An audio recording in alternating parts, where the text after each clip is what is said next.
Ha ha ha ha ha.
God damn, dude, you sound more hoarse than I do. Shit. Think you gave me the fucking.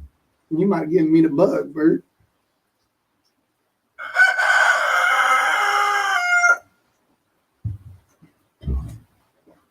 Holy shit, you sound like you're constipated, Bert.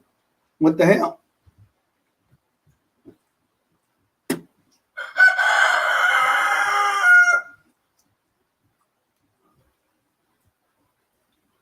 Now, I'm not going to be sorry I did this. Probably. I bet. That fucking chicken, you gotta kill that chicken, dude. It's making way too much noise.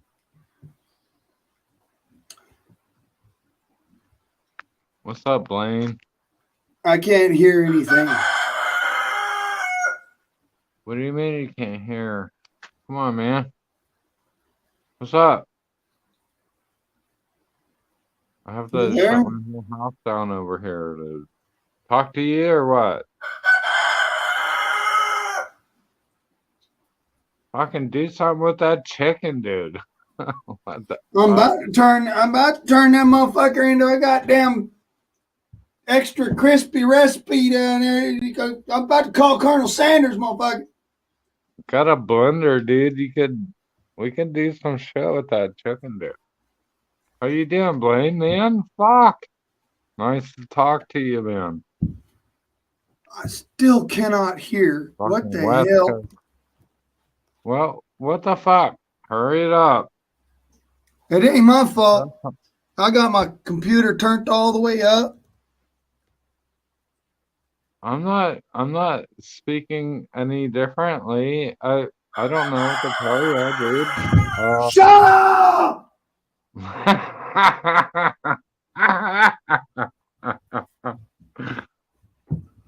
Here we got motherfucker, I'm about to make you dance a polka. Shut up! Jeez. Don't even fucking goddamn extend your neck. I ain't even hearing it no more. Unbelievable. I will bring out a machete. How many chickens you got over there? How many chickens you got over there? I got 4. Well, 5. 4? Shit, you ain't got no reason to bet. I got 5 chickens, but one of them's a rooster. Oh, hell. You're doing all right. And therein lies my issue. I can't hear a fucking thing over this rain. Well, I don't know. You all right? What's going on? Let's talk. I can't. I still fucking can't hear. Motherfucker. You can't hear me? Give me 10 seconds. Give me 5 minutes, brother. I'll be back. I gotta go get some fucking headphones. These fucking speakers are shot or something. Fuck it, man. All right, man. I'll check out the chat. We'll see what's going on down there. I don't know what's going on down there. Fucking chat. Let's see.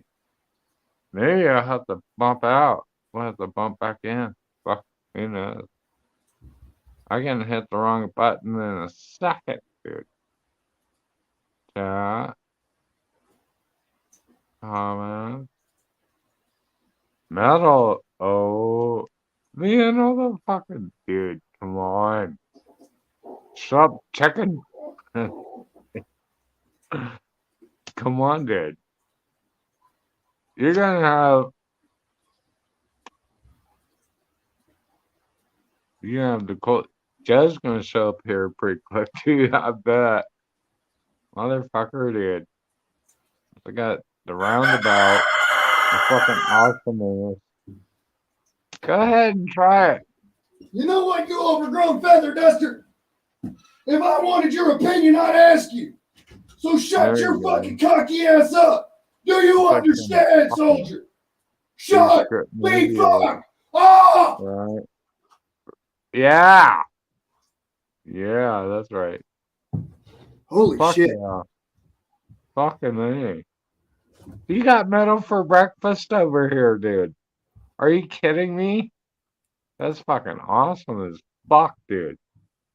Wow. Dude. You should be pretty fucking grateful, dude.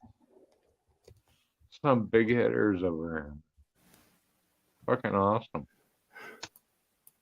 Oh, hey, that's much better. Fucking Blaine, I've never thought of that. That's pretty cool, man.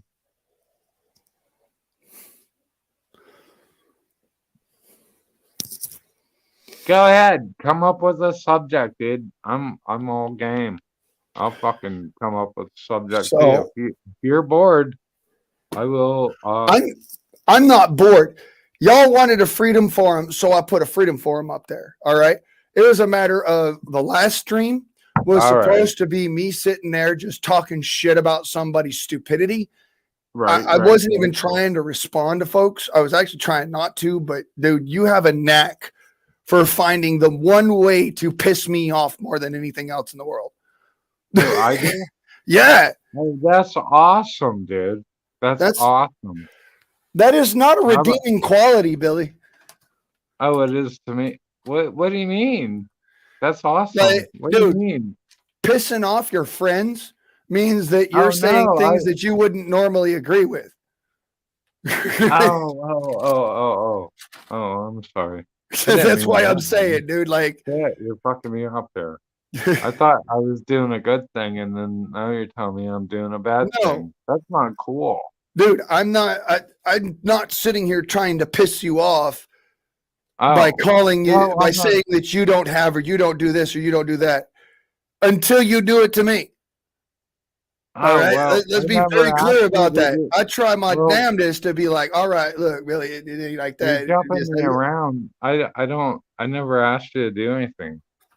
No, you just says to me, what was it? What'd you says? I don't even fucking remember no more. It's because it's on the other stream and I deleted that shit because I'm not even going to fucking have it up because you made me admit to some shit that I don't even fucking do. Fucking bastard, dude. All right, I'll come up with some more shit. I would say that you're a flagrant piece of cosmopolitan. I don't know what I can come up with a bunch of shit. Maybe I'll make it easy for you, Billy. I am a raving asshole. Well, can you like get like racist in there or something, or like sure? I am the epitome of a drunken red man. Guardsman, dude, I'll tell you what, man. I am the epitome of a drunken redskin. You done pissed me off, and now you're gonna have to deal with my tomahawk. Man, Guardsman, motherfucker, dude. Yes, I am, but what does that mean to you? Nothing, dude. Fuck, dude. like you says, motherfucker. Yes, I am. Fucking dude. I first seen you in Dangerous Freedom's channel like fucking 4 years ago. Like I give a fuck, man. Fucking awesome, dude. I have zero fucks to give. My I seen fucks. you last year. Last year, I seen you eating greens out of your dirt in your yard. I Yep. was like, wow, you know, Because I really do the damn thing. I don't just talk it. yeah, that really impressed me. That impressed me a bunch. It did. I was like, wow, this motherfucker is for real. I know the situation that you had with your mom and how you moved up north, and I've been following you, dude. I'm not a joke. I really appreciate everything that you put online. Some of those videos that you put up, I just fucking dismiss. I can't, like, I'm not gonna deny that, but fucking when it comes down to it, man, you really do some fucking cool shit. And a lot of people, well, a lot of people should see this, you know. You're not uh, you're a pretty badass motherfucker when it comes down to it. I know. I ain't hard to get along with. It's just a matter of if we don't see eye to eye, you ain't never gonna like me. I'll guarantee it. Oh, Ain't nobody metal ever gonna like here. me that don't see eye to eye with me. Metal. Motherfucking metal's here, dude. Nice. What a fucking cool dude. Way cool. Chop chicken. Nice. You're barely catching on now. Dude, Metal's been here for a minute. Metal is awesome. Well, all right. What do you want to say? I'll put it this way, Seriously. brother. If you just catch in the chat now, Metal for breakfast has been sitting here laughing his ass off at the both of us for the past 10 minutes. Yeah, I and we don't haven't care. been on this on this live stream but maybe 12 minutes. So there. He walked Yeah. in right behind you. That's a good thing, man. If Metal's ever here, dude, he's the originator of the fucking absolute fucking cool kids. He is the genuine fucking master. He is the down low fucking hooty doo, fucking I can't say enough good stuff about, and we've been through. I'm gonna stop. I can't fucking go any further because I can't go around Sean. That comes to my mind. It just blows my mind. I I can't. Man, Yeah, it just well, hurts. we lost Wow. a lot of good people, but the reality is, brother, we all have to die someday. If you're afraid of death, stay home. Well, I'll tell you what. We're well. Matter of fact, no, I'll put it this way. If you're afraid of death, you won't be for long. You're going to find out real fast and in a hurry. It happens to everybody. We all have to die. It doesn't, that's the necessity of life. For it to be life, some point of it has to end. I mean, I would love for my dad to still be here. My dad would fucking light your asses up with some funny shit. My dad would make y'all fucking sit there and Well, crack your asses up, be like, oh well, my God, well, dude, who the well, fuck is well. this guy? Let's bring this shit back around to where I was coming over to your fucking live stream and you were telling me fuck off. Well, it's very plain and simple, Billy. The man who disregards an air gun simply because it's not a firearm is going to have a real hard time with physics.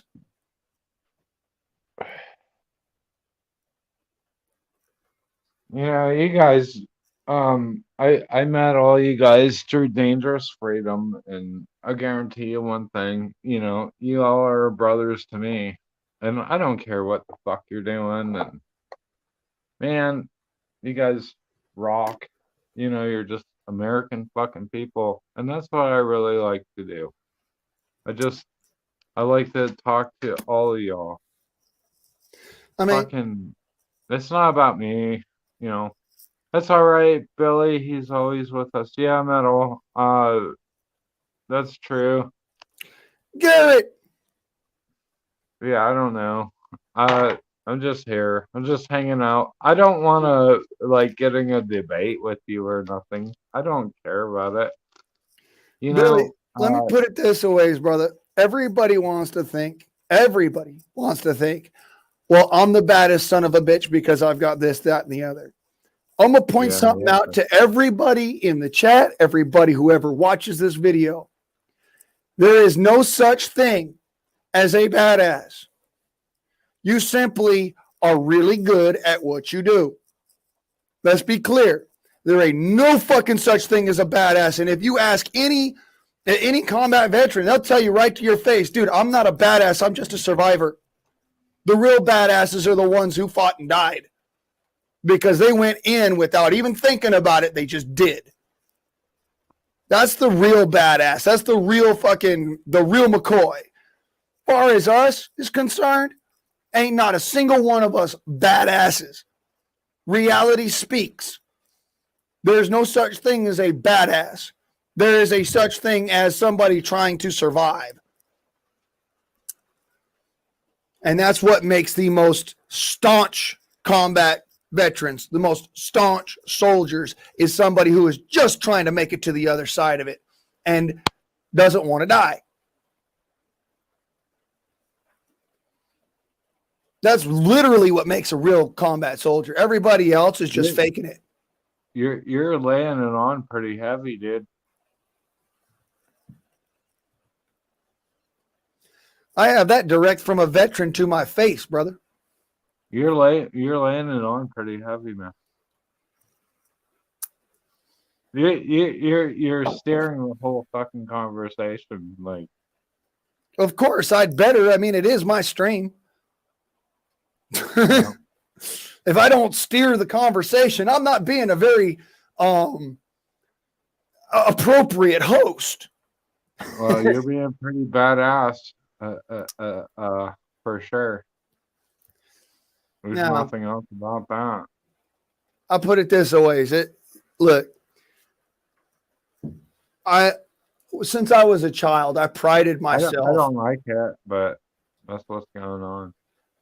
Since I was a child, I prided myself on being the most accurate rifleman that I knew. Really? I prided myself on being able to shoot better than my dad.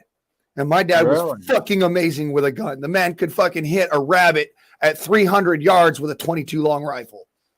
Really? Yes. My dad was fucking amazing with a gun.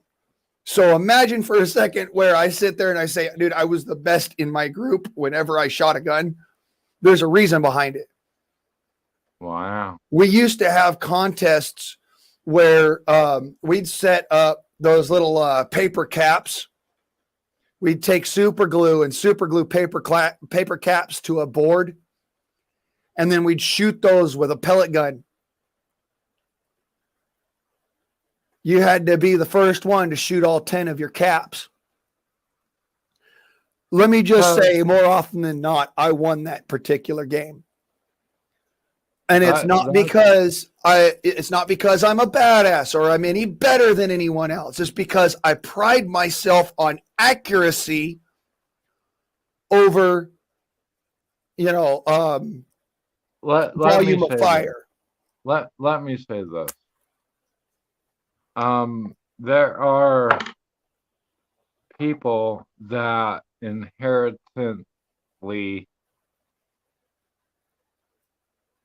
have a gift. Like,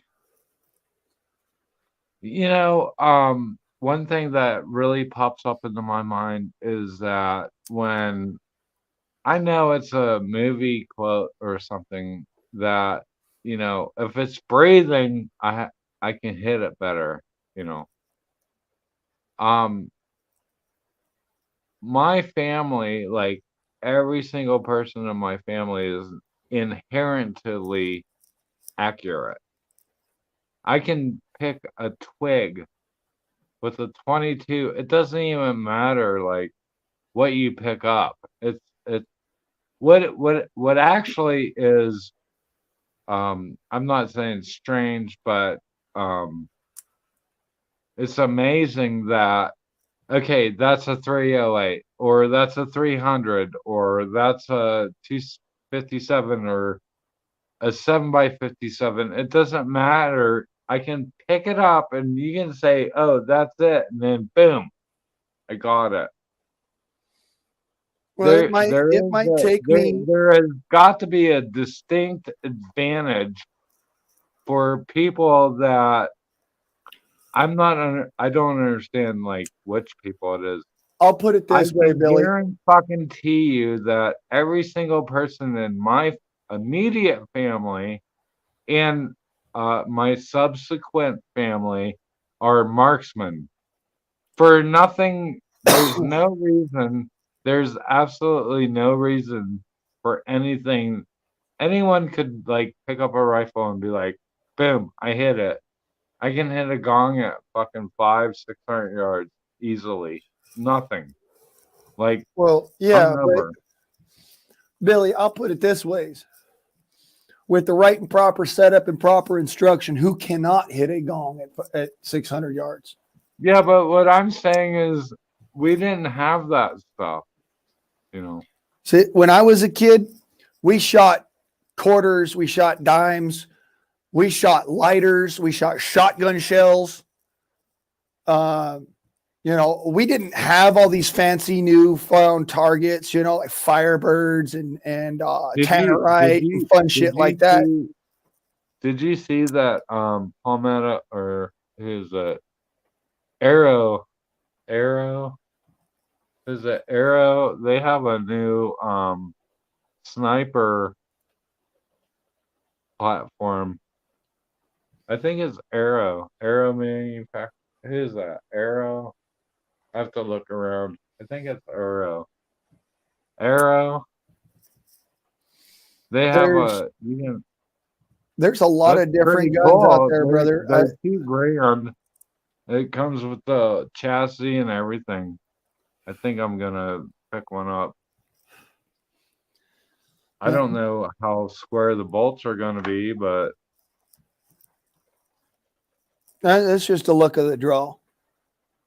Way as I look at it is you know, I buy air guns. That's my thing.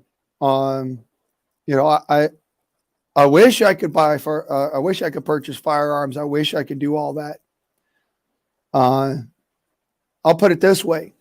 I grew up with a 308, a 99 Savage, literally as my deer rifle before I was 14. It's like the baddest ass fucking 308 you could ever get your hands on. Pretty much. Yeah, pretty much. I mean, yeah, it was the California version. Okay, big whoop. It was still the 99 Savage with the Damascus action plates on it, and the fucking the carved 4-stock, and had it was the blue stain on black walnut. And dude, to this day, I've never seen that firearm again. I'll point this out to you. My initials are actually electro penciled into the side of it on the freaking the Damascus plate, which faces you when you're holding the gun. Wow. It's actually my initials are on the fucking gun. Wow. So whoever stole it or whatever, they'll never be able to sell it. You know, whoever bought it or whatever bought stolen items. Yeah. So awesome. I'll never see that fucking gun again, ever. Huh. However, that was my deer rifle. We kept it in a gun safe. It was stolen out of a gun safe. No way. Yes way. No way. Yes, White. And I'll point out to you, bro. It wasn't Dude, just any crazy. gun safe. It wasn't just any gun safe. It was a Browning gun safe. A Browning gun. What? Yep. So you tell me how secure your gun safe is, and I'll show you how secure my guns are. Not a single one of my guns since I became an adult and having my air rifles or having my firearms on my person has been stolen from me ever. Wow. And that is in lieu of having a gun safe. Unbelievable, man. So I want to know why these laws are that you have to have a gun safe, you have to have it disassembled, and all this other fun shit. The laws are to make sure that if you're a gun-abiding citizen requisite, we don't want you to have guns. What do you mean? Right. It's very easy.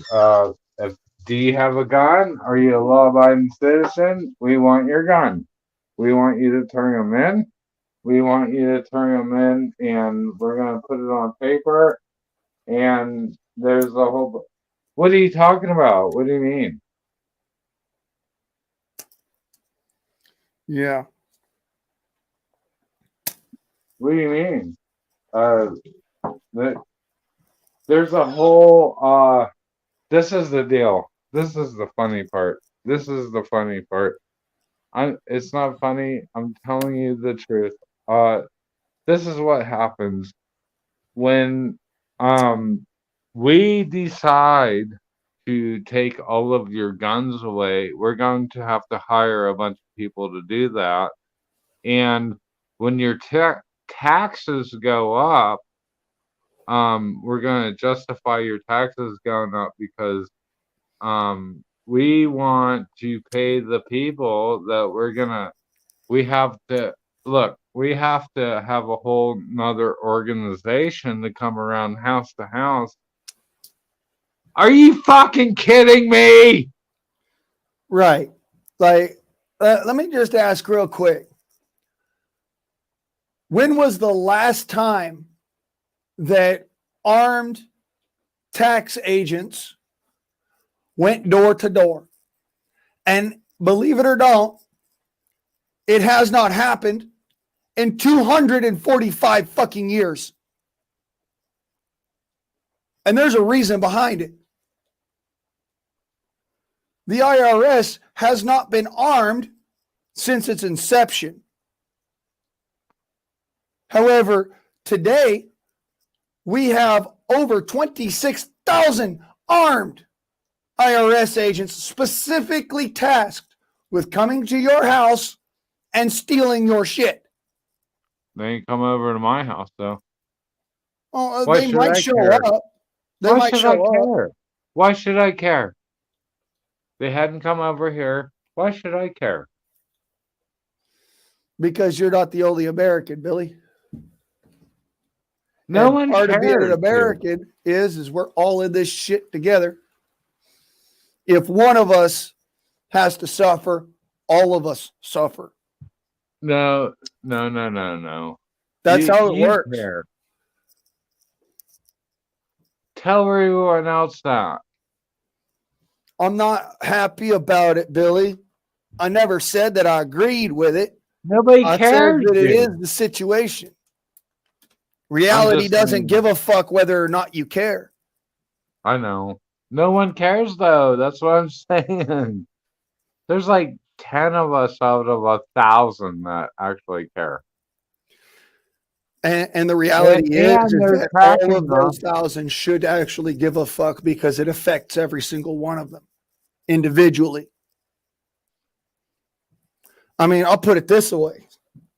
Unless you are a multi-million-dollar, millionaire or billionaire for that matter, you are going to be ending up paying the brunt of the taxes And when somebody says, "Oh well, I'm underneath a certain tax bracket," motherfucker, so am I. Yet I am paying. I right this fucking moment, I am paying more than twice my fair legal share of taxes. Yeah. There you go. I know it, dude. You go ahead and tell me how that's legally right. Yet these motherfuckers has got goddamn more money than God get a tax rebate of more money than I'll ever put into taxes. I don't know what to say, dude. You got me, man. That's one of those points that I'm trying to make. Like, we need to not be on this level of fighting with each other over shit, because the reality is that's fucking small potatoes. We need to be worried about the meat of the problem. And unfortunately, because of all this other bullshit that's going around, all this other BS running around us, we are not paying attention to the root of the problem. Instead, we are paying attention to the symptoms.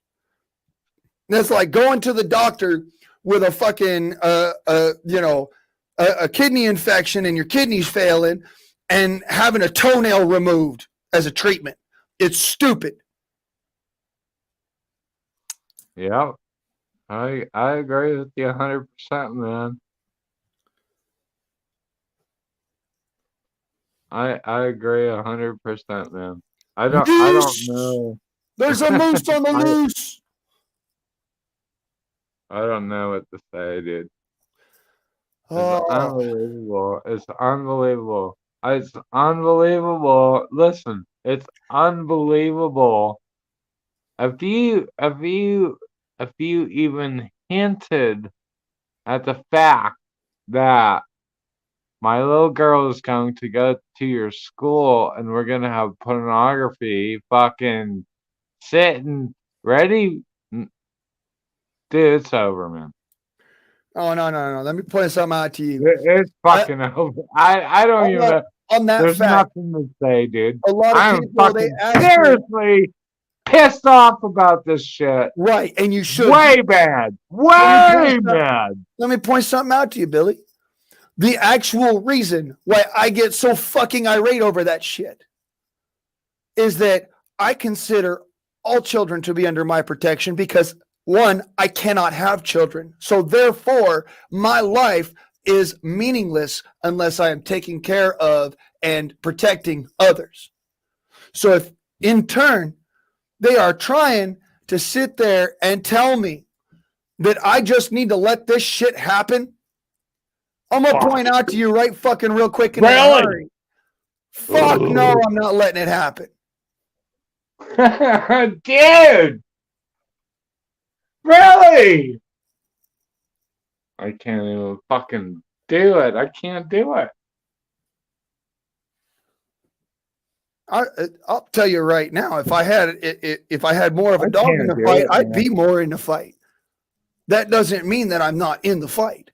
And that does not mean that you should not be in the fight just because, oh, well, I don't want to have kids. I don't want to bring kids into this shit. No, well, fuck that. Then make it into a world where you want to bring kids into it. I have a plan. You are not the only motherfucker out there. I have a plan. I have a plan. I have a plan, and it's not. I have a plan, but it's not generically feasible. I cannot share my thoughts because it's illegal, and the FBI will be over at my door fucking banging this shit down. Is that cool? Oh, is that all right? Fuck no. Is it okay that I, as an American fucking white man, decides that I don't like what's going on and I fucking speak out against it, and then people fucking kick my door down? Is that okay? No. Let me point something out to you. What is it okay for a mother who is standing across the street in a public zone from a school, who is sitting there praying, not doing anything harmful, not going and committing any acts of violence, just praying. Unbelievable. To be arrested for terrorism. Is that okay? Now, I'm pretty fucking pissed off about that shit too. This is not right. And people get on my case about being, pissed off about things that, oh, well, you don't have a dog in the fight, dude. You should just leave well enough alone. No, motherfucker, guess what? I was a child at one time too. I actually played the role of stepfather at one time. I'm going to point out to y'all motherfuckers. You try and hurt a kid, or you try to do harm to a kid in my general vicinity, I'm going to shove my foot so far up your ass, the water on my knee will quench your thirst, and the fucking polish on my boots will shine your paint. Motherfucker, dude. That's not even a fucking question, dude. Are you serious? Fuck no. I'm insatiable. I'm fucking erratic. Erratic. You're crazy if you think that shit. I don't even know who the fuck. I don't know where the fuck is this shit actually going on. And who the fuck are the men? Where are the men? I'm a man. Are you fucking kidding me? You want to fucking sit there and fucking douche your little laundry or something? I don't understand this shit right. If that was my kid, the whole school would be wiped out. I'm not even talking. Look, it wouldn't be the little school children's. It'd be the fucking, what do you call those? The fucking drag queens? No, the school board at the board meeting. Oh, so we're talking about the real problem here then. Look, the government, maybe if you step that up one more notch, maybe it would be the United States, the government of the fucking United States or something like that. Well, I'll put it this way. The Association of Education, whatever its name is in your state, they are the actual problem because they believe that your children are not yours, but they belong to them. They made laws about that. They made it to where those are not your children. Yeah, legally speaking, they're not your children anymore. And I'll point out to you why that's the case.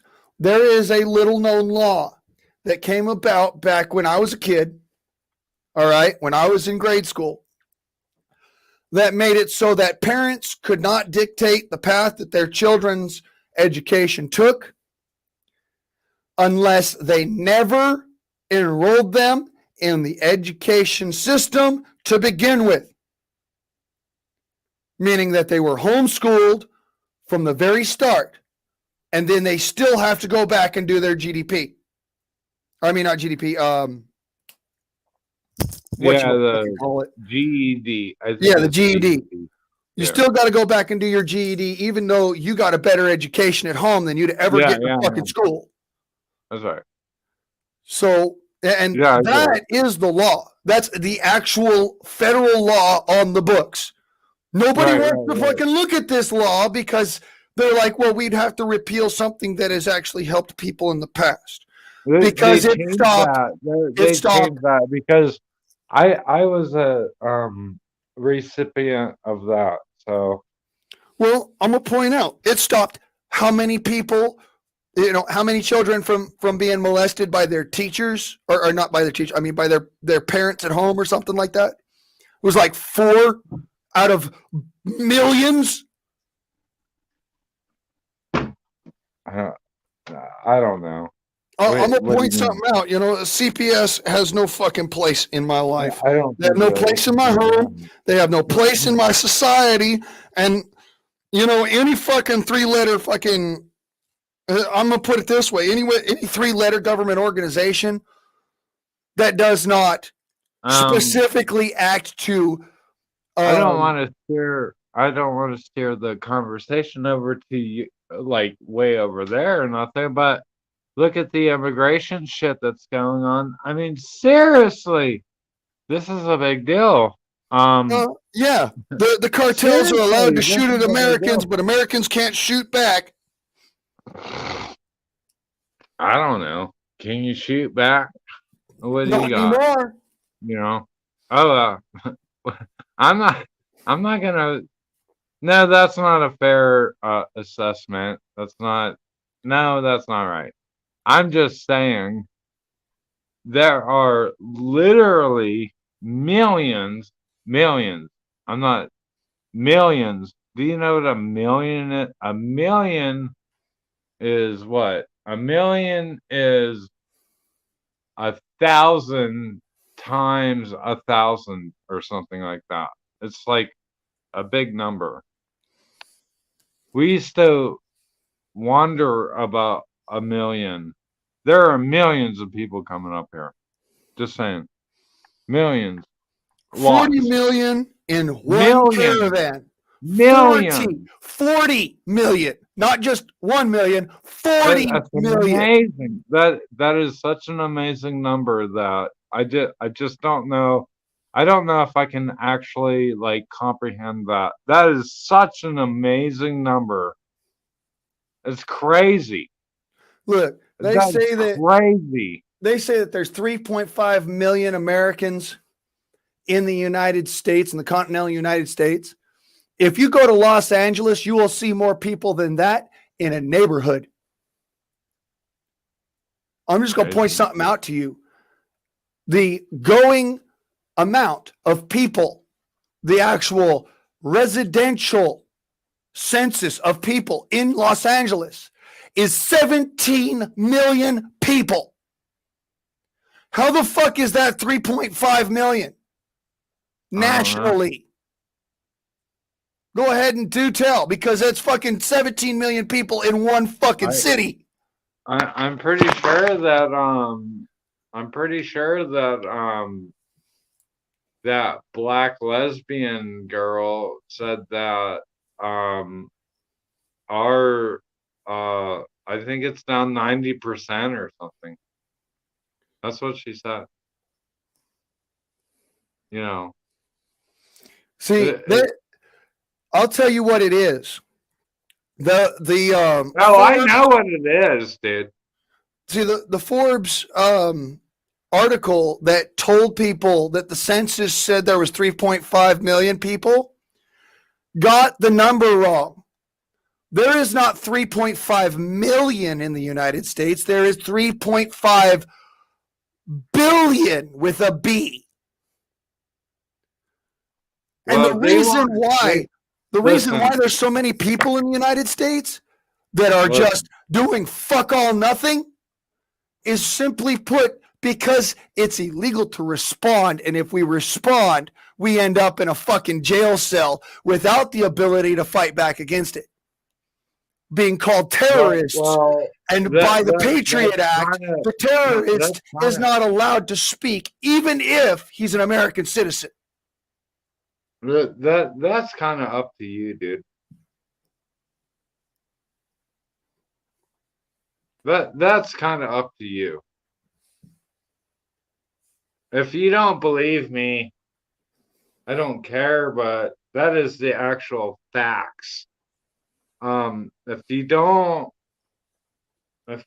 believe that, which I don't, and I know what you're saying, something has to be done. And what that something is, people don't want to talk about, and people don't want to fucking awaken to. This is what actually needs to be done. And crickets. Nobody wants to do it because everybody wants to live their lives thinking that, everything should be fucking peaches and Oreos. Yeah, that's fucking great. But no one's lives are going to keep going on because this shit is going to end it. Right. There's no way out of this. There No, is it's a literally catch-22. no You're way right. out of this. It's a catch-22. You know, you got you got Hefty over there. What's this fucker saying? You know, screaming out pickle, and you got Smalls running back and forth from fucking home to third trying to get somewheres. Reality is, we're all stuck in that fucking zone. Yeah. I mean, did you hear about what happened to Matt Hoover with the FRT case? Yeah. All right. I'm gonna point something out to you. Unbelievable. That's where I come across fucking saying people with victimless crimes put away for the rest of their natural born life. That man got 45 fucking years. Yeah, but look at this. Look, he can come up with the money. Well, if but he dude, can't this come is up for with the money, they don't fucking care about you, man. it doesn't That's matter. why all these other motherfuckers that get released from like Chicago or whatever, they get like all this shit. They don't care. They just let you out. Matt Hoover got hounded up because he has a little bit of money, maybe. I mean, I'm just saying he's not a rich. He don't care, whatever, but he has a lot of backing, and they're like, let's suck up the money, dude. If it wasn't other than the money, I don't think that we'd even know who the fuck he was, dude. Period. I'll do you one better. I'll do you one better, Billy. If it wasn't for the fact that dude was an FFL. And all he did, mind you, all he did, the FRT case and the fucking the Lightning Link case, the only thing that the dude did was literally take a laser inscribed piece of metal. It wasn't you couldn't take this thing and immediately make something with it. You actually had to take a jeweler's saw, and the fucking ATF director dude not the director, the investigator dude that did it had to sit there for 45 fucking minutes sawing on a piece of metal, and he fucked up 2 of them. So tell me how that's a fucking machine gun. I want to know how that's a machine gun, dude. If that's a machine gun, then I'm going to tell you something. My pocket knife is a machine gun. It's not. That's how it is. It's not. That's not. It's not. That's how it is. It's not. It really is. It's not. We all know that's the case. We all know that that's the reality of it. And we all know that what they did was illegal. But what I'm saying is that there's no response that we have. There's no check to balance that. Yeah. No, I hear you there. That's true. There is no check. There's no, like, we the people, basically. Yeah. He is not surrounded by a jury of his peers. A lot of you people need to understand that if I ever gotten in trouble, and which I have been in trouble big time, lots of times, my jury of peers were nowhere near anyone around me. If you got in trouble, say you were a gardener and you got in trouble. And you got in trouble because you were planting the peas too early or something. Your peers are the people that are around you. My peers, when I have gotten in trouble, were people that were way far away from anyone that was around me. They did not know me. They did not know my personality.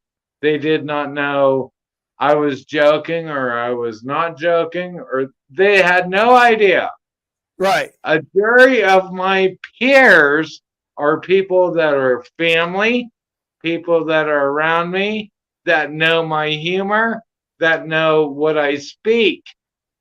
Know what you stand for, know what you're willing to do. Right. And you have a fucking jury of your peers your peers are selected from counties over. Anyone that doesn't know you at all, that is not your peers. They're supposed to be okay. I'm gonna line it up as to why there's so much of a confuckery behind that. Your peers are your friends. However, that's right. That's right. The jury is never made up of your peers, and it is not supposed to be. It is supposed to be an impartial jury. Let's be clear. Impartial, meaning 1, they do not know you. 2, they do not know anything about the fucking case walking in. 3, they have a particular bias towards being in the middle of it all, not on either side of the case.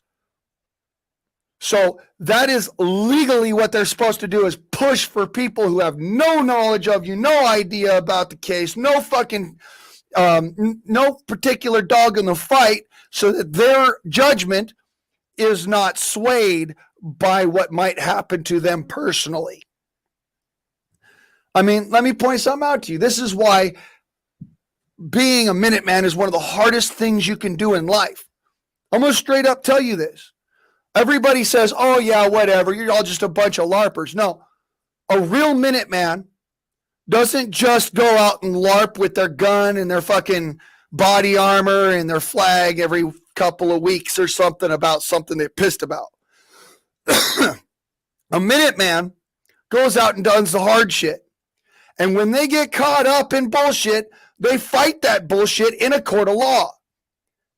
You may not know this, but a lot of Minutemen have gone to bat for you in the courtroom and never once even said, oh, no, by the way, I was doing this in a malicious capacity. I'm one of the few that's done that. You just got a sub for me, dude. I'm going to sub your channel, dude. I like what you say. You're pretty fucking straight on it. You should already be sub, but whatever. There's no doubt about it. Yep. I like it. I like what you're saying. You're 100% on, dude. That's exactly fucking right. That I appreciate that, man. I appreciate that. I like how you're talking, dude. There's no doubt about it. Oh, and by the way, just so that we're all clear, as far as the government is concerned about that whole and having firearms. I'd be worried about missing over there in your comment section, though. I'm just saying. Moose. Moose. He's a good man. Look, I'll point this out to you. No homo. I love Moose. All right. Oh yeah. Dude, I fucking love Moose. Absolutely. Yeah. Look, I appreciate it. Of all the people that were on panel that night, after I had just come back from Los Angeles, having to deal with fucking motherfuckers trying to kill me, motherfuckers trying to blow up buildings, motherfuckers trying to burn shit down, all right, and being one of the motherfuckers stopping that. After coming back from all of that and going up on homie's channel, just to kind of, talk, blow off steam, I had a question. And of all the motherfuckers in that room, only one person stood up and tried to help me, and that was Moose. No way. Yeah. All the rest of them were like, no, dude, don't show that shit. Don't talk about that shit. That's not supposed to. Like, no, Moose was sitting there like, no, you need to do it this way so that it's safe, so that you're not going to get hurt, so that nobody else is going to get hurt, because those things are dangerous. And that's why they designed these motherfucking things, because they wanted to hurt people. And I understand what you were doing was doing it in the right way and trying to do the right thing. That's so awesome, dude. Dude, Moose is a fucking solid motherfucker, and I love that guy. Yeah. I'll straight up. Right? Anybody want to go to bat against Moose, you got troubles. I'm going to tell you right now. I'm going to say it. Moose is righteous. The man's got more knowledge than I'll ever have. That's saying something. All right.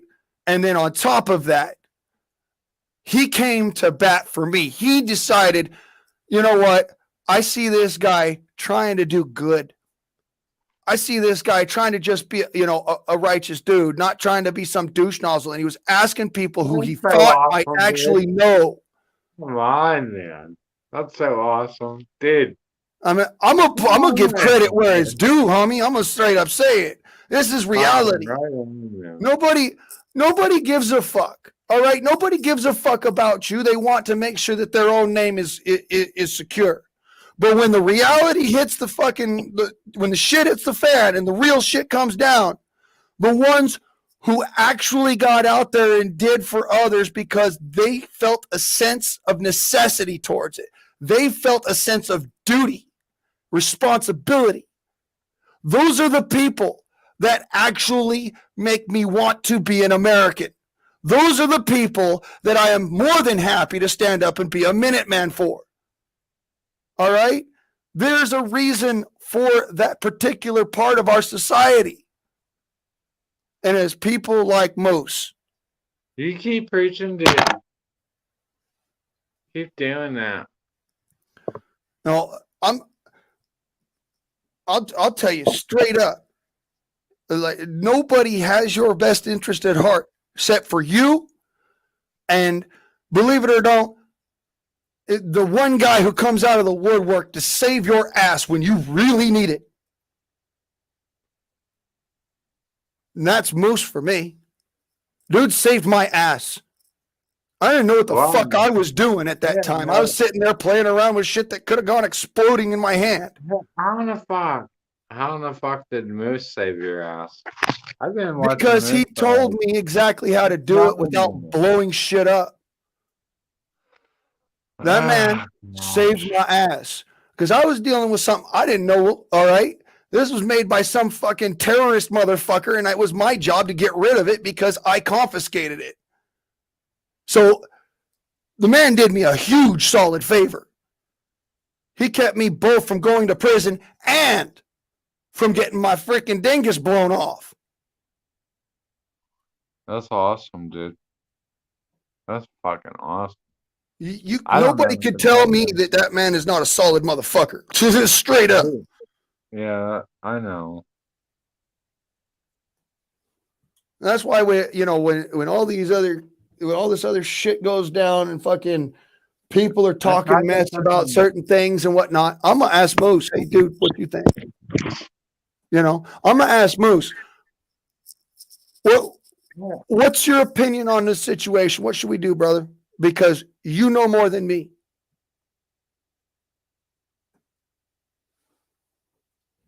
I want to know what he thinks because I don't know.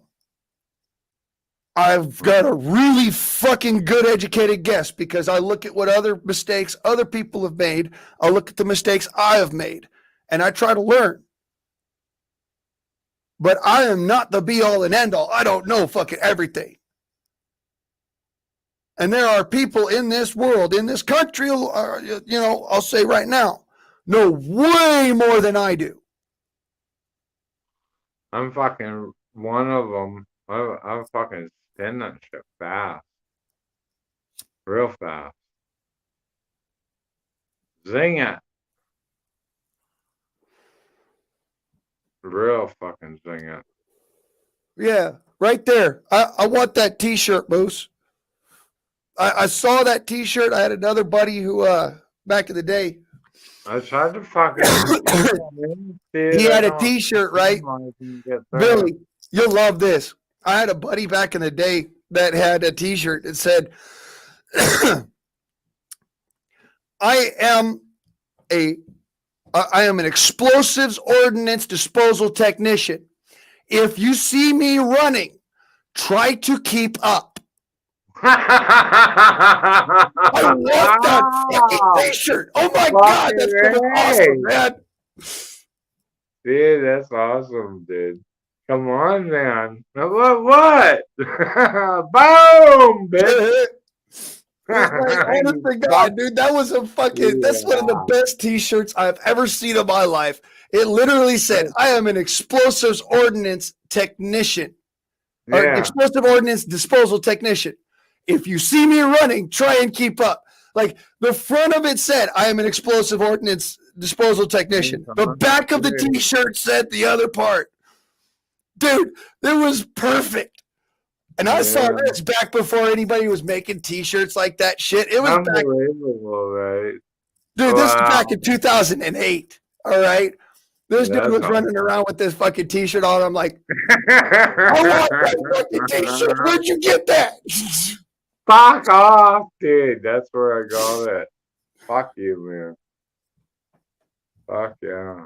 I mean, don't get me wrong. I'm not. So I'm not even going to, I probably wouldn't even wear it. I just have it framed on the wall or something like that. Because that's fucking how great it is. Pretty cool, dude. That's fucking awesome, dude. That's awesome, dude. Awesome. I mean, think about it. You would have to be a stone cold fucking motherfucker. You'd have to be dead to not think that was fucking hilarious. I mean, dude, this dude's literally fucking like, and no, dude, the one thing that was even the funniest shit of it, all right? This guy was legally blind. He had Coke bottle fucking lenses. No and when I says Coke bottle lenses, I'm talking about motherfuckers teased this dude for being 32 eyes, not 4 eyes. Oh, come on. I mean, that's how bad this was. The dude was so legally blind that he couldn't look. Come on, guys. He could not see your face. He could not see your face without his glasses on. Fuck. That's how bad this was. And yet, dude had this T-shirt. I'm like, dude, you're not a fucking EOD tech. He's like, no, I'm not. But I was. I said, what? That shut me up real fucking quick. I'll tell you right now. As soon as he said I was, that shut me up because then I realized something. Dude had a good fucking reason to be having that T-shirt on. Yeah, I wonder how much you and I have in comparison. Probably smoke you right out of the water. Billy, I'll put it this way. I don't want to say anything though. So I don't know. I just want to have a good time. So I don't know enough about disposal. All right. I'll say that. I don't know enough about disposal. I don't. I know a lot about chemistry. All right.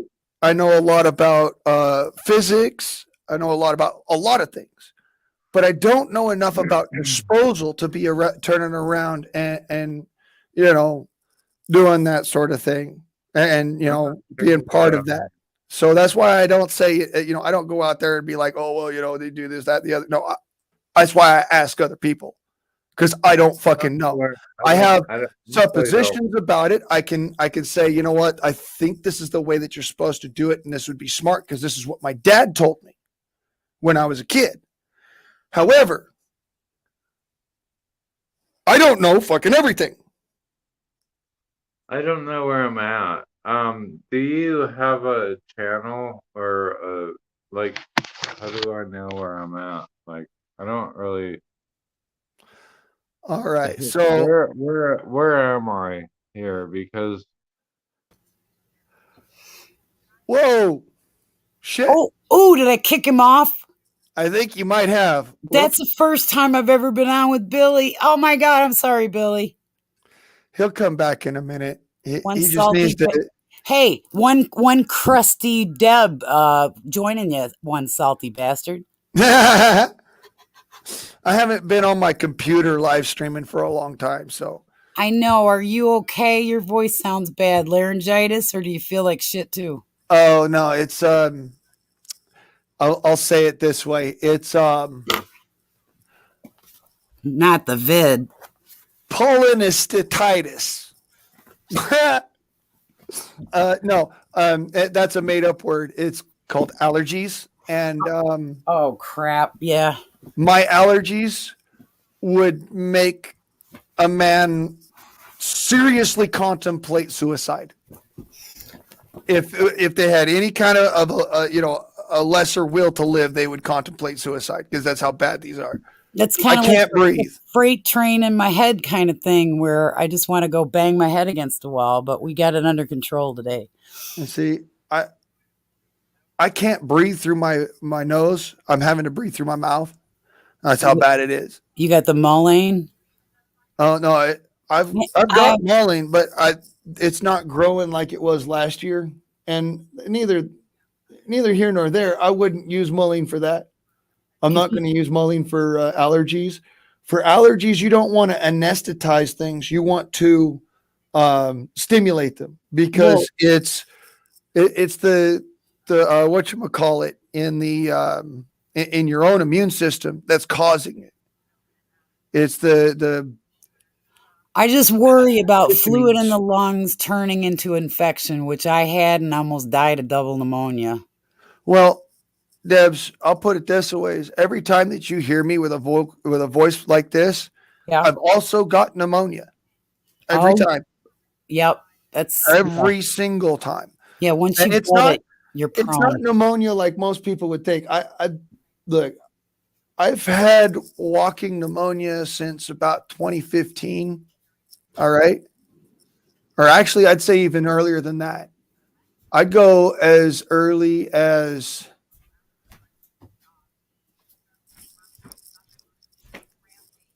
2011. I've had pneumonia, walking pneumonia. And it's the kind of pneumonia that just keeps coming back. It'll never go away. I've always got a little bit of it in my lungs. Well, after the live, I got a little something to that might help to tell you, and I can't say it over the interwebs. Not the interwebs, but on a live like this. They can't kill it with antibiotics. All right. It's kind of like having the tuberculosis, although the tuberculosis is a much faster paced infection, so it will kill you faster. You know how you're kind of diagnosed with this thing that keeps hanging on? I looked at my records, which I didn't look at when I left New York. I had emphysema and cystic fibrosis, and I'm still alive after 5 years. Isn't that great? Well, look, like I said, it's been at least since 2015 when I had the recurrent MRSA. I mean, not MRSA. What was that called? MERS, MERS. MERS, SARS. The lung infection and whatnot. The cold virus from the Middle East. Anyways, and that's specifically because I do spend time around veterans. All right. I know a lot of veterans. They've been like most people in the veteran community kind of have taken this kind of step back and only contact me through YouTube now. Right. Just because, I'm on YouTube. Yep. So they don't want me sitting there, talking to like straight to as I know their actual names. And the way that I am, if I know your actual name, your first name, I'm one of those people I'll just start using it. Yep.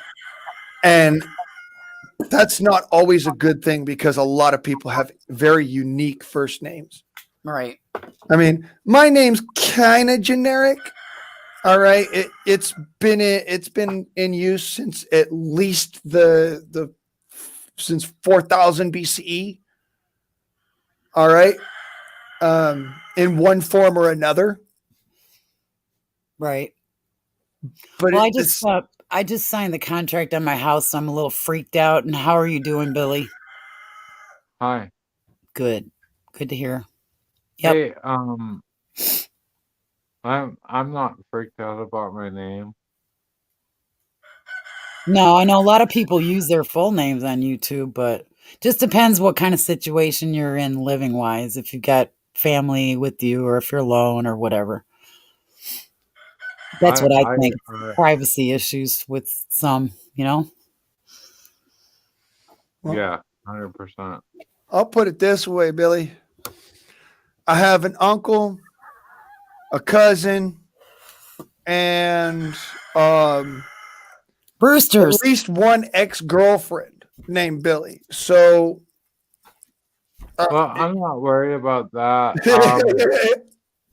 What I actually appreciate is like I particularly don't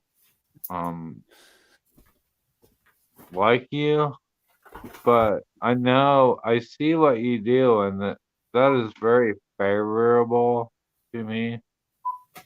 I see how you live off the land, and that is, a lot of people don't know how to.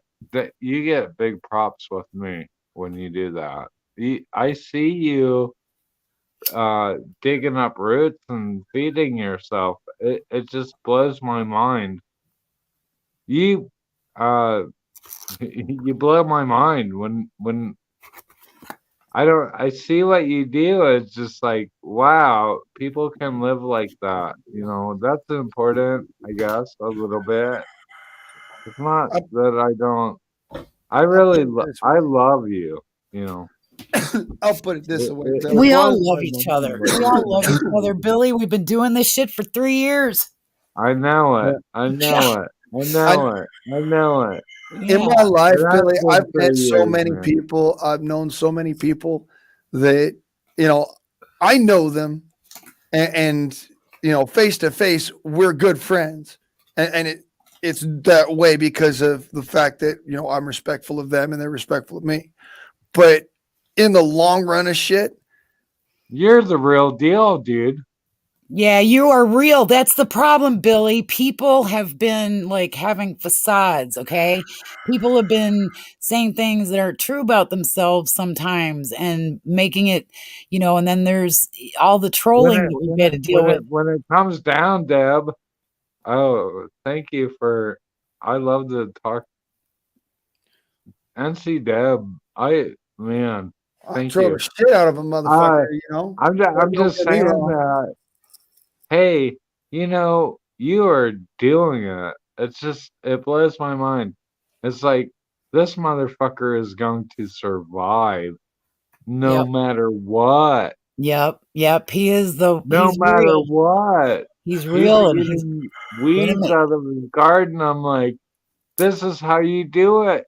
this is And how we do it. yeah, and you don't realize what you're doing. And I Right. don't know why you don't have so many other followers, but one day I woke up and I was watching you, Oh, and me? you I were thought you were like talking about picking Blaine. roots and shit out of your garden, out of your yard, and you were Oh, cooking them, and you're like, "This is what I'm eating today." And I'm like, "Oh my gosh, you this is haven't been real, around, have you, man." Billy? You haven't been around watching much because, man, I've seen the best of this salty bastard. And he's awesome. We've been around and around, but man, I guarantee you one, Guardsman, dude, he's gonna make it, man. Well, I'll put it this There's way. no doubt about it. There's no doubt about it at all. Did I I chase Chad away or anything? I just want to know. No, I've been it's around. I've just been. people are so enthralled with what y'all got to say, and in fact, I'm glad you're sitting there and you're saying this, that, about the other, and you're extolling me or extolling anybody for that matter. We do need to extol the good in others. Like for instance, Billy, you're a chef. You're a freaking a pilot. Yeah. All right, Yep. big deal for me. Big deal for me. I know several pilots, but dude, He's a farmer too. He's a farmer. All right, and he's over here talking shit about, oh man, you're eating roots out of your garden, dude. You watched me pull out freaking garlic and a leek. I mean, come on, son. What you trying to prove here, dude? He's That's trying it. to That's give it. you a compliment as a person, as a Just survivor, as a Mhm. real life look, prepper. look, That's right. That's right. real life. I'm gonna You point something better out to be you. prepared. There's no, dude. There are My people going God. out there and doing it now, and they're showing you, the difference between, like, say, for instance, I saw this video the other day of a feller who does his own survival channel. All right. And he's sitting there, he's got, death camas and wild onion sitting next to each other.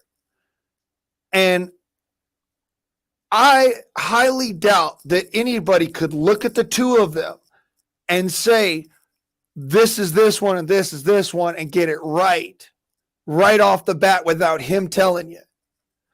I want to say that because most people would look at the death canvas and be like, that's an onion. They don't even think about it because they look at the bulb shape, they look at the leaves, they look at even the flower, and they think, oh, that's an onion.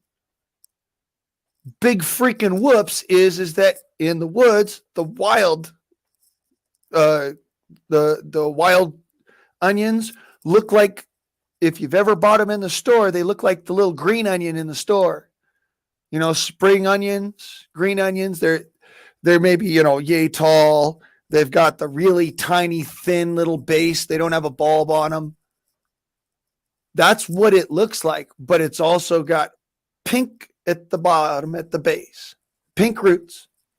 Yeah, and you know what, Blaine? I use those for chives. I dehydrate them and I use those for chives. They're awesome. Yeah, and the trip of it is most people would look at that and go, no, that's got to be like one of those toxic plants, and they don't even think about it. But if you know what you're doing in the woods, you will not end up being sorry for it.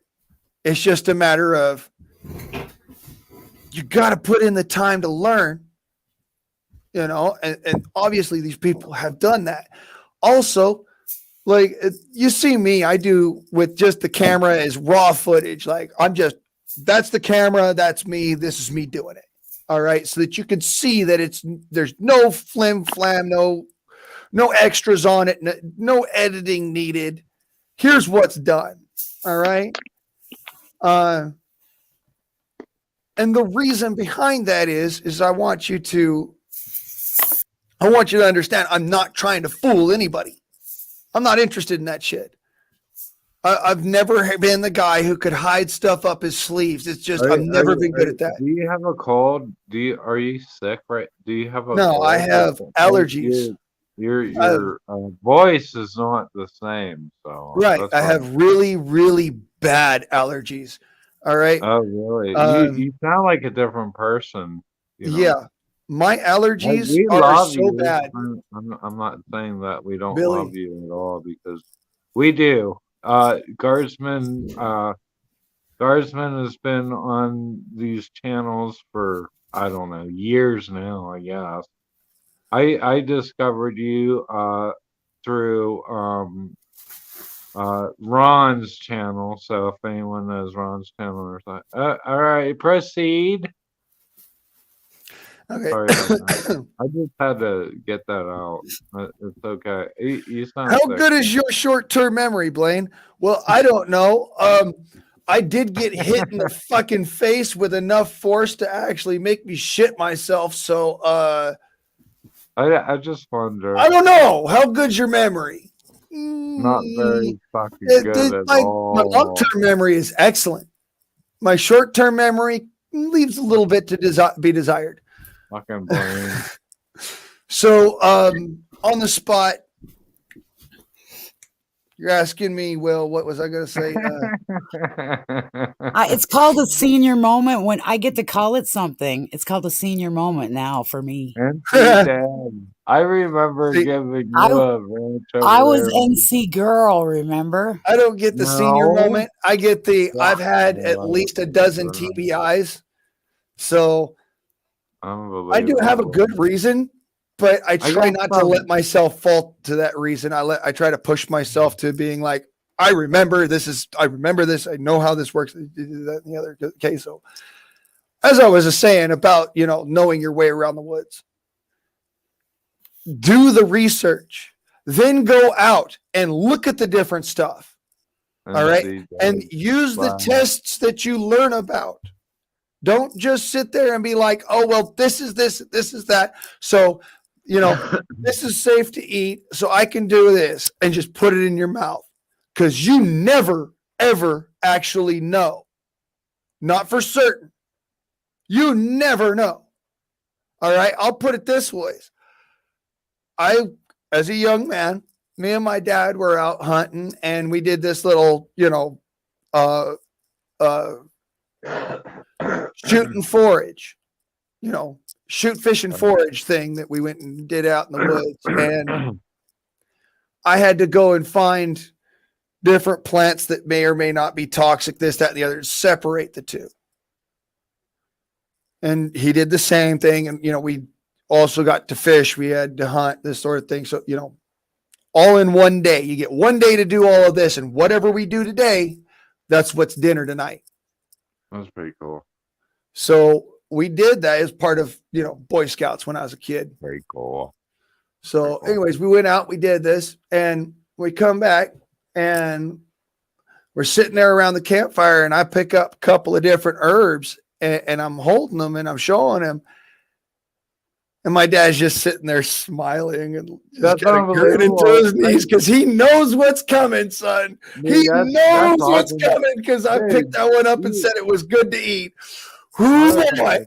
I tell you right now, I have never had the lightning shit so bad. You sound nothing like you did yesterday. Nothing. Right. Well, that's awesome.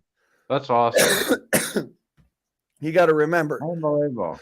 No, I've got lots of shit in my I lungs. can say it, but you sound completely different. There's I lost my voice a few days ago. All right. And this girl over here, NC Deb, I love NC Deb, by the way. It's been a recurrent situation. I don't even know. I'm about to do karaoke, man. I'm actually going to do karaoke after 3 years. I was, we all got up on panel the first time, right? We all got up. We were all cherry popped on one place. Ron's. Cherry pop? Yeah, we had our cherry pop to getting up on YouTube panels. What's the cherry part? Oh my God, Billy. Really? Drink another beer.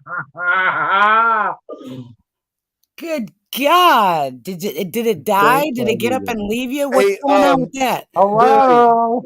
Billy, you've been cutting too much grass, son. You need to come back to the pasture. Hey, bro, I know you've already lost your V card, so that's not an excuse. What do you want to do? It's okay. Hey, Virginia Roots said it. She'd say it in just sexy enough voice that he'd get it. Virginia Roots? Did you say that? Yes, I did.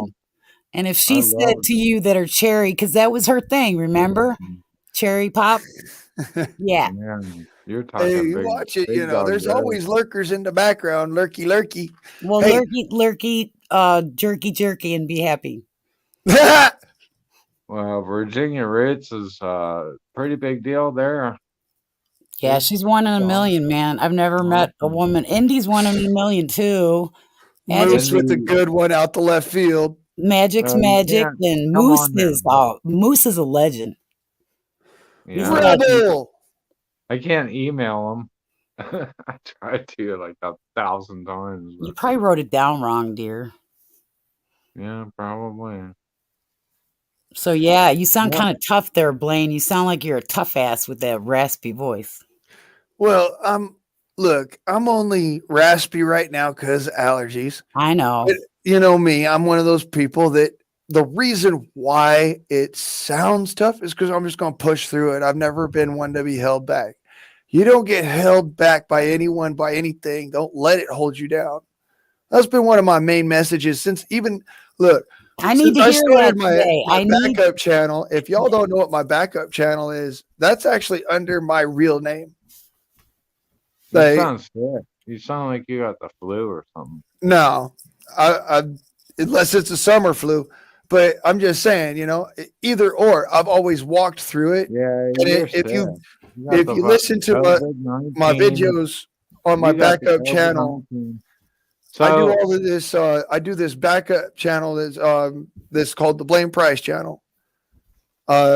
It's all messages about self-empowerment, thinking of a brighter day, thinking of being a better person, going out, doing and being.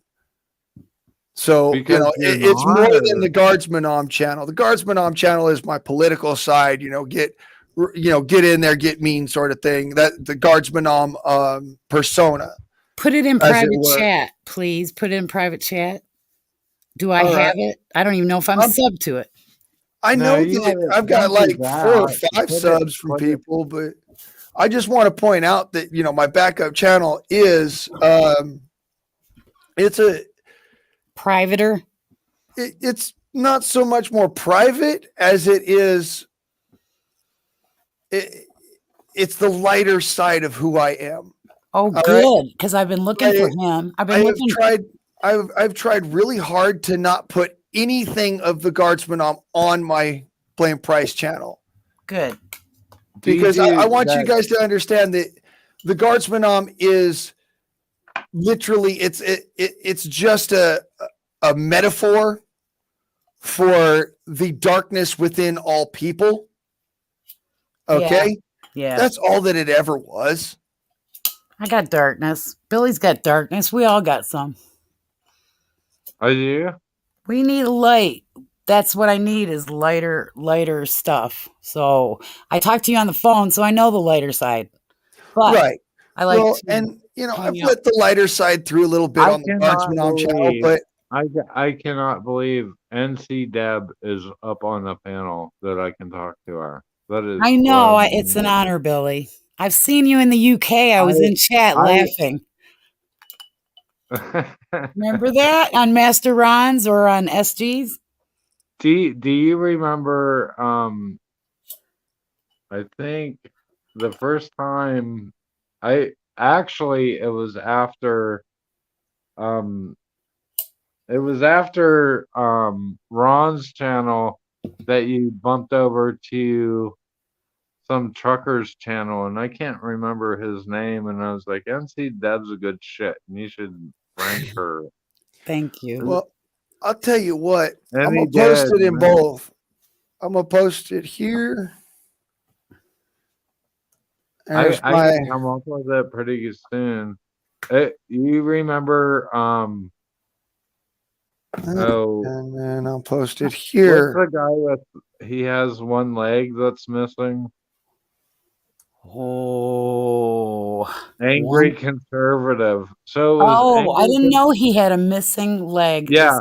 Okay. It was before that. I know you, NC Deb. Ron's. It's just from Ron's. I know it. That's when everybody got together. So awesome, dude. This is so cool. This is so cool. All you people, Blaine. Metal for breakfast. I haven't seen metal for breakfast in a while. By the way, yeah, a big welcome to Top Spin. A big welcome to Moose Man. Yeah. Big welcome to Metal for Breakfast, of course, and Rebel Without a Reason. Y'all been here since the beginning as well. Y'all probably know each other quite a bit. Yep. Top Spin is my first ever and bestest ever troll. Top Spin, that's right. Moose Man is my hero.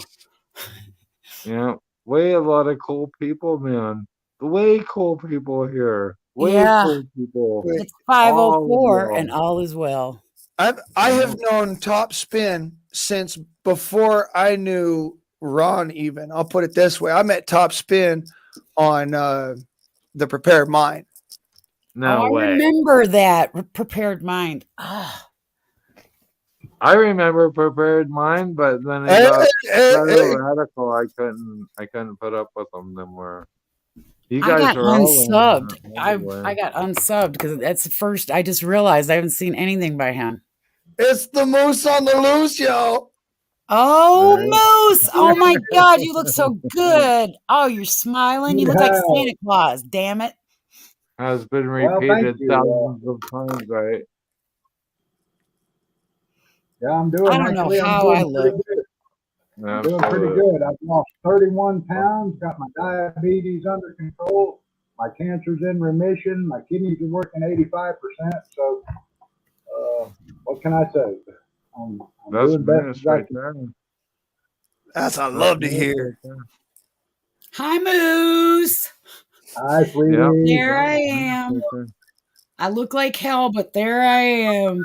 Yeah, well, I feel like hell sometimes, and I look like it too. But I'm down here in Florida working on my mom's estate, so it's been rough. There you go. There we go. Hey, y'all. I've been trying to get a hold of Moose for fucking years. Literally. So what's up, Buttercup? Moose? Oh, yeah, I'm just down here packing up stuff at my mom's. Billy, I've got a doll collection now to rival yours. Oh, Oh, yeah, the dolls. That freaked me out, y'all. I got a lot of dolls here that my mom had. A lot of Shirley Temple dolls and stuff, and baby dolls. you didn't give me your. Are you eBaying them? I have your email address, but it never worked. I fucking tried to email lots and lots of times, even from Ron's place. Tried to send you some shit, and I know it by heart. I'll type it in private chat. Yeah, I already have it. I think. I'll tell you what, Billy. I'll tell you what I'll do for you, Billy. You got a cell phone? I'll tell you my email address, and you can email me. How about that? Don't be doxing yourself here. Do it in the No, in the private chat. Yeah. Yeah, it is a different. Yeah, it's Do you have different. a cell phone, Billy? Billy, do you have a cell phone? Yeah, that's not. Yeah, I do. Obviously. Okay. Well, I can give you my cell phone number, and it does talk and text if you want, and we can talk. That'd be nice. All right. I'll tell you what I'll do. I'll put my private cell phone number up in the private chat, and if you copy it wrong, it's on you. I don't know how I could do that. I've already been doing it for 2 years now. All right. I really have. I really have. Well, I haven't Bill- got wrong.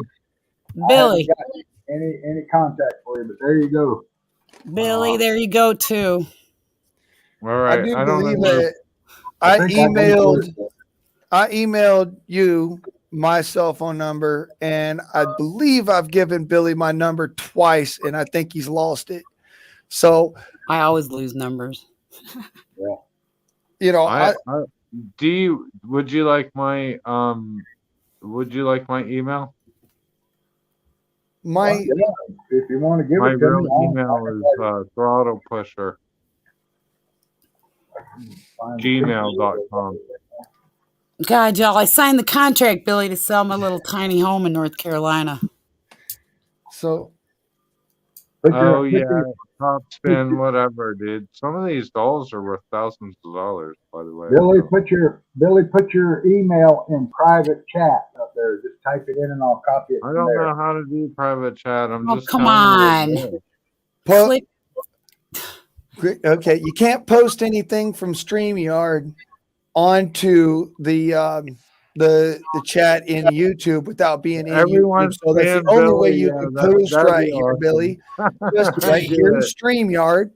Go and post it in the private chat. I'm just gonna tell you what it is, and you guys. Billy see private chat.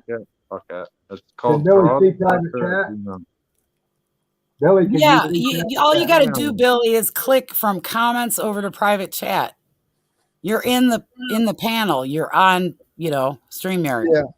Just the reason why, as I says, Billy, is I don't want you to be getting spammed and shit like a whole bunch of fucking bullshit, or being tracked down by people who may watch my stream for vindictive purposes in a later time. Oh, geez. All right. So that's why, as I ask you to do it on the private, not to be doing it. All right. Yeah, all right. He gets it. Hello. Shit. All right. Thank you. Boxing time. I'm kidding. Oh my God. Okay. I just signed it and we're going to sell it. Okay. Let's take bets. Y'all want to take bets? I say 2 months and it's gone.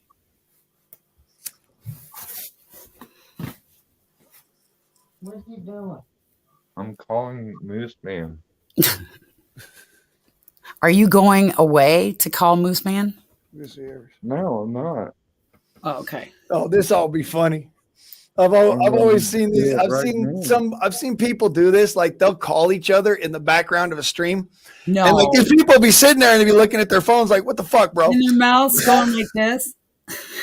And so they click off and they're talking to this dude privately while they're sitting there streaming. And you're saying it's mute, you're muted. We can't hear you. And we can't hear you. And you're just sitting there like, you know, hell yeah. You know, or no, you're sitting. Isn't that crazy? Well, shit. You can't, if you're gonna, like, dox someone, you can't do it all the way, right?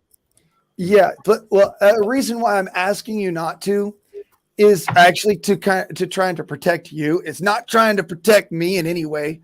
All right. I'm not going to go and do anything with your information that would be untoward. I'm saying that people look, in my past, there have been people that have gone to try and harm me on the internet. Just like they tried to do you. No. Just like they tried to do everybody. They've tried to harm us on the internet. They go to your subs list and they go to all the channels you're sub to and sub. That's why I got mine on private. Yeah. I'm gonna call him and I'll come back later. I've been stalked. I actually want to talk to this person. Well, just send a text, Billy. Send me a text to that number and then I can't tell. He's kind of busy right now. I want him. You don't get him, Billy. You don't get to take him from us. Oh no, I can't do that. No, you're not allowed. Dude, that sucks balls, dude. Well, send me a text, Billy, and just verify that it's me. All right. I'll text you back. Okay. And then we can talk later. All right. I'll do it. Is that the most beautiful paw print anybody's ever seen? How perfect. Look, when you turn it upside down. That's my bear. I feel like Moose Man. How the fuck do you do that? What are you trying to attack? Houdini's been under the weather for the last couple of weeks or couple of days. Is he doing the puke? No. Okay, it's not the puking. He's no energy, low energy, and not eating. Try rice. Try boiled hamburger, ground beef, boiled hamburger, and rice. I can't afford all that. I already done spent like almost $65 on his like the food that I get him. I'm just gonna tell you that I need to talk to you. I need to talk to you. They put too much salt. I'll move this thing back to you real quick there. I can help you. Too much salt in the dog food. Yes. And he won't touch it. And that's the whole thing. He won't touch any salty foods. And I was looking at the dog food and I'm like, dude, I just spent $65 for nothing. Because donate it or something or feed something with it, you know? Yeah, he won't eat it. He won't touch it. He's been turning his nose up to it. I put cheese in it. I put butter in it. What the hell? I can't do this. I'm strobing people out. Okay. Anyway, I can help you with the dog. I just, like I said, there's a couple reasons I need to talk to you by phone. Well, I'm just saying, I'm coming to visit and I'm going to live there. I'm kidding. I decided I'm going to where you are. You don't want to come here. No, I know. You would not be surprised at how much bucking the system I've been having to do lately just to have a lifestyle. All right. Yeah. Any kind of life, really. I mean, and shit's hard. Forget about getting a job out here. It ain't happening. I have looked around, and the only things that I can go and only things that I could work as that I would do a job well. No, look, I'm not going to be a tattoo artist. You could though. You get a job. You could get a job. Look, I'm not going to be a tattoo artist because the one thing that I don't like about the tattoo profession is that people will get a tattoo and it's their first one ever. And something will happen or something where they don't like it. maybe a month down the road, and they'll come back looking for a fight. Oh, really? Yeah, it's happened in several tattoo parlors, and there's a reason why tattoo parlors they employ really husky dudes as like they're guys that sit up front. Those are actual bouncers. Those aren't just guys that are doing the art. They're there to remove you if you do something stupid. That's a nice pull cue. Hey, Blaine. Yeah, this isn't a pull cue.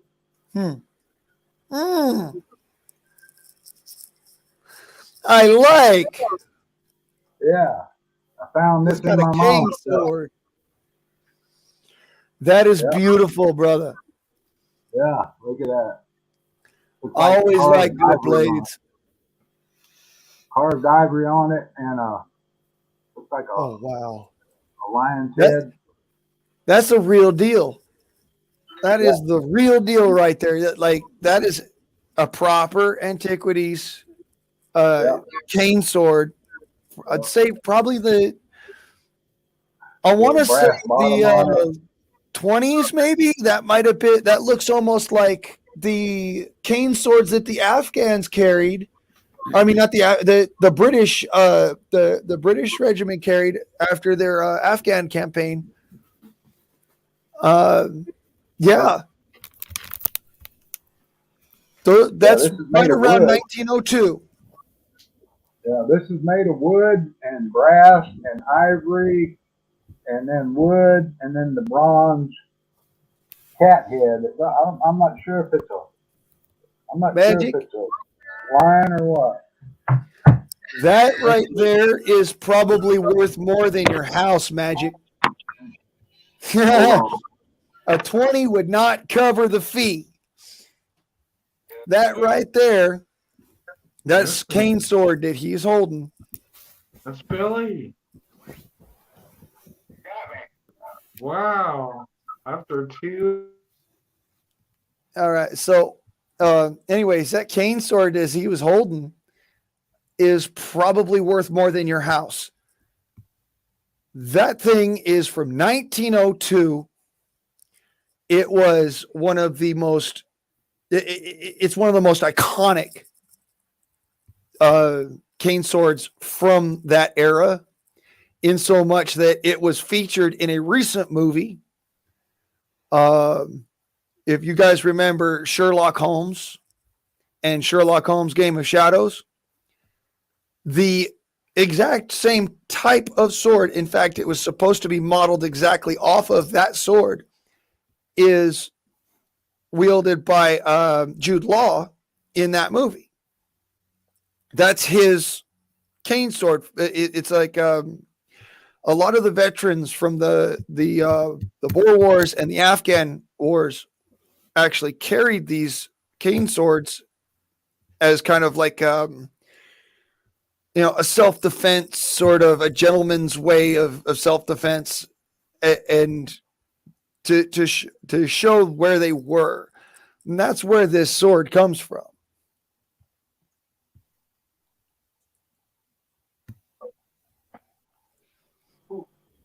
I got Billy's number now. All right. So yeah, show that sword again, Moose. I want to show the carving on the ivory, because that's where you can actually show that it comes from either the Afghan campaigns or the Boer Wars. I have the middle things. That looks to be like I would say that that's the Boers, because it looks like those are the plants from Africa. So yeah, that would say that's Boer Wars. It still does bear striking resemblance to the ones from the Afghan campaigns, though. But the Afghan campaigns, you'd see the script writing on the outside of it, kind of going down, and it reads the way that it, the same way that you would read Arabic. Yeah, this looks like some kind of like flowers or plants or stuff. and then it's just, it goes to like a tent with a tent pole. Yeah. But like I'm saying, I'll have to figure out what it is. Those, they're very iconic. These particular cane swords, they were specific to a specific generation, a specific era, and a specific gentleman. All right. You did not often see them. They were specifically made by the British government for veterans of the wars of around 1902 up till about 1912, right before they got into the First World War. So that's specifically the era when these cane swords were issued by the British government to veterans. So that's why I can turn around and say that specific sword, I know the era, the placement, everything about it, down to a certain point. I don't know beyond that. I couldn't tell you whose it was. I could tell you that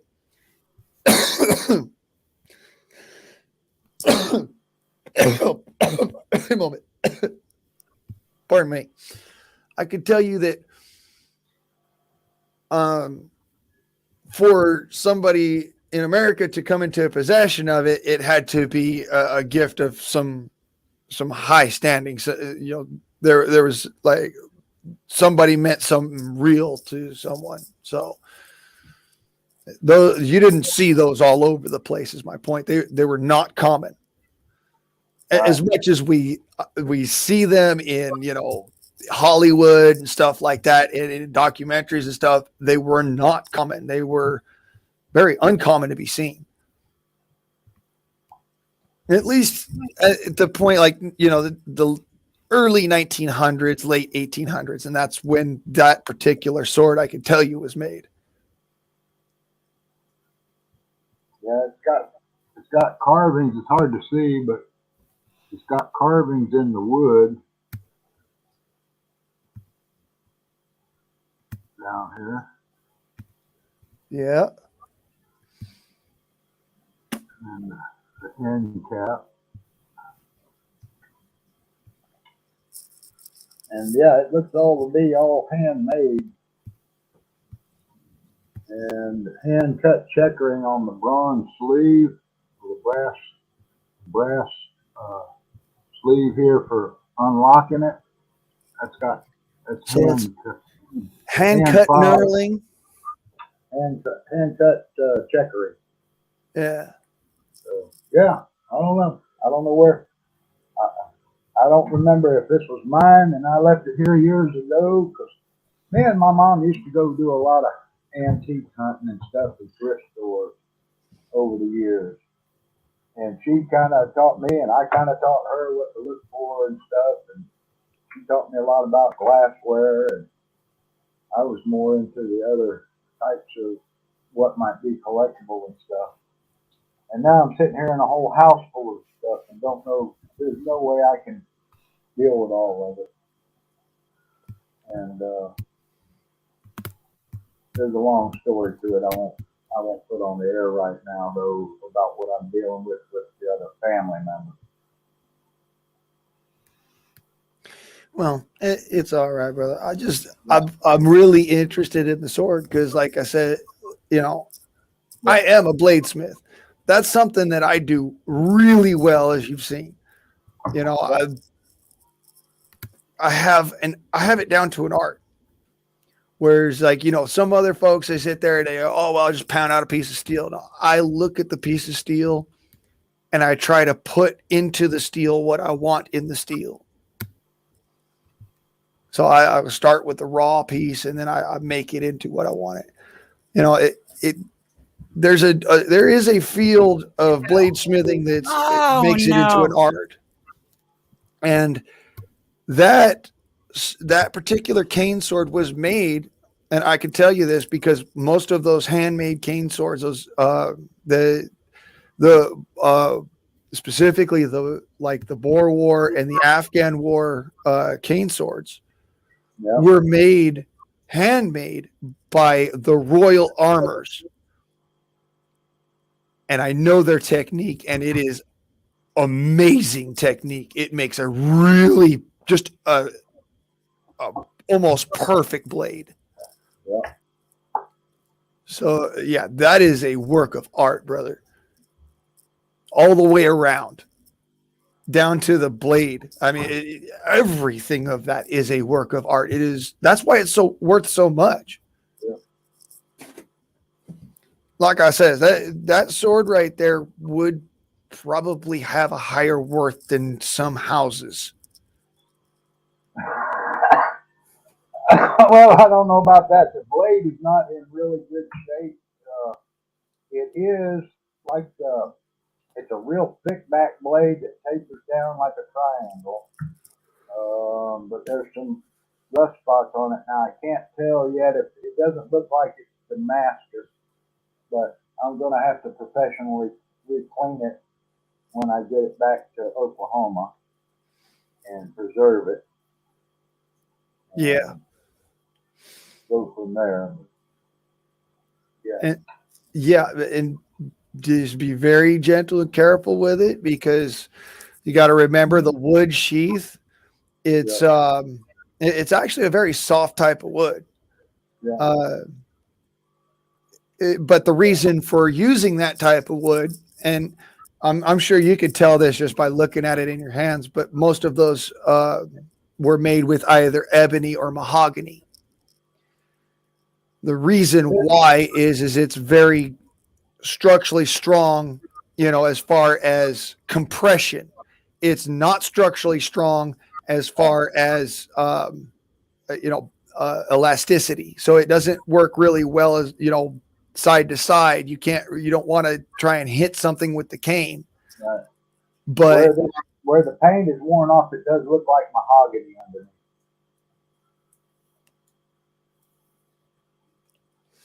So yeah, that would definitely be that's almost like it would almost be a crossover, I almost want to say that's a crossover blade, because you've got the mahogany sheath, which was actually something that was more seen in the Afghan version, and you've got the floral handle, which was more seen in the Boer version. Yeah. So I don't know. That's a toss-up right there. It's fairly interesting. I don't know. You might be able to trace that down to a specific veteran who held that, because that has a specific uniqueness to it. It's not the bog standard. If you get the bog standard was, if you were the Borean Wars, it was the ivory with the floral, and then that went to an ebony cane, and then the ebony cane came down to a pointed knurl on the bottom, but the pointed knurl was brass. It was a brass ringlet around a steel knurl on the tip. The Afghan was a mahogany, which either they did it by a split type, or they did it by coring the mahogany out by burning it out and sealing the wood in that respect. And then that would go all the way down to a brass knurl on the bottom, which was basically a brass cup. So it looks like it's a mishmash of the two. Like somebody fought in both wars, and so they were able to turn around and say, well, just put a little bit of extras on it, make it so it looks like it. I kind of thought it looked more North African in that. North African, or maybe towards the Middle East, but more with the North African sort of look with the cat head especially. So then, and on that respect, there is another well-known campaign from that time period, and that's between the Zulu and the English, and there's also another campaign within that time period, which is between the what was it, I can't remember. It was between the Muslims in Egypt and the British. So it's like it's all, in that same time frame. So it could possibly be that it's one of these other lesser known campaigns.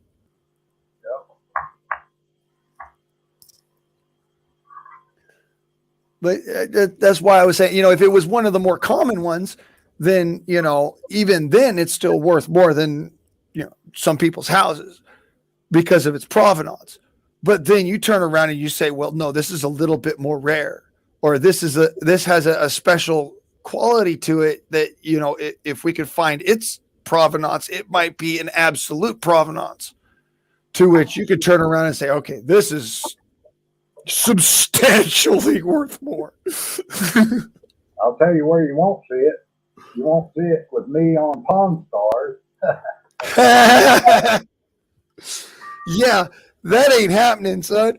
No, the likelihood of that thing even being sold, brother, I don't see that happening, just because of what history means to you and whatnot. But I don't know anything about it. Like I said, it's been a long time. I visited home, on and off, but I've been away from my parents since I was, over 49 years, basically. And then just visits and stuff, and sometimes they were 3 to 6 months visits from Alaska. And then when my brother died, when I was in Oklahoma, and stayed with mom. So I just can't remember if it was one of mine to begin with, or if she picked it up at a garage sale or a yard sale or the secondhand store. Because we bought a lot of stuff together, and I just can't recall where it come from. I mean, when I saw it, it looked familiar to me. But I also had a pool cue that was similar, but that got stolen from me years ago. So, yeah, I've got to figure out what it is. But it's cute. It's an amazing piece of history. Hey, Billy, you got something open in the background? Not really. All right. I thought I heard an echo. It might be my bad. No more echo. All right, we're good. So yeah, I was looking at that sort of. I think that's fabulous, man. That is an amazing piece of history, and recent history too. Like, people don't realize, we used swords right up until recent times, and I mean really recent. So the whole idea of, well, a longer blade doesn't make any sense. Just sorry. It's good to have a sword. Right. Yes, have a sword. Also have a gun. Have this, have that. Have options. It's amazing to me that you don't sound like you used to sound. I don't know if you have a cold or allergies. Yeah, or something. You don't sound like the same. Billy, drink another beer. He's been telling you he's got allergies for the last hour. I'm going to call you out. Drink another beer. I love you. All right. Damn so they said. Billy drinking Bud Light. That's sorry. Yeah, you're right. I'm sorry. Hey, Billy, you over there drinking Bud Light? Yeah, no. Probably. He's going Yingling. Like, Yingling. Probably like real not doing that. Go Yingling. No, Hey, that's all right though, brother. You're getting your shine on. That's good. I'm in charge of a kitchen, and we have lost a lot of product because of that. So I bet. I won't do anything what is it, AB or AV Bev or something. I don't agree with any of that shit. So we're going more German stuff now. We will not cook with anything with that. I think it's what the hell is it? Well, it's just one of those Budweiser. things. I think it's I don't. It's a lot of companies that we don't even deal with anyways, so it's not really that big of a deal on the higher end of stuff. Well, We yeah, do. but think about this, Billy.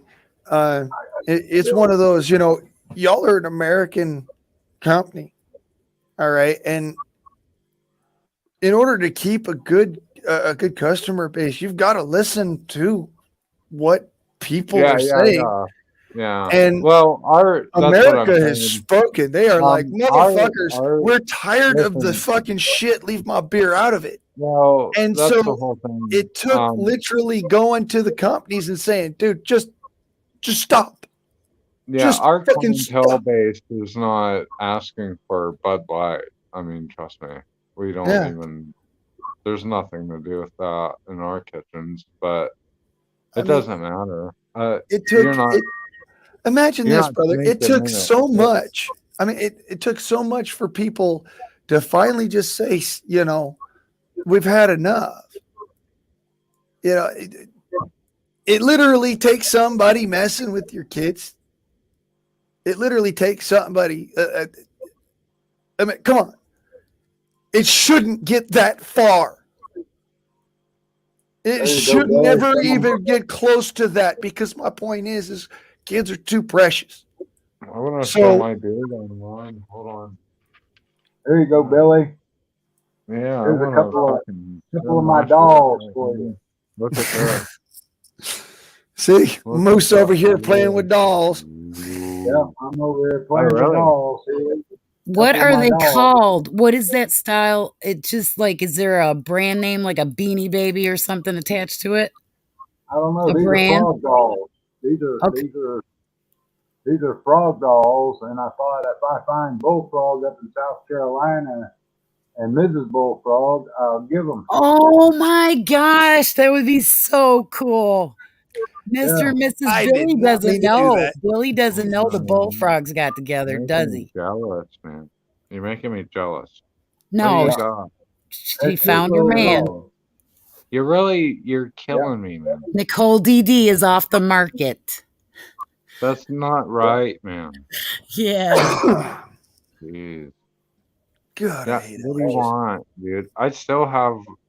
We have auctioned off a lot of this stuff, and I don't know. Do you really want this to happen? No, I'm one of these people that I'm saying, look, I don't want to have to start fighting in the first place. We shouldn't even have to get there. We shouldn't have to get to the point of boycotting. We shouldn't have to get to the point of cutting into other people. But once we're at once it's come to a situation where we have to push back, where we have to make an actual effort, dude, what's the fucking point of even trying to argue ethics at that point? What's the point of arguing ethics if the situation is that we've already been forced to that? As a matter of, you should not be forced to anything. You're an American. I think that aliens have come down and took over your body, because you don't even sound like you used to. I am allergic to pollen, dust, bee stings, pineapple, freaking what was it? Urushiol in all forms. And I'm allergic to kiwi. Touching it makes me itch. How stupid is that? And broccoli. Oh yeah, I'm also slightly allergic to shellfish dust. And that's part of what I have to feed my chickens.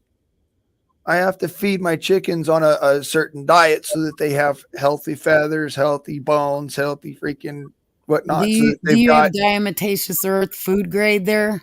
Can you get it? Okay, that's good shit for getting better too. Like you can put it in your coffee, teaspoon.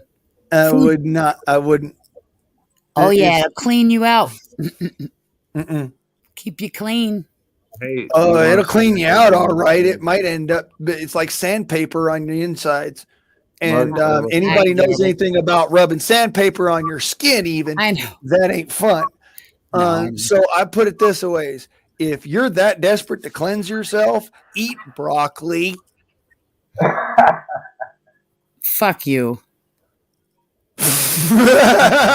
Why are you saying that? I didn't. Because he deserved it. Otherwise, he'd be jumping down my throat, wouldn't he? I don't think so. I deserved it. You missed it. It went over your head. It went over your head. I know she hates broccoli. All right. I know she hates broccoli. The funny thing is that I says that because it's a matter of fiber, certain types of fiber you cannot digest, and it's better for you to cleanse out your system and clean that crap out of your guts than any guts form are of clean. dirt. The guts clean, dear. Okay, let's just get that straight. We moved on from that. Okay, I was just feed your damn chickens. I've got to get off on this tangent because I saw something the other day that had me going. Don't tell me. Don't tell me. Okay, but tell me that you feed it to your chickens. These women are getting their men to eat dirt. No. Dirt. Why? Why are you eating dirt? I don't know why. You do understand. Diatomaceous earth is dirt. It's shells. Right, but it comes out of the ocean. After millions of years gets scrooshed up onto the shore and becomes and I have a chalk addiction too. Okay, I eat chalk. I just go ahead and chew on chalk every day. Fuck you. Stop it. You guys are literally dumb. I'm trimming my beard. I'm gonna trim my whole face, and I'm gonna look like a whole different person. Nice. And you guys are gonna be arguing about what the fuck are you arguing about? We're just giving each other shit, okay? I'm giving her shit because she's sitting here telling me to eat dirt, and I'm telling her, no, eat broccoli. You do eat you think dirt. I got these young features? And you think I feel good? I'm actually not feeling like, absolute crap today. Come on. Broccoli! That's good. And the fucked up funny thing is I know she hates broccoli, so that's why I say that. Yeah. We just dig each other. We all dig each other. Hey, did you see that? What's that company called? Palmetto State. They have a new sniper rifle. Did you see that?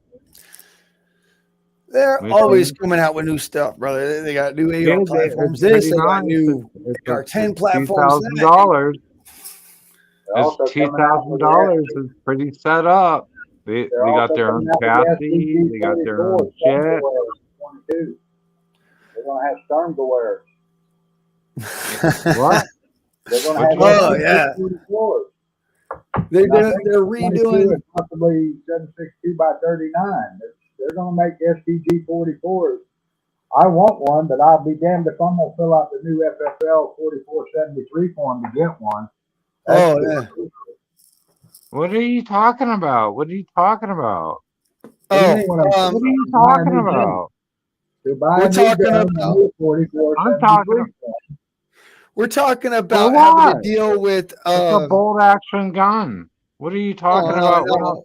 He's talking about the STG 44 remake, the replica that they're making that's going to be in 9x19, 9x39. I don't know what you're talking. I don't know that. That's not what I'm talking about. I didn't know anything about that. What I'm talking about is a bolt gun. Aero Precision is coming out with a bolt gun. Actually, it's out. It's $2,000. You can get it in 308, 762 by I think 39. You can get it in 6.5 Creed. That's what I'm talking about. I'm talking about a bolt gun 308. We already moved on from that. Oh, you guys are way ahead of me. I'm so sorry. Yeah. See, I'm being a board drag. All right. Moose over here already said, all right, they're doing that gun. $2,000 is nothing to balk about, though. See, I'm catching everything here, though. Man. That's Moose, a lot of money. Yeah, $2,000 is a lot of money for a bolt gun, but I'll say this: that's not a lot of money for a really good bolt gun. That's what I want to know. How good is it really worth? I've been hearing some good things. I don't know. I'll say this. I want to know. I watch a couple of different channels. I'm gonna have one, and I've been hearing some good things. I've been seeing some not so good things. So it's up in the air. All right. What I will say is that if we're talking like, you know, a $2,000 bolt gun versus, you know, something like a $40,000 bolt gun. All right. There is no comparison here. No, that's not what I want. I want one MOA at like 300 yards. Will that produce it? Let's see. You could get that with a Savage 110. I already did that. I got that with a gas gun. I used to get better than that with my Savage 99. I get that with a gas gun. All right. I'm not bullshitting you. I used to get better than that with my Savage 99. I can get one MOA. Yeah, well, Savage 99 is a fucking awesome gun. I can get that with my 300 mag. Oh, fuck what you got. Listen, look at all this turmoil look at all this bullshit. I'm just saying, Aero Precision has a $2,000 fucking target rifle. They've had them for a long time, Billy. Where have you been? Hey, apparently under a fucking rock because I just heard about it today. Blaine. And I want one real bad. Blaine. What's up, Devs? Can I please share screen for a minute? Yeah, sure. All right. I don't know how to do this. I just got this computer and I'm new, so all right. Do it, Deb. Do it. I am. Do it, Deb. I can do this. Yeah, I know it. We've fucking been behind you for a long time. Okay, this is something just for us because we're all three together. Here we go. Oh boy, it's over there. Come on, computer. There we go. Do I have to mute? Nope. And that big screen, yo.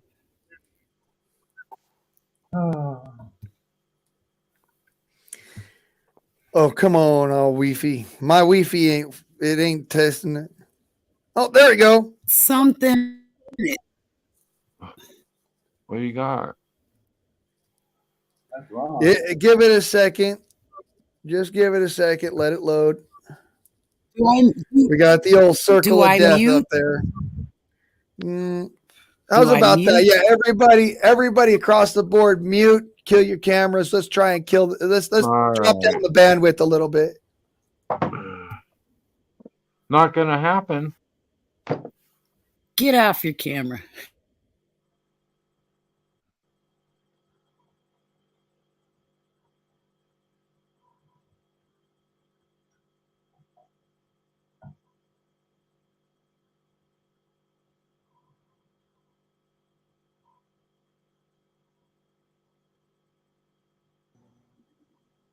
Hey everyone, Dangerous Freedom here.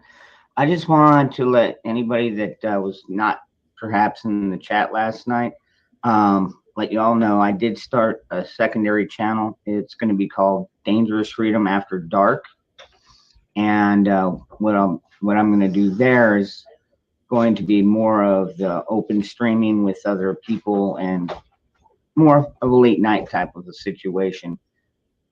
And as far as my other Dangerous Freedom channel, I'm going to try and make that more for prepping and other things like that, and not let that one get out of hand like it has in the past. So everyone, I will post a link in the chat below, and I hope to see you come over there.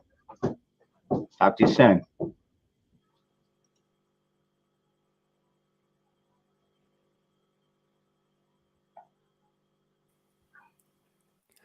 Ladies and gentlemen, Dangerous Freedom. Dude, that's like a stab right to my heart, dude. No, we had to do a memorial. All three of us are together. I got tears, but I'm sorry. I had to do it. That's not that I don't know if that's really cool. No, That's that really was bad, his dude. announcing. We've never had a memorial, okay? Motherfucker, that's my memorial to DF, okay? All right. Look, we've all, memorialized him in some way or another. We all kind of, I did. I cried my tears way back when. All right. I'm one of those kind of people that I get over it in a moment, get it done. Yeah, but you never knew Johnny Carson, man. You never knew Johnny Carson, did you? Well, we knew him, and that was like a Johnny Carson to me. He kept us all together for a year. He did more streams than anybody ever seen. There's never going to be another there's never going to be another. That he is the reason that we're all where we are right now. Guarantee you that. Yep, we wouldn't be talking. Hell, I wouldn't be where I am doing what I am if it wasn't for Dangerous Freedom. Fucking believable. Yep. Unbelievable. Hell, I took an avenue that kind of just, because I'm adamant about certain things. All right. And I learned when I was a young man, you got to be that way. And Ron brought that to my attention. Honest to God, like, dude, you're not the only one, but this is how you're supposed to be. Hey, Virginia. I'm sorry.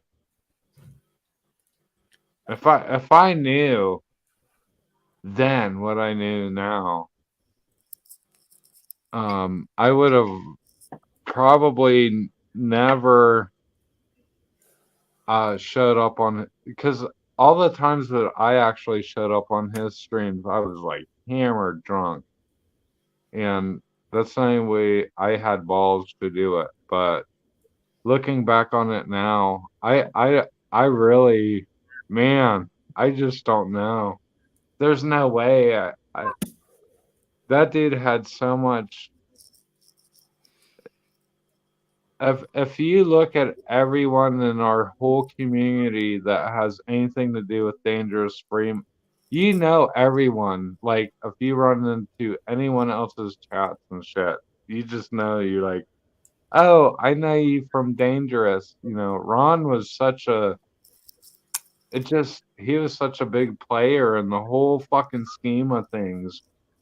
He made connections that you just couldn't make. To be up on his panel was just, it's like a godsend or something. It's like, I've been up on like your panel or anyone else's panels and all this stuff. To be in Dangerous Freedom had like, I don't even know how many people he had like 125, 130. Well, we got hit with the trolls, people. Remember? Yeah, we had 100 in chat. Oh, man, it was insane. The trolls, we had so awesome. There was three of us. He shut them off. He's like, oh, my panel will take care of all you trolls. We had a troll-a-thon one night. 3.5 hours, man. We won. It was the first trolling. I was there, man. It was whack a troll. Awesome, yeah, whack a damn troll. Whack a troll. Yeah, that's what we called it. Yeah, dude, there was only 3 mods. There was only 3 mods. Crazy. It was like, yeah, bring it on, bitches. I was one. My fucking thumb was sore. Oh, if you remember, so awesome, dude. Like, it was so awesome. If you remember, Debs, there was more than 3 mods that day. There was you, me, And Cashew. JH, just JH. That's all we had when they came in, but people Oh came yeah. in. Yeah. Yeah, you JH. remember? Oh, so check this out. 3.5 Since you're talking hours. about that, I accidentally put JH out of my. You Yeah, asshole. and I was like, people are JH was like talking to me, and I was talking back to her. Like, I couldn't see her. She's like, "Oh," so we finally figured it out. What had happened was I knocked her out, like, of my little chat bullshit, and I had to go back into Google and Unblock her. Oh, you just yeah, fucked unblock up. her or whatever. Yeah, dude, that You. was Gage Y'all, 556 right there. You know, Yep. dude, come on, these y'all people, remember, like, you, MC Deb, and Just I think it's it awesome, was 2 dude. years ago now. Like when I first come up here to Probably Oregon, all like right? 3 years ago, something like that. No, but well, Moose had a show with him, Billy. He did 50 nights with Moose, or 50 weekends, Saturdays with Moose, or most a bunch of them. I got a segue on the same I topic didn't of this know that. conversation, y'all. If y'all remember over on Mad Shad's channel, we had that one night where they decided to do a run on Shad. I ended up, and to this day, I still can't unblock the man through Google or nothing. I tried every which way, all right? And I swear to you on all that is holy, no matter what I do, I cannot unblock him. And I love a lot of his content, all right? That's Green Thumb Prepper. I'll shout him out any day of the week. Dude has got some honest to goodness good content, all right? There was all kinds of cool people in that chat, dude. But Green Thumb Pepper is one of them. I'm just Josh saying. Gardner. I mean, we can go on and on Oh, and on. Corey Tester, puff puff pass. Yeah, no, Yeah, like yeah. dude, y'all know that I actually blocked Yorga in Ron's stream once. Did you? Why? Yeah. Oh, I think I remember that actually. Yeah, Yorgo is being a I feel douchebag. so bad about it now because dude, Yorga's a cool motherfucker. No, I love he was York. drunk, Cool man. as He fuck, was dude. drunk. He was drunk as hell. I He's not know that it. drunk I now. was drunk most time. Every fucking single time that I come up, I was drunk. So I feel bad I for blocked Yorgo. grandma. I blocked Grandma Where is Merkel, Yorgo and I now? still can't get her unblocked.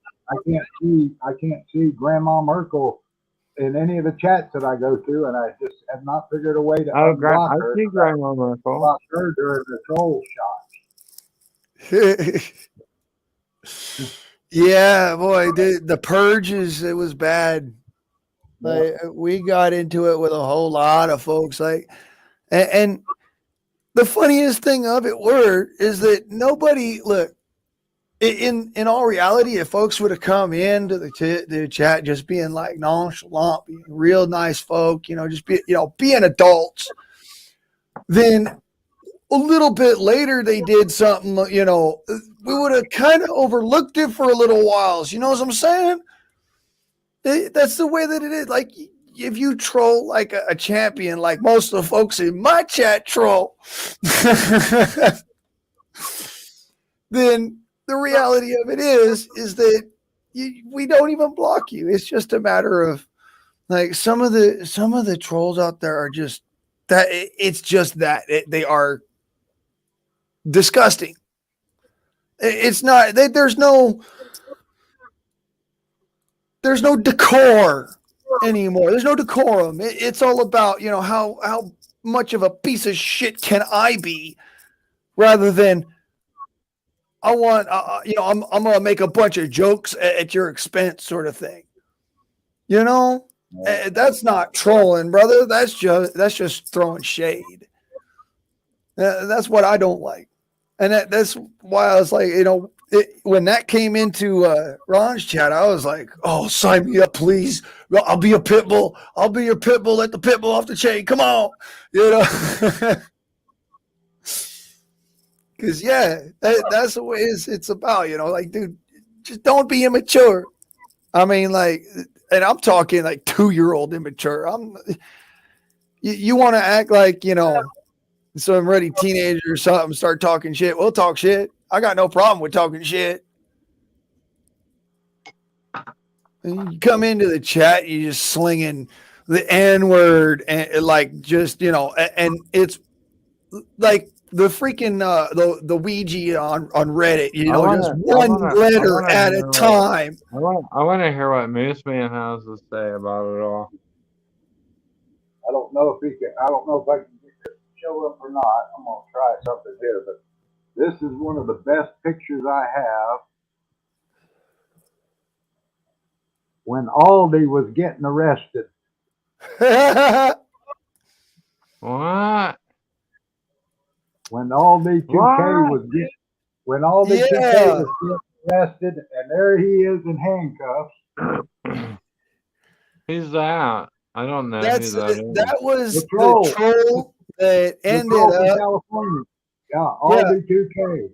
Dude, that's the troll that me and a bunch of other people here, we ended up taking down, and it was over a couple of different things. All right, there was some terrorist threats in there. There was some other shit.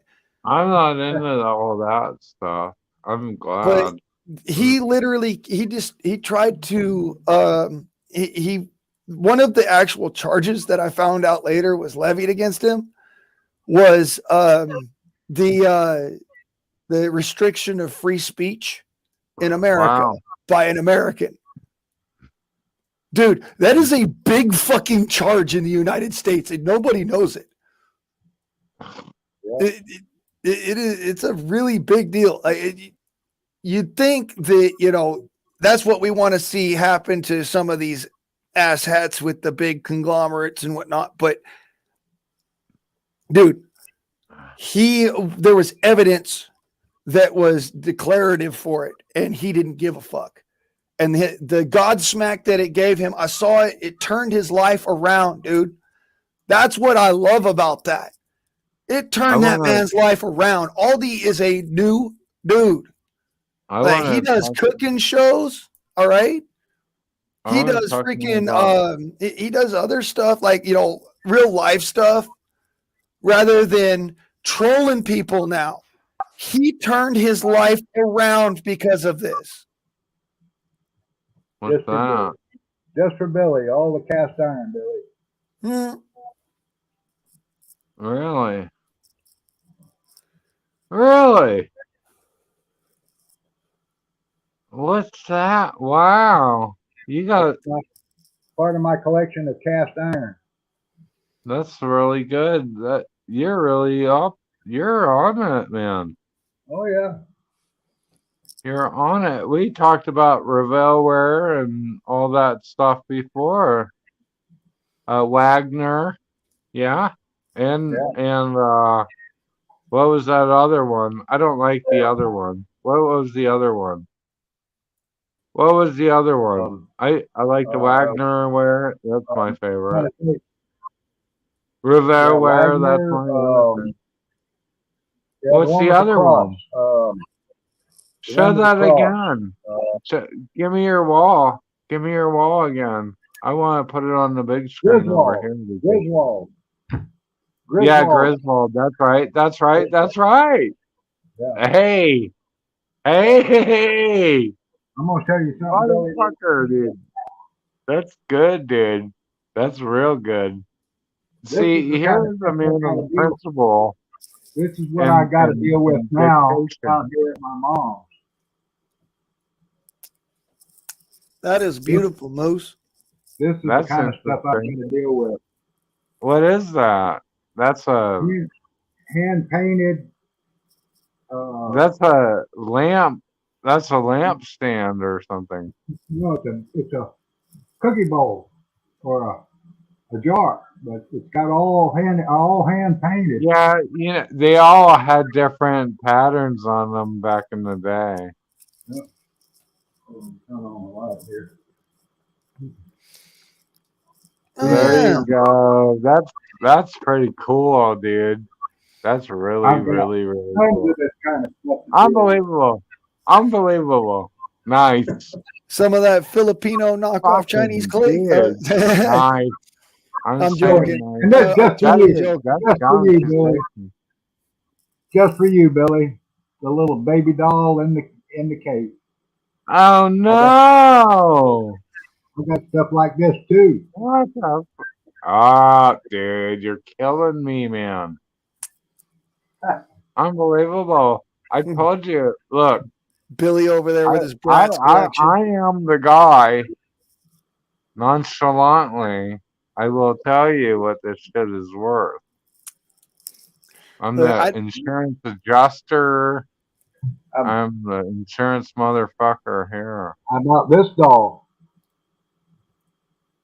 That's Hawaiian, right? No. The geisha girl. Oh, huh. Yeah, I don't know much about those. Yeah. I don't know much about those. I can figure it out though. Yeah. What do you got there? The little geisha girl doll. I've got all kinds of this kind of stuff. Geisha girls. Oh, okay. Yeah. All right. I think I have an idea, but I'm not gonna do anything. With the little hanging lantern or whatever they call that thing. Yeah. Pretty cool. I don't know. I've got some cool stuff here, Billy, but I've got to get it back to Oklahoma. You definitely got some cool shit going on there for sure. I agree. Is Moose in Alaska? No, he's not. But he was. You're not. Oh well, what the hell are you doing there? Boy. I'm in Florida at my mom's house down here in Holiday, Florida. I know exactly where that's at. Wow. Yeah. That's pretty good. I like it. I like all that stuff. That's really good. Yeah, and he's not in Alaska anymore. He was highway patrol. He's a state boy. State highway patrol. He was Alaska state trooper. Moose Man hair guy was. He's a done a lot of things. Lawman. Yep. Done a lot of things. He's one of the last fucking great lawman. Period. Just an adventurer. Life is just an adventure, and I'm just an adventurer. Hey Moose, I got a special song for you, brother. I'm about to trip you out with this, y'all. This is my song for Moose Man. It is called. What is this?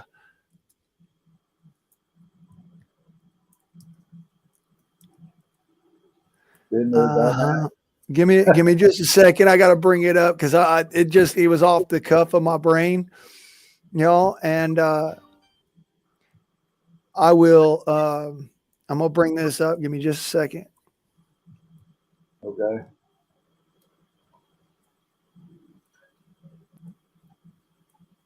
Oh, come on, computer.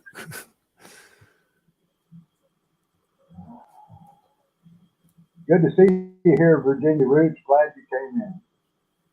So this is my song for Moose here. This is a band called Poor Man's Poison. The song is called Georgia Lawman. Oh wait, hold on a second. Did I share the music over? Was Virginia Roots in here? Yeah. Here. Wow. He's so hot, dude. I wish I had. Does it have screen audio? Can you guys hear this when it's playing? Yeah. Okay. They called hell down on that county line. He said, Georgia Lawman, you ain't taking what's mine. And I knew it came a little too soon that day. You see, he's been fighting his way through the southern states with a bottle of whiskey and a few mistakes, and it fell right into love with a girl named Grace. He said, well, I died today, and you took my breath away with that Oklahoma sunshine on your face. Not far away, promise you forever, even if forever means gonna have to sell my soul today. So they're all together, just a racing cane, cheating death out of them poker games, and then knocking out the bank on the back way out of town. Well, the Marshall's boys never far behind him in West Virginia out on the horizon. He thought it best to let him know right now. He said we could have died today, but I loved you all the way, and I'd go right down to hell just to set you free. Not far away, to promise you forever, even if forever means dying right here with you next to me. Oh.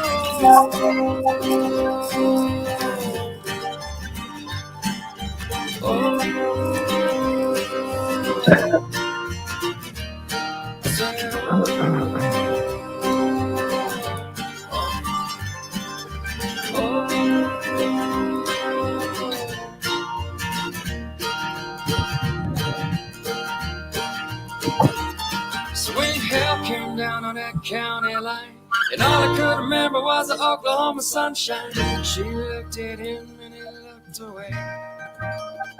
He said, I heard West Virginia looks just like heaven, and right here's about as close as we're getting, and I don't think we're gonna win this one today.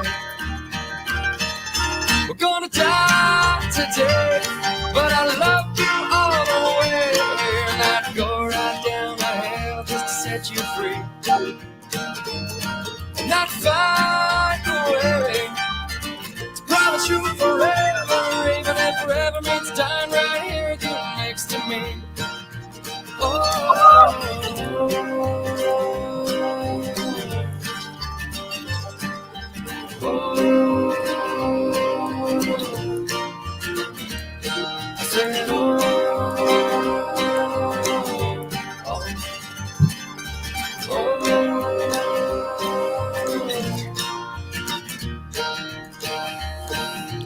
So that, ladies and gentlemen, is Georgia Lawman. And the reason why Moose Man reminds me, that he gives me that kind of like, it brings that song to my mind, is because, you know, you could run a long time. You know, you're gonna get that. You know, you're gonna get somewheres, but it's all gonna come down on that line. It's all gonna come down to hell. You gotta, you know, you ain't getting far from the lawman. That's why, as you know, I've headed things off right at the very beginning of it all. You just take it as it comes. Don't be trying to go out and start nothing. But definitely take it as it comes. You don't run from your problems, because you run from them, you end up like a young man on law, running from Georgia Lawman. Yeah, and you don't drink and drive, because you might hit a bump and spill your drink. Oh, my Lord. Well, I don't drink and drive no how, but, you know. I've got this kind of policy. I don't know if I ever told you about this, Moose, but I got a policy where if I pull off to the side of the road or something to have a beer or something, I will sit there in that same spot for at least 2.5 hours. I won't go nowhere for 2.5 hours. I'll roll down the window and sit back and just relax maybe. I couldn't sit there for that long. I'd have to take a pee.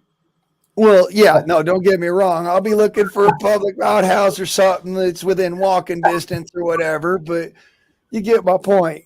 I'm not going to go driving my car away from that spot, because personally, I don't care about what the law says. Personally, I've had so much experience with, my dad. He's an alcoholic, heavy duty alcoholic, and he did not give two fucks. He would drive so wasted he'd be looking out of one eye and have an elbow on the driver's side window open so that he could see and be able to keep the car straight. I mean, I says to myself, I'm just never going to do that. I'm not going to do that to myself.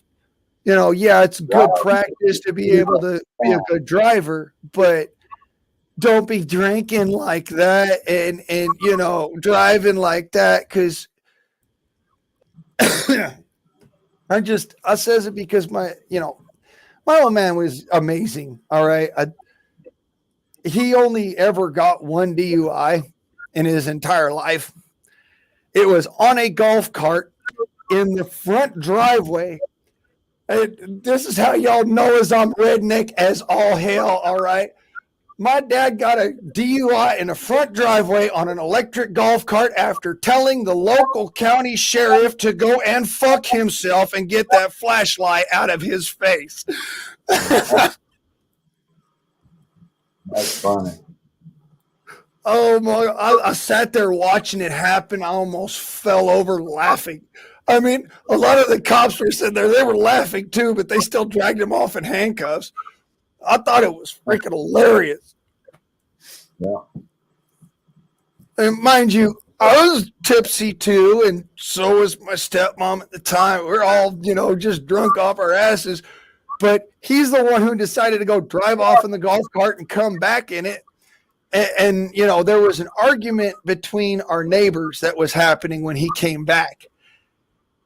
And the police were there. They knew him, so they didn't even bother him. But the sheriffs, the county sheriffs, the Riverside County sheriffs didn't know him, and so they don't know anything about it. They just got right up in his face. Who are you? This, that, and the other. And my dad's drunk off his ass. I mean, this man could not draw a straight line with a pencil and a paper. All right. And so I thought it was just hilarious when he did this, because he knew he was going to jail. All right. He didn't care at that point. It was comedy bottled. So, it's one of those moments where he didn't, he's never been a man who just threw hands right away. All right. He wouldn't put hands on anybody. It was one of those, you had to slug him for him to go throwing down with you. So, he went peacefully and all this, that, and the other, but it was just it was funny. I mean, they had both precincts just fell out laughing. Like, there was one cop who was sitting there hugging the back of his police cruiser because he was laughing so hard. To this day, Blythe Police Department, we have our ups and downs, but it was one of those moments where we were all just having a good time. Yeah. But unfortunately, yes, my dad did go to jail that night. He went in with a DUI, and golf cart. yeah. But I thought it was the most hilarious shit because he never ever once got busted for a DUI in his life. He was like in his 50s at the time. All right. You got to imagine, this man has seen so much life. His dad was in the Navy. He's been to several different countries because he was forced to go. And then he went to several other countries because he wanted to go. All right. Yeah. So, he's seen and it never gotten a DUI anywhere. So it was one of those, to me, it was a lesson in life. Don't be doing that, because even though you can get away with it, doesn't mean it makes you a better person. Blaine. Huh? Look at private chat and ask Virginia Roots if she wants to come up. How about that? I got to go for a minute, just a minute, but I'll be here. Oh, okay. Be a gentleman. Yeah. by all means, please do. If you wish to come up into the panel, you want to come up in the box. Dude, this is open freedom forum. That's why I put this up here, because my last one I had to take down, just because shit happens. This one, I don't give a flying rat's ass. It's a freedom forum. Have fun. All right? That's what this is all about. That's what the freedom forum's here for. It's your moment to sit there and scream about what makes you mad. Find your zen. Fucking throw a fucking something across the room. Have an ADD break and shoot up a tree. I don't give a flying rat's ass. Do what you gonna do. Just so long as you ain't swinging your ding on the panel or, bullying people in chat, you're good.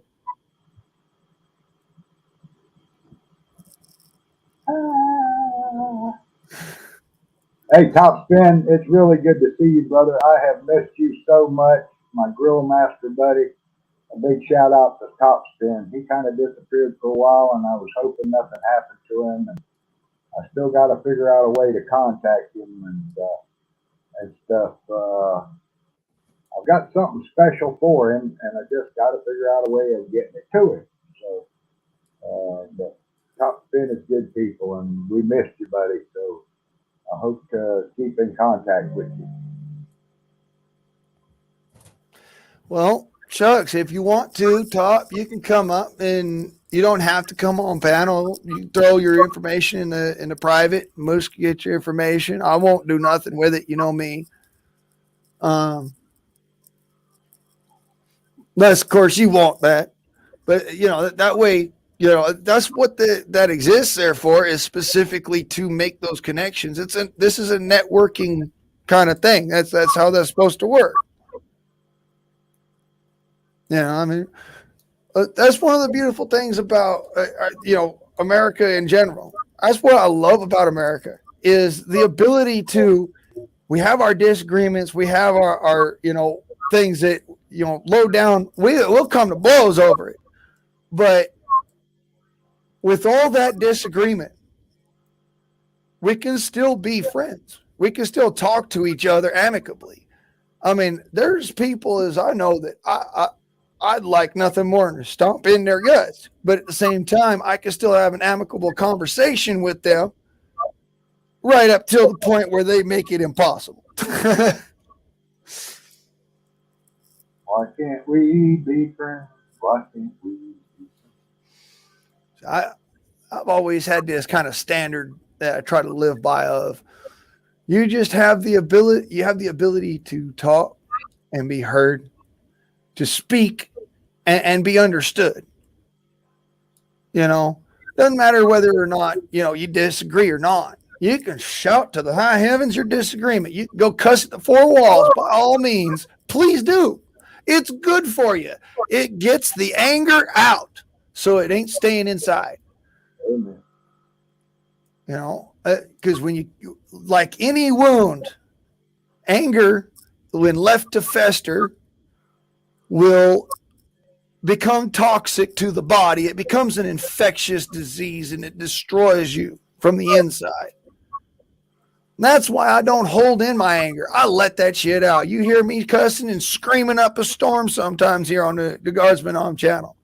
The reason for that is get it out, air the shit out. That way it don't stink.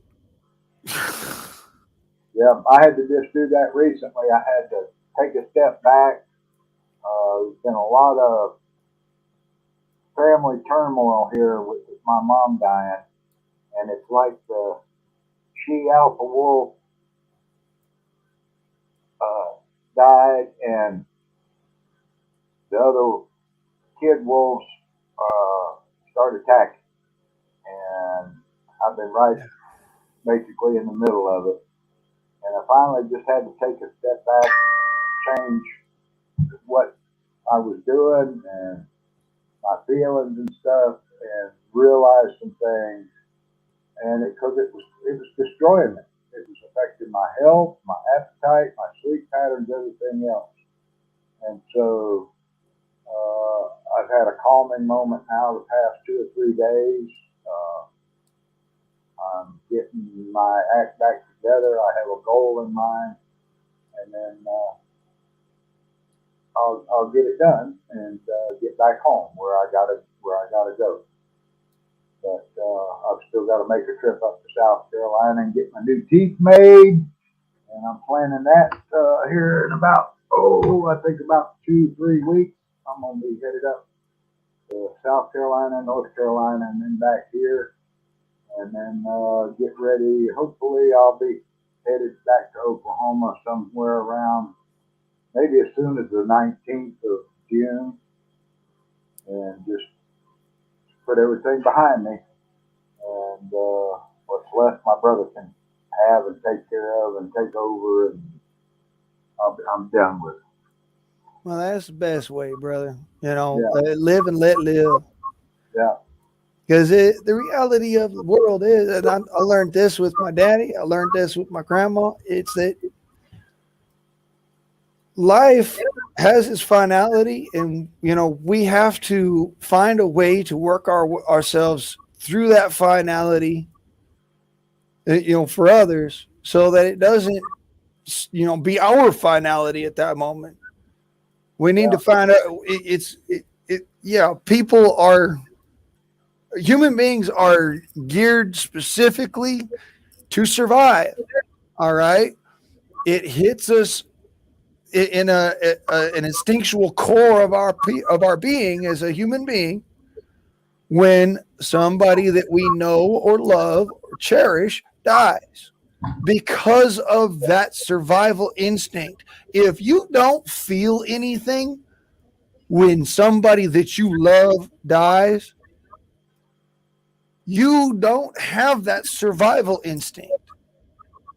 And I'll tell you that right to your face, because I know it to be true. I have that survival instinct. Every time that somebody I love dies, it hits me hard. At the same time, I've watched people with absolutely no survival instinct whatsoever. All right. And mind you, mine is damaged. I'll say that much. I don't fear much, but, you know, I've seen people with absolutely no survival instinct, the kind that they'll run headlong into a building, giggle, stand back up, and do it again. All right. And it doesn't affect them at all. It really doesn't. Death is it's just like their mind goes blank and then they don't even think about it. So it's a matter of, that's that survival instinct in all of us telling us,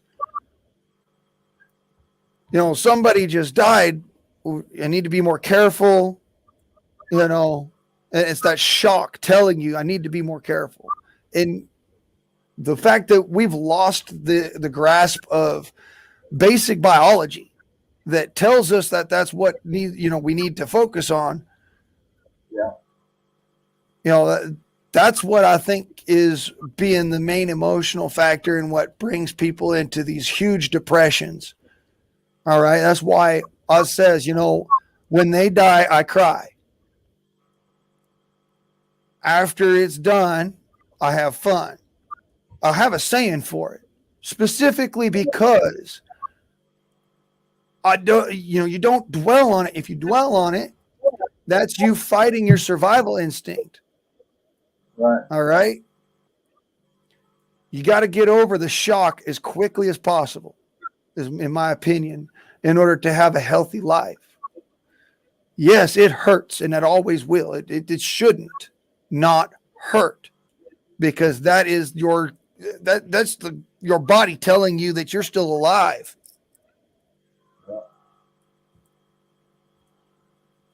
It looks like we lose a loved one, you know, but they say they're going to a better place. Well, I hope they're in that better place, and you know, you hope you can hook up when you get to that better place. So, you know, the future's uncertain, and right now, you know, you were talking earlier. This country, I'm telling you, this country is in such a moral decay and such a financial, economic struggle. We're at the same point, only worse, when the 1929 depression hit and the stock market crashed. We're at that point right now.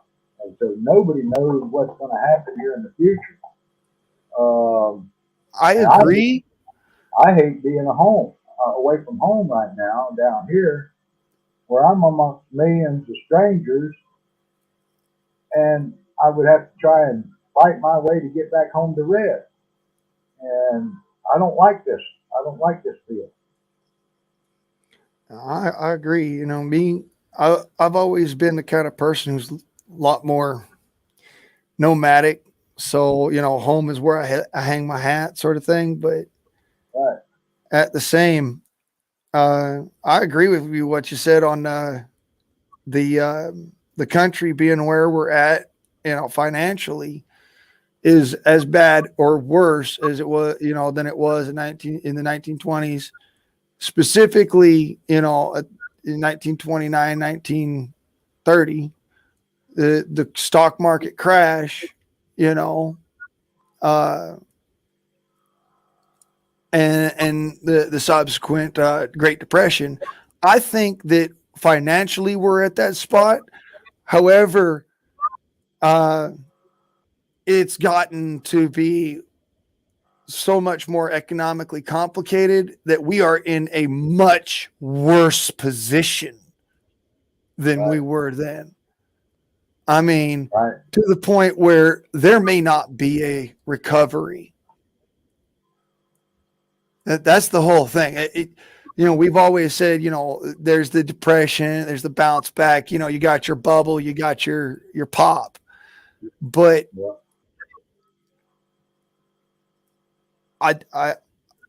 it's hard for somebody who, you know, I learned basic high school economics. I didn't get into the whole MBA sort of stuff. So I know basically how the country runs in a nutshell. And that got pissed away. We are in such a bad position, financially speaking, economically speaking, that recovery is almost impossible. I think so. I think so. And you know, we don't have a crystal ball. We really can't tell.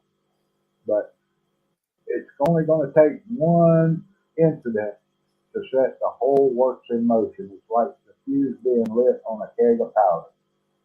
It only takes one small motion to start the reaction.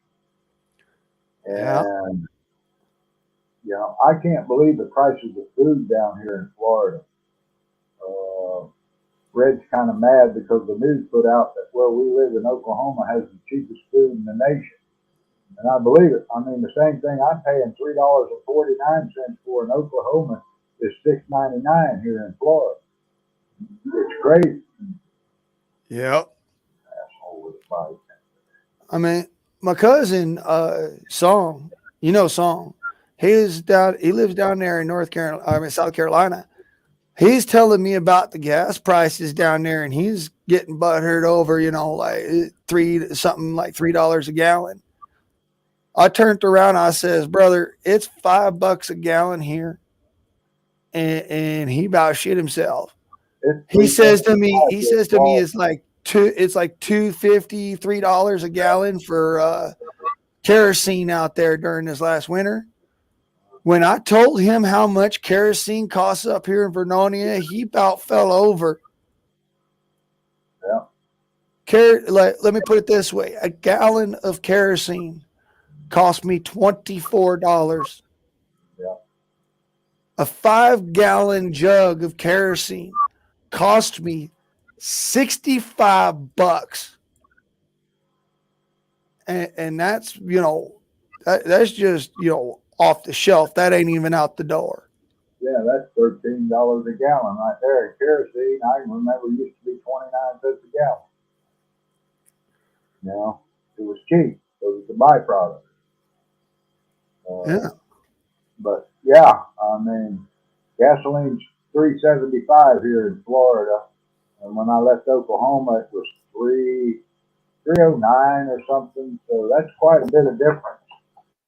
And of course, this new Dodge Ram pickup that I bought with the 5.7-liter Hemi in it. You don't get the best gas mileage in a while. It's got a huge tank, but I'm just taking it easy with it, getting the best mileage out of it I can. But, well, Moose, what most folks don't realize about motors is that when it comes down to the freeway travel, all right, I'm not talking inner city, I'm talking freeway travel. The most efficient freeway travel vehicle is actually a V8. Yep. All right. And the most efficient inner city travel is actually a V6. Yeah. Now, you got to have the power to get up and get out of the way. But at the same time, you want to be able to miser your gas, and you want to get on the freeway every now and then, you kind of need to in the inner city. Well, there's this Ram I bought. It's got the eco mode on it. I've never heard of it before, and it drops when you get up cruising, like on cruise control and on flat ground or whatever. It drops the eco mode. It drops 4 cylinders out and pushes all the power to the other 4 cylinders. You don't even feel it drop out or come back in when you touch the gas or start up the hill. It puts the other 4 back in, and it's really brought the gas mileage up. I'm looking at over 20 miles to the gallon with a big half-ton Ram pickup. So I'm not unhappy. I'm not unhappy. It's just I get good mileage out of having a big tank on it and stuff, and I got the power to pull a Ford or a Chevy if they're stuck in the ditch. So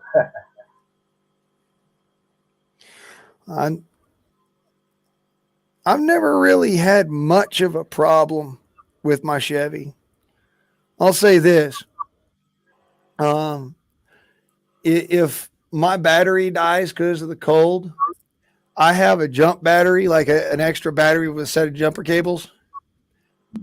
And that's all I need to start my truck in the morning.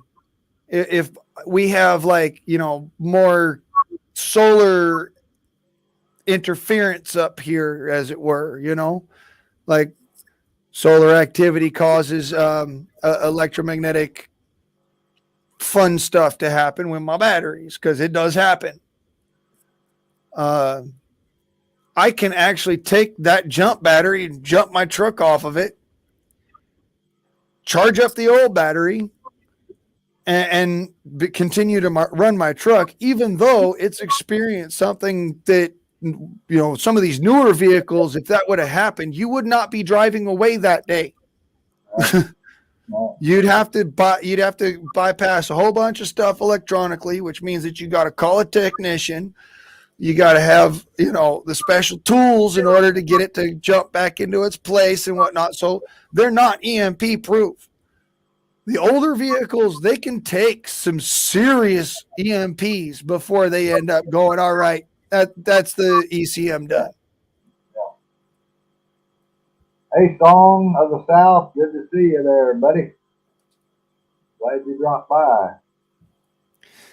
Hey, cuz, how you doing?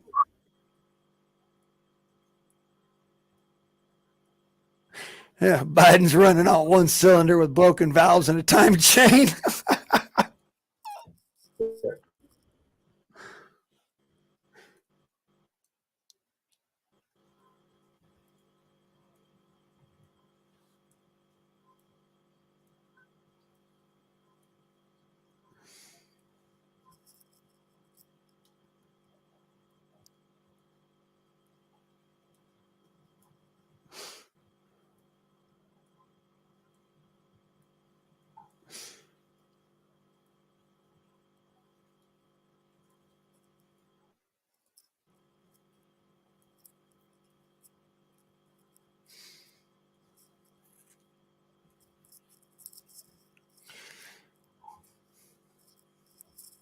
I lose sound? No, we're here. I hear you. Oh, you got quiet. Yeah, I'm not hearing anything. no, I was just sitting here. I was thinking to myself, like, what's the next topic on the daggum schedule here? I can start talking about my preps. I got like a whole bunch of stuff going here. I started up a huge garden here because my mama, when she first bought the property, she didn't do much to it. She went in, planted a whole bunch of ivies and a couple of brambles here and there and some roses. But she didn't do much else to the property. And I thought to myself, well, why buy a house in an entirely different state, and just leave it sit there to rot with a bunch of, plants that you ain't even going to use on. So I went and I started up a veggie garden. Hey, cuz. Hey, cuz. Hey, Moose. Hey, Deb. Hey, Virginia. You sound like you're down the well. I just got a new battery for my phone. Ah. $42.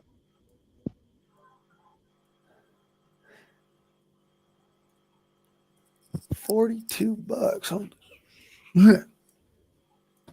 That's pretty cheap for a battery nowadays. Song, I'm back. I had to go get smokes. That's about less than half the price of a new phone. Hey, yeah, low. Turn his volume up. Because you got your finger over top of your microphone. How about now? That sound better. That's better. Hey there, Moose. Hey, how's it going, cuz? I'm hanging in there. Trying to ignore all the stupidity. Oh man, the world is full of it right now. And the worst part is the other stupidity is greed. I can't believe how greedy people are.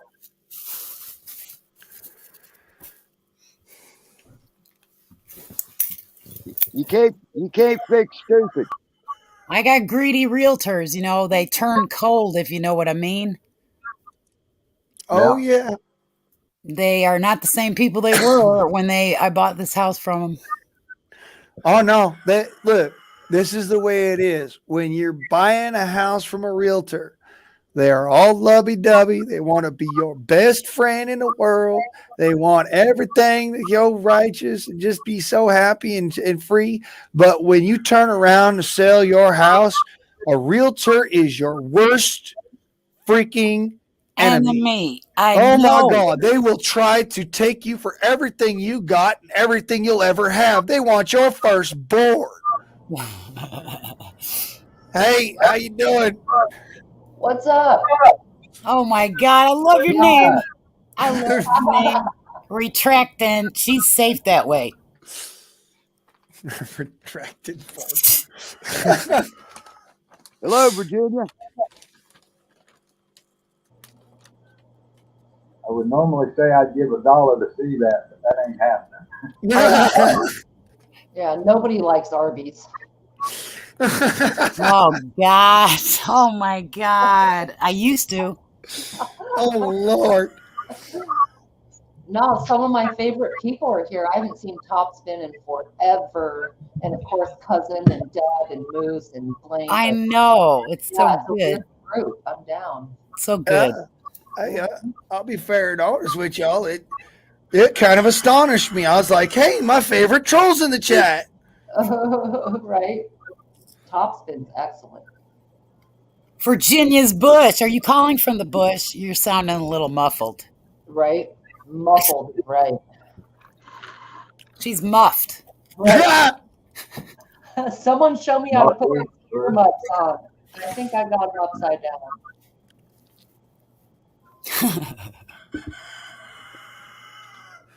And the rooster crows. Yeah. You all hear my cock over there, right? Yep, we do. It's allowed him. I keep telling him it sounds like a Chick-fil-A sandwich to me. Colonel Sanders be calling pretty soon. I would have thought Popeyes. I need me some fertilized eggs so I could turn around and get me a different rooster. I'm joking. I probably won't replace this rooster until it's time. But you know what I'm saying? It's the misfortune of wanting to have meat birds that, you know, you end up with a young cock. Right. Have all of y'all seen the new stunt? The new stunt that Biden is trying to pull? Which one? Which one? He's trying to regulate how the America is going to hunt and fish now. Hey, Biden. And there's a problem with grilling in New York now and having propane. Oh. Yeah. That's what I got to say. Real quick. This is what I got to say to Biden. Hey, Biden. Yeah. Hey, Biden. There you go, Moose. One for me too. Yeah. See, that's like one of the smoothest ways you could ever say "fuck you." He's trying. Light your cigarette and then turn it into it. Yeah. He's trying to put. He's trying to push an executive order to regulate the state's fishing and hunting license. He can kiss my tiny white ass. I'll tell you what, bruh. I didn't buy my license this year, my hunting license, because I figure I'm not going to be getting out there in the woods and going and hunting. So, you know, on my property's on my property. But at this point, I'm about ready to just say, just fuck it. Let's go. Let's ride. You know, that's bullshit. I'm right quick. One, the right to sustenance, BLM Title 14 001. Sorry, let me just get that right. The right to legally hunt for sustenance is non-permittable and shall not be regulated. The otherwise action of sports hunting shall be licensed in all states. This is the actual functional law. You're telling me you're going to change that, son? Hold up now, because that law is more foundational than even our foundational law. That comes from the Magna Carta. That's why it was written into the BLM code. You're going to try and make it federalized. Hold up. You're going to try and federalize hunting to the point where you're not going to be allowed to sustenance hunt. Mm-hmm. I got it. Them's fighting words. I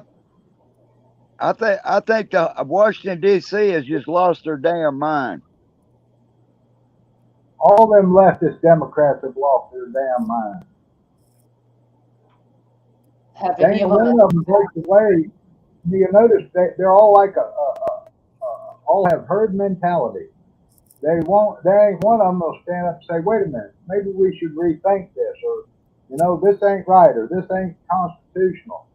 Not a damn one of them. They're all walking that same mantra, and it's like they're all demon possessed or something and got crazy. And I've never seen anything like it. You know, used to be there was extreme and moderate, and then light categories of these Democrat politicians, and now they're all just they're all the same turd in the same cesspool. I'll do one better here. Those rights not allied specifically to the individual or the state shall be the purview of the federal government. That means, in a nutshell, that if it's already taken care of by the individual right or by the state's right to legislation, then the federal government has no business in it and should not be creating any unjust law in that sense. I'm sorry I have to take that tone, but the reality is this is history that they are trying to rewrite. Well, I hate to break this to Biden, but Donner and Blitz is going to wind up in my cabbage bowl. Right. Yeah, that's another thing. Depredations. How you gonna regulate depredations, son? Because I won't point out at you. Depredations. Like me sitting on my front porch when my herd of deer come in my yard and I'm hungry. He ain't gonna do it. Aye. I don't give a rat's ass what deer you're hunting. They ain't wearing Kevlar vests. That's right. So I want to know, my property to my deer. How you gonna regulate? Just what? Who the? I about lost my mind. Well, one of the main problems in that is enforcement. Like how would it be enforced? And what I see happening is special interests getting involved with redefining what is for sport, what is for sustenance, and what is commercial. And Virginia, I think he's trying to push it down to the state level. It's local. Also, it's the red tape in politics believe it or not, in hunting and fishing is down to boardroom meetings and local lodges, and it's just as corrupt as higher up. It's the same. It's being redefined who can do what, when, what you can get, and that is going to affect the sustenance side of it for people who hunt to live. Which it's foundationally legal. U.S. Fish and Wildlife are the ATF of animals, basically. Yep. Yeah. And hunt. Yes. See, to me, it was a situation where certain agents, I'm good with it, and certain laws, I'm good with it. There's a reason behind them, all right? And that's in the sport field. Mm-hmm. Sustenance is a whole different story. If you are hunting to try and provide your children with food or yourself with sustenance, that is something that is sacred. It is not touchable. It has been sacred since the foundation of our country, since before the foundation of our country, in fact, back during the times of Old Britain, Old England, under English common law. I'm gonna ask the whole panel this question. Where is the breaking point? Well, follow the money. That's where their point is every time. Yeah, U.S. Fish and Wildlife is a federal organization, but the organizations pare down to the bare minimum. Like in my area, we, in my household, rely on commercial fishing. And I can tell you the main people who run that are actually the Indians on the reservations. And and they do so combined with the local government and then a little bit with the EPA or the Fish and Wildlife or whatever, right? So it's much deeper and so many fingers in the pot than just what the federal level or even the state levels are doing.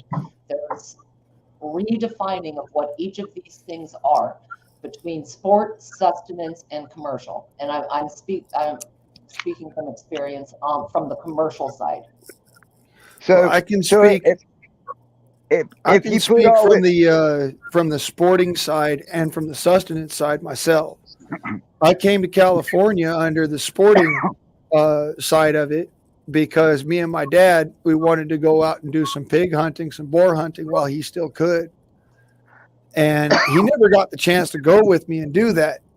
But that being said, I did get out there and do some sport hunting for wild pig. Now, on top of that, I used to sustenance hunt for rabbit. I used to sustenance hunt, and I have taken a couple of deer sustenance hunting. And I'll say this, I followed the letter of the law when it comes down to that because I didn't want it to come back to bite me in the ass.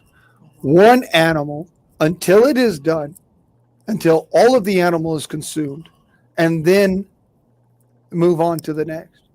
So there is a way of doing about it for sustenance already. It's already regulated out the ass. If you do it any other way, you can get into fucking serious trouble. Mm-hmm. Well, the way I'm looking at this is, if they can't control our guns, our firearms, they're gonna control the stuff that we shoot the firearms with. Right. That's a good point. Yeah, well, they can't be Then everywhere. they're going to control what we shoot out of our firearms too, Mm-hmm. or air arms for that matter. They already tried to do that in California, and Californians pushed back. They're like, wait a minute. It's unethical in an air gun because of the speed that the projectile is moving to utilize anything other than lead. Just because of the way that it works and the time that it takes for the animal to die, it becomes unethical. Whereas with lead in an air gun, it is an ethical kill. The animal is DRT, dead right there. And it's it seriously is less of a hassle for air gunners. You know what this reminds me of? Have y'all ever seen that old movie Jeremiah Johnson? Yeah. Mm-hmm. He comes running through the cabin with the grizzly bear, says, "You skin this one and I'll go get another one." Huh. Well, I want y'all to imagine this. Somebody come running down the street. All right. Basically, same ideal, Got that grizz running after the ass. Only we're in a society at this particular point in time where they have pushed that you may not have a firearm in your home. You have to have it at a club and this, that, and the other, lockbox down at the fucking precinct or whatever, like they want, like they pushed in Australia, like they done in Great Britain to an extent. All right. I want you to think of it on that level. Now, you see this bear tearing hide down the freaking road, about to maul this person. What are you going to do? Shoot it. With what? What I've got. You can't have guns. They regulated that away from you. You can't have air guns over a certain power. They regulated that away from you. You can't have a crossbow because that's considered a deadly projectile weapon and can be regulated in those particular countries. You can't have anything more than a slingshot. Mm-hmm. Or I got a Dodge Ram. I'm gonna run his ass over.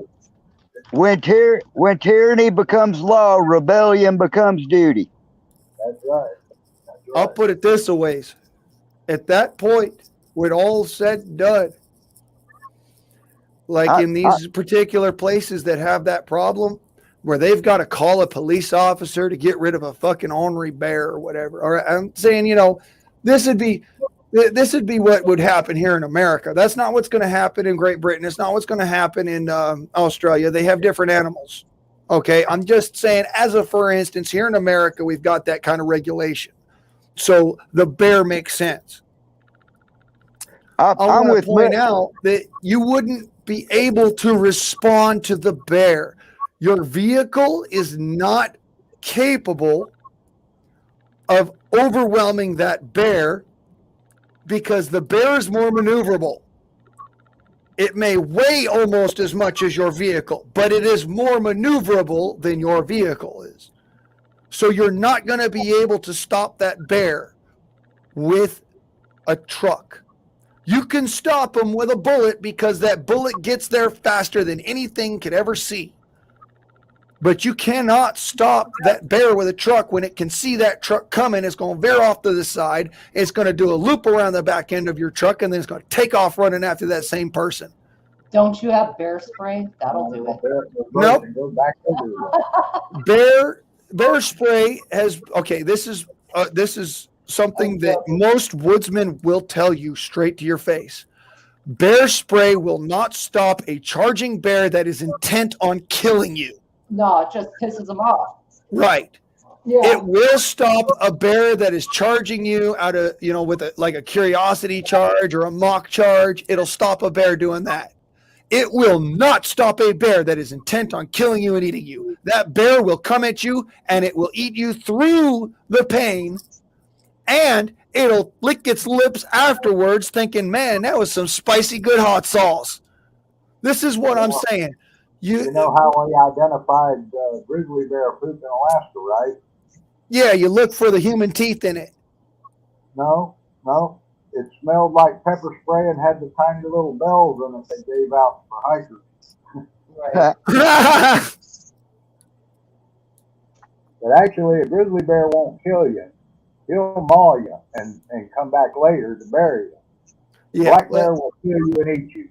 The black bear is the more dangerous bear of all of them, and people don't know that. Yeah, see, a black bear, the way that they are is they will maul you. They will they'll wait until you act or play dead, and then they'll start eating you. But they'll eat you while you're still screaming if you don't stop fighting. Yeah. They will literally rip pieces off of you while you're still fighting and swallow it. Moose, have you ever seen? And if you play dead,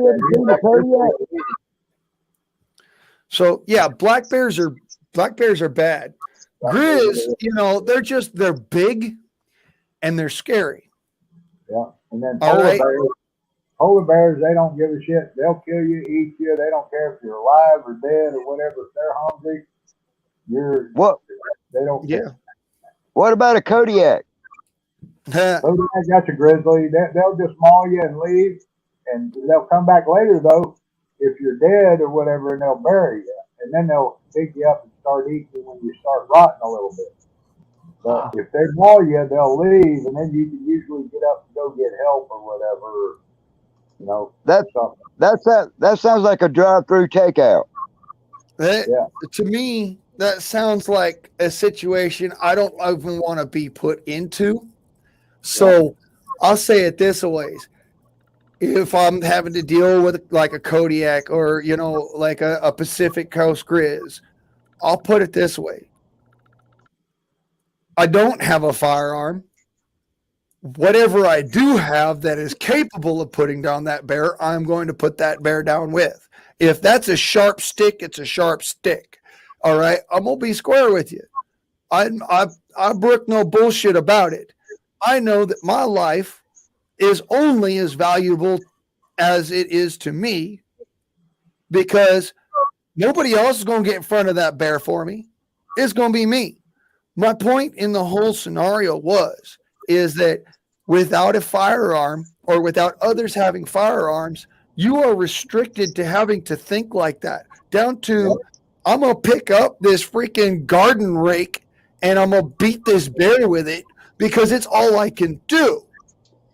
So my point comes back to the only safe society is an armed society where everybody, that means everybody who is an adult and has the faculties and understandings of a firearm and the weight that comes with it, has a firearm.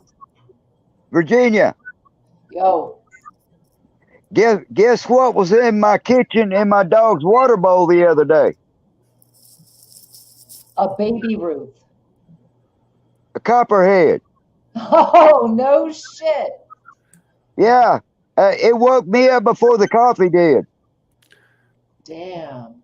Virginia, I tell you this, when he called me and showed me that on the phone, I says to him straight, cause you'd have forgiven me, but I'd have blown a hole in the ground. Right. There'd be a big old hole with that dog bowl in dog bowl. Huh. Do you know how you first get up in the morning and you're kind of foggy, half asleep? Mm-hmm.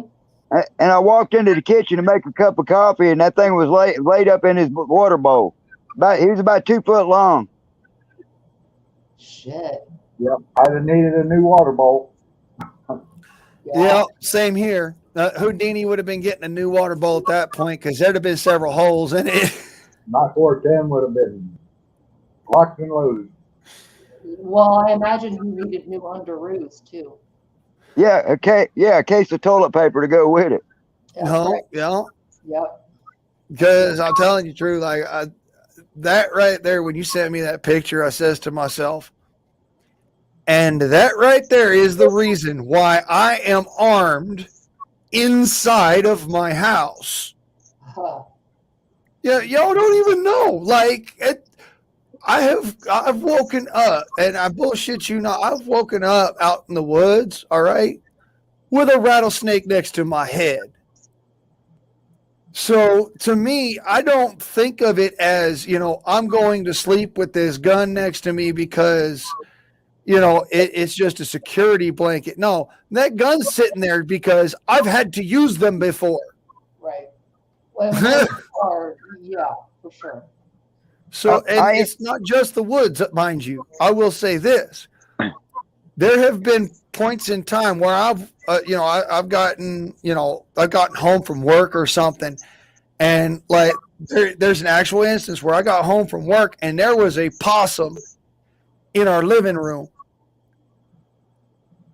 And my dad didn't want to have nothing to do with it. He's like, catch it, get it outside. My stepmom was like, no, shoot it. And my dad's like, but well, the gun will put a hole in the floor. So I come out with my air gun. I put almost 20 rounds of freaking pellets into it before the thing keeled over dead. And when I went over and checked it, it got up and snarled at me. And that thing sucked up that much lead and then got back up. Huh. So, like as I says, after that, my dad went and got his pistol and he went and shot the thing with a real firearm. But in your home, all right, you need to be armed. You don't know if you're going you're just going to turn around and this possum done walked in through the front door.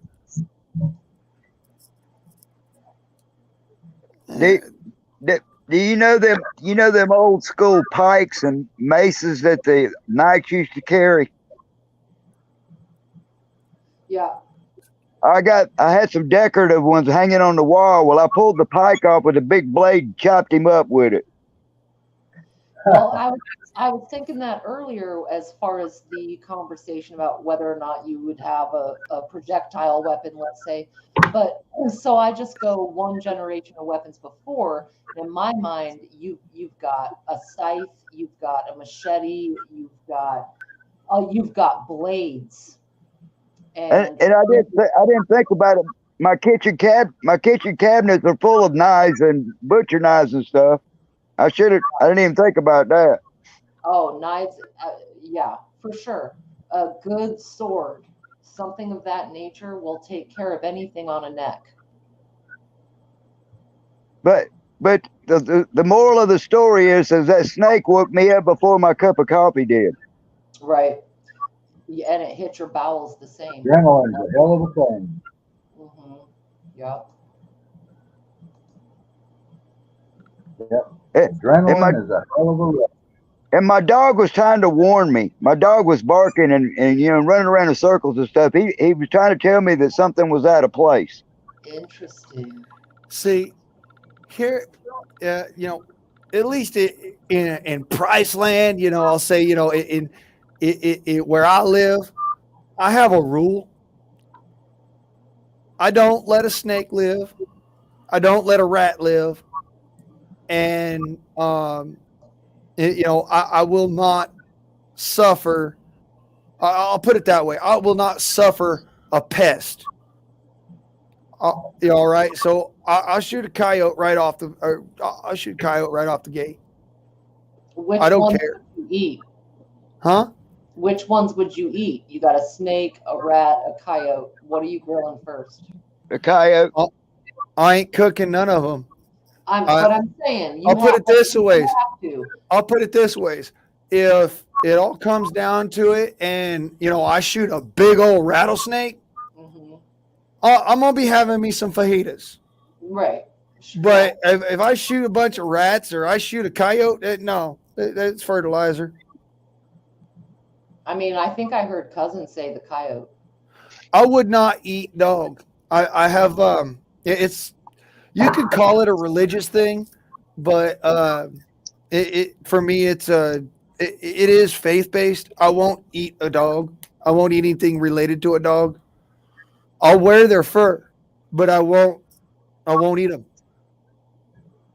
And it's like I said, it's kind of faith-based. It's one of those like dogs are, any canine is a sacred animal. But aren't they all? Pigs are not sacred. Chickens are not sacred. I won't put it that way. I won't say what I understand out of the Judeo-Christian faith, a pig is not supposed to be eaten. Well, yeah, pigs aren't supposed to be eaten. Right. Anything with a cloven hoof. I ain't giving up my bacon because the Old Testament says so. Oh, I understand that. All right. I'm just says that, look, I'll eat bacon just like anybody else. Hell, I'll make prosciutto in my house. All right. But when it comes down to it, I won't eat dog. Like if somebody tries to feed me dog, and I will straight up turn my nose up at it. It's one of those things like, I don't care if it's a traditional in your country or whatnot, or if it's something that you think is all right. Which one is it? Which one is it? The Korean or the Vietnamese that eat dog? Filipino, I know pretty much all of them. I have eaten dog, I'm not gonna lie. But I didn't know it was dog until after I ate it. See, that's a Filipino cookout. In Alaska, the mushers would eat a dog that they were going to cull out of their herd, and it was usually a black dog because black dog was the best tasting and the best flavor. So at Christmas time, they would butcher a black dog, and the mushers got together and celebrated the life of that dog. All right. Well, all right. Just some people, yeah, okay, whatever. I can't. I literally can't. To me, even a coyote, all right? And I wouldn't eat a coyote just based on the fact of what they eat. I mean, I've seen that. I've seen what they eat, and it's disgusting. But beyond that, it's a matter of even the coyote, to me, has it's the symbol of absolute cunning, all right? It's the spirit of absolute cunning. The wolf is the spirit of stoicity, the ability to adapt to everything, even though it's so outrageous. The dog is the most loyal companion of all. I can't for the life of me eat dog. It fucks with me psychologically.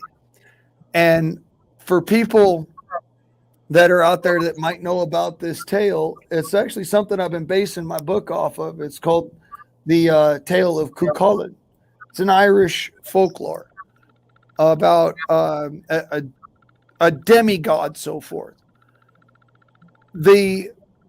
He drew his power from dogs, from wolves, from the canid species. And when there was this evil witch put a curse on him, she made him eat the flesh of dogs, meaning that she made him eat dog meat, and it stripped him of his power.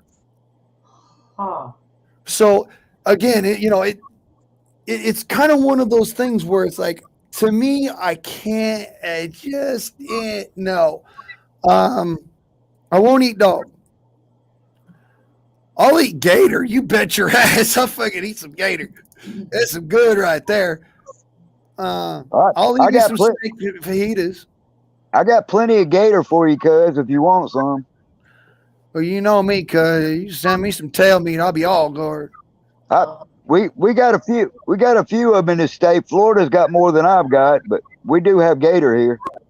I'll eat anything that don't eat me first. Uh-huh. See, Moose, there's something there. I will actually eat bear meat.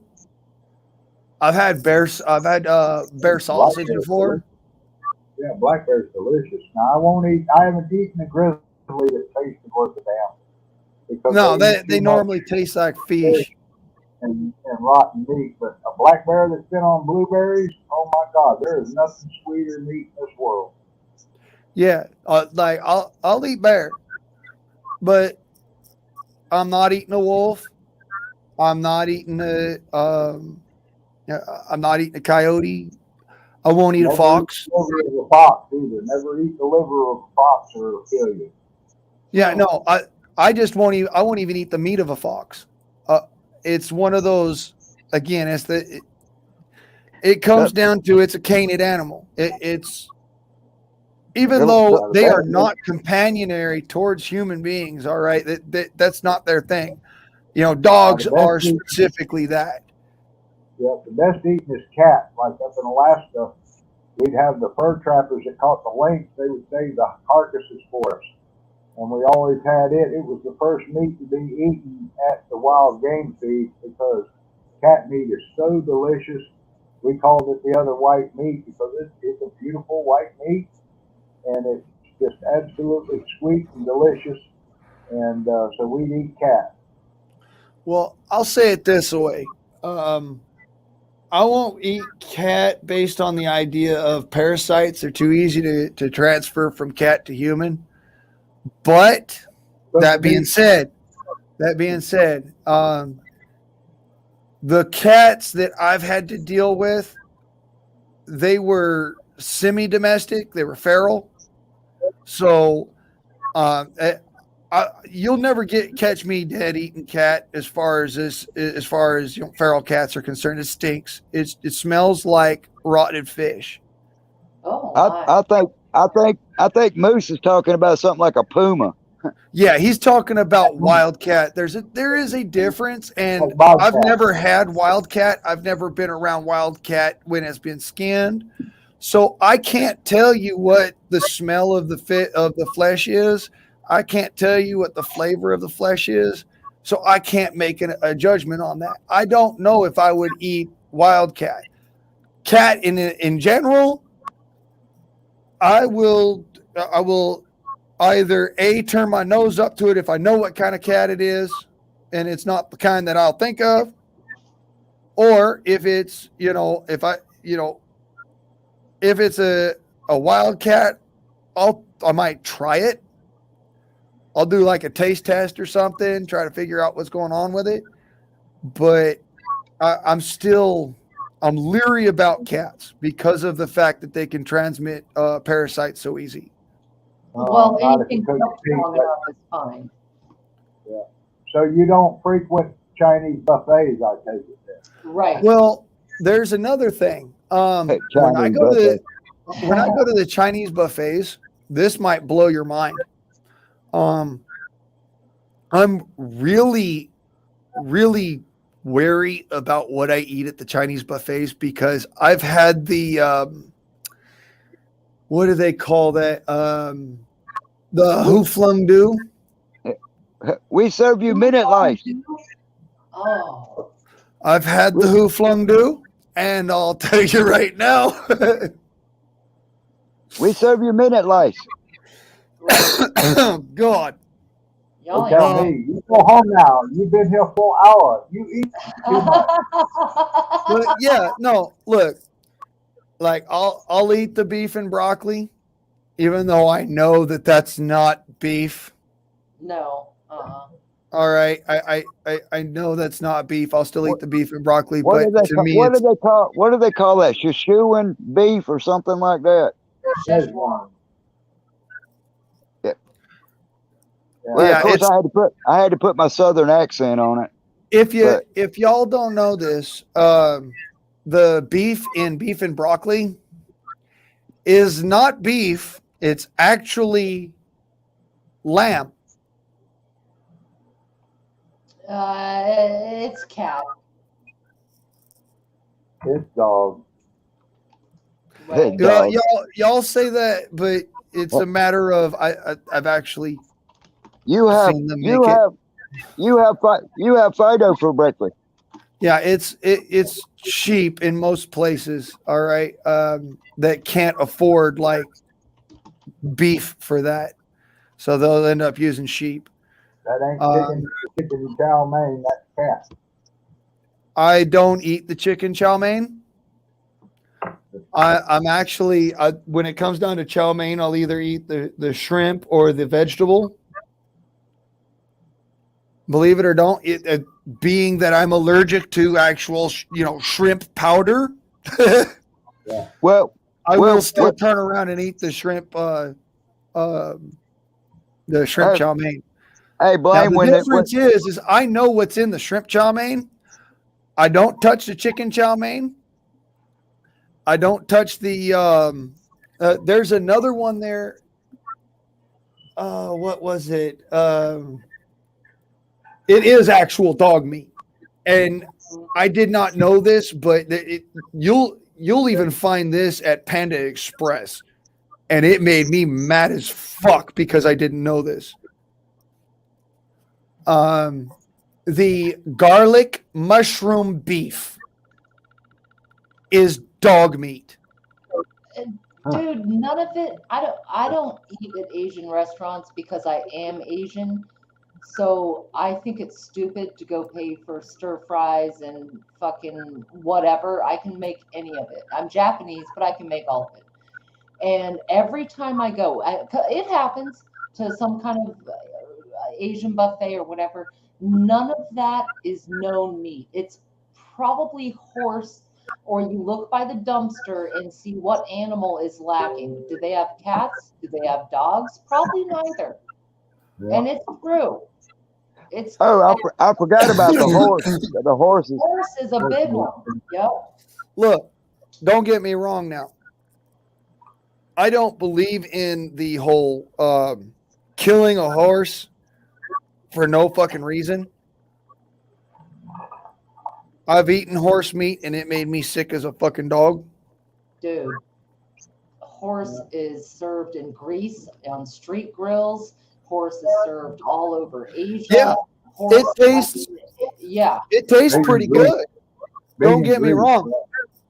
Horse is actually pretty freaking good. It's just that there's something about it. I guess at that one time I had it, it made me really sick. You know, in the late 90s, it was horse. Blaine, do you know what wasabi is? Yes, I know what wasabi is. Look what I got. Holy shit. Right? A 2 pound, a kilo bag of wasabi powder. I got enough wasabi to keep my sinuses clear the rest of my life. That's right.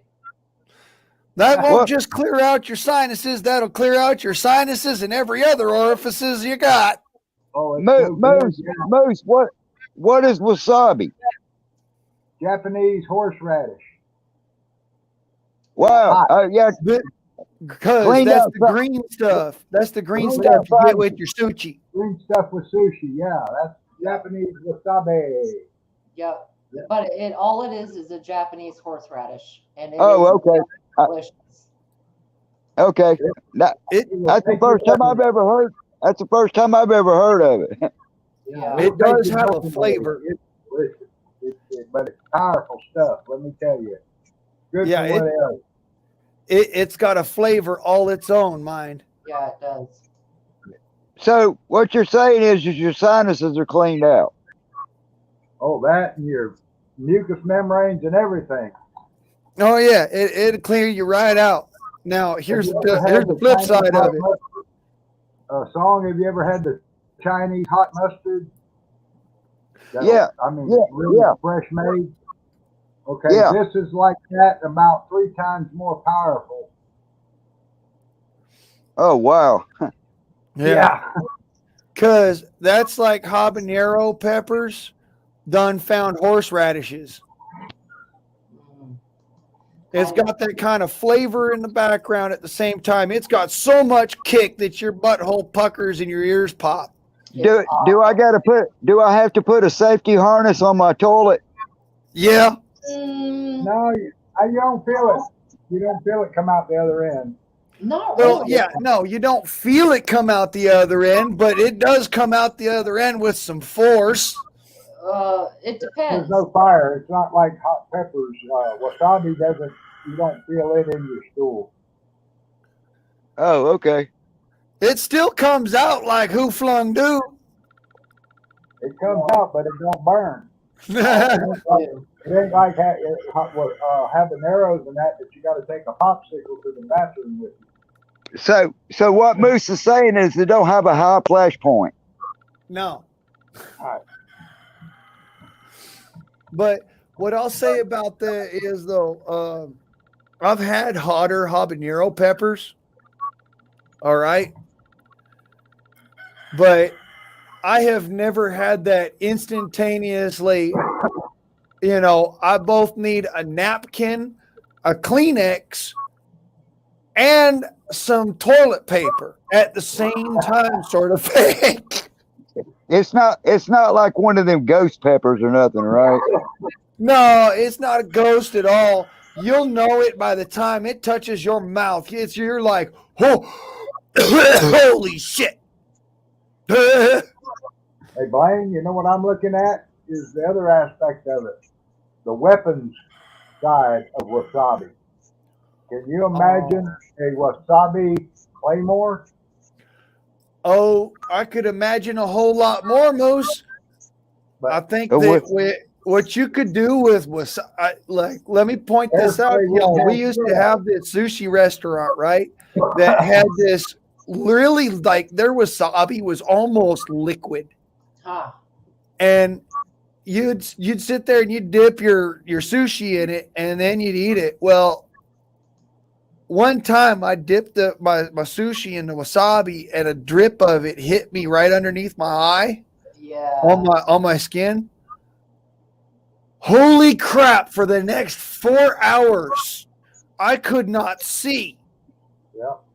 Could you imagine being hit in the face with wasabi powder that's fine as dust? That's what I'm saying. Not necessarily a wasabi claymore. You wouldn't even need a claymore for that. So all you need is just like a one of those little puff bottles. So it would make your enemy docile. It would forget about docile, screaming like a baby and mewling on the floor, cuz. Like real tear gas. Oh no, like the tear gas that keeps on giving. Because let me tell you something. I'm not lying about that 4.5 hours later I couldn't see. All right. My eyes swole shut. It'll bring a tear to their eye, that's for sure. It will incapacitate an individual for no less than an hour. If it gets in your eyes or in your nose. That's the first time I've ever heard of it. Yeah, I'm gonna go back and hope the guys got some more of it to take back to Oklahoma. I'm gonna take. I'd like to take 2 or 3 more kilos back with me. Like I says, Moose, that just in a simple puff bottle, like you get the little volcanic ash bottles. Yeah. And it's called wasabi. Wasabi, yeah. Japanese horseradish. Japanese fireball. I had to laugh when they first opened the grocery store up in Oklahoma that I got. They opened a little sushi bar in there where I get my fresh sushi a lot. And Okie thought that the wasabi was guacamole. Oh God! Oh God. Lord! That's the hottest guacamole I ever done seen. And they spread that stuff on that sushi and popped it into their mouth, and the look was priceless.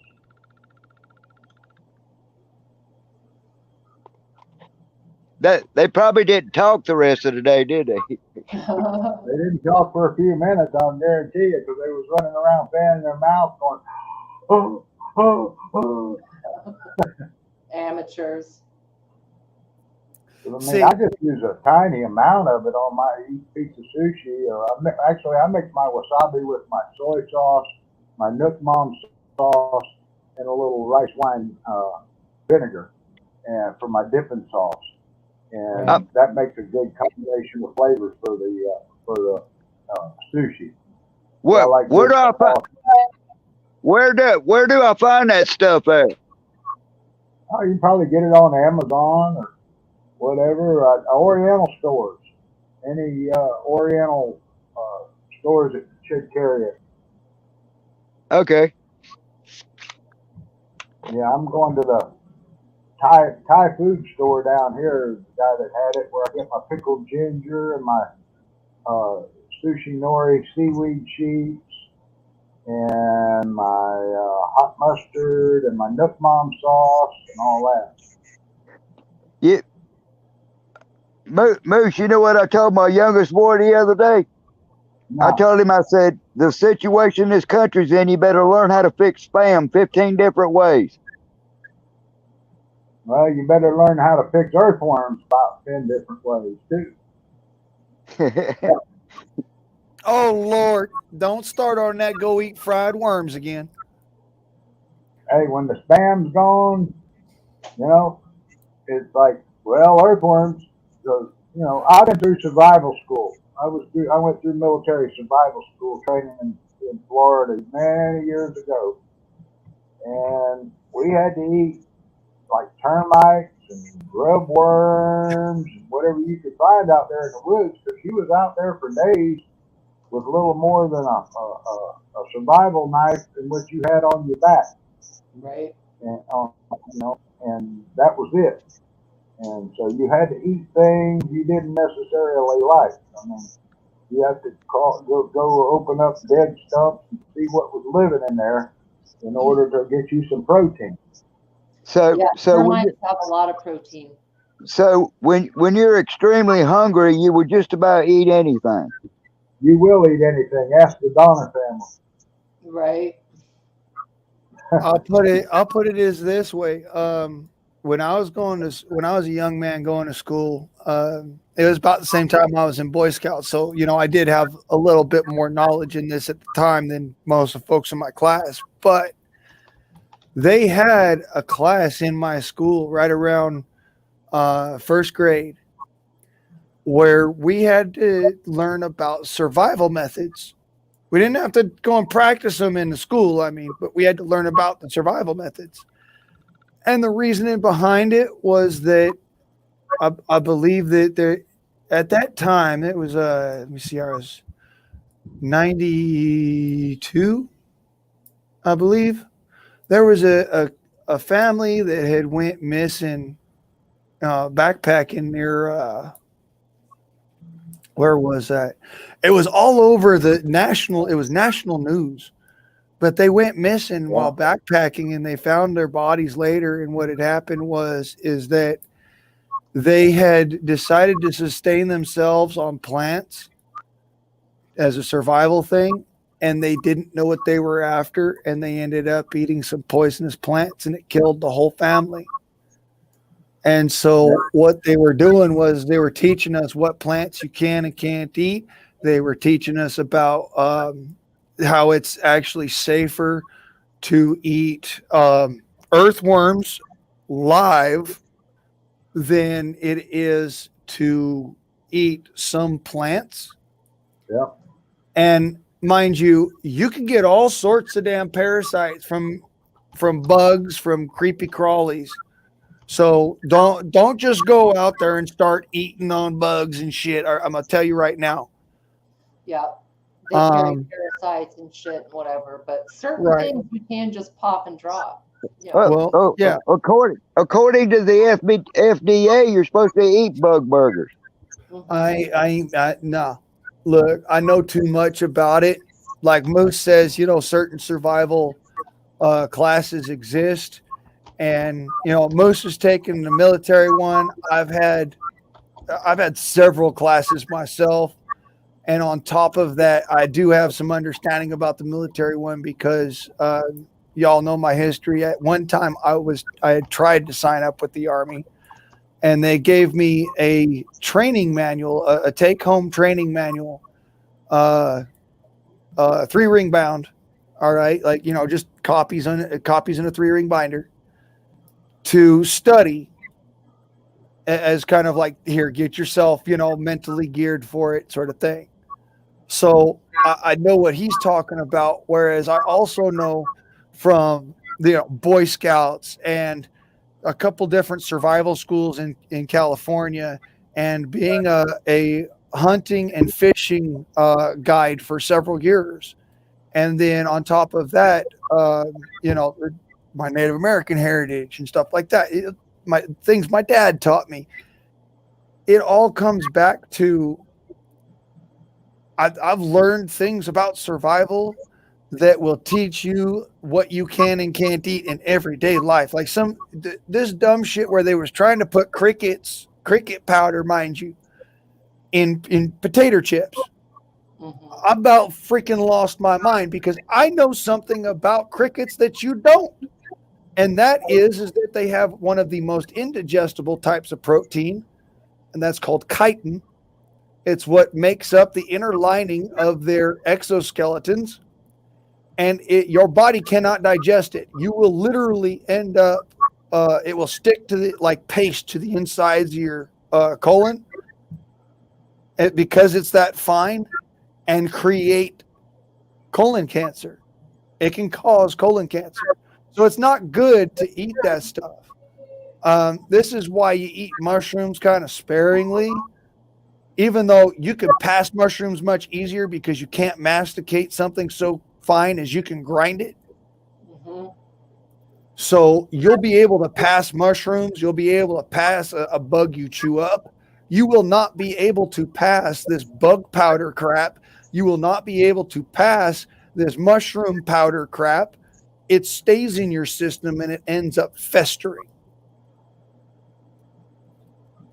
Well, everything in balance will pass. So, I mean, I think that's true of eating any one thing exclusively. You're going to be fucked. But you get things in the right combo and made, to work together, it'll work. I would argue this, Virginia. I'm lightly allergic to shellfish when it's a powdered form, like when I'm having to deal with the chicken feed for the chickens.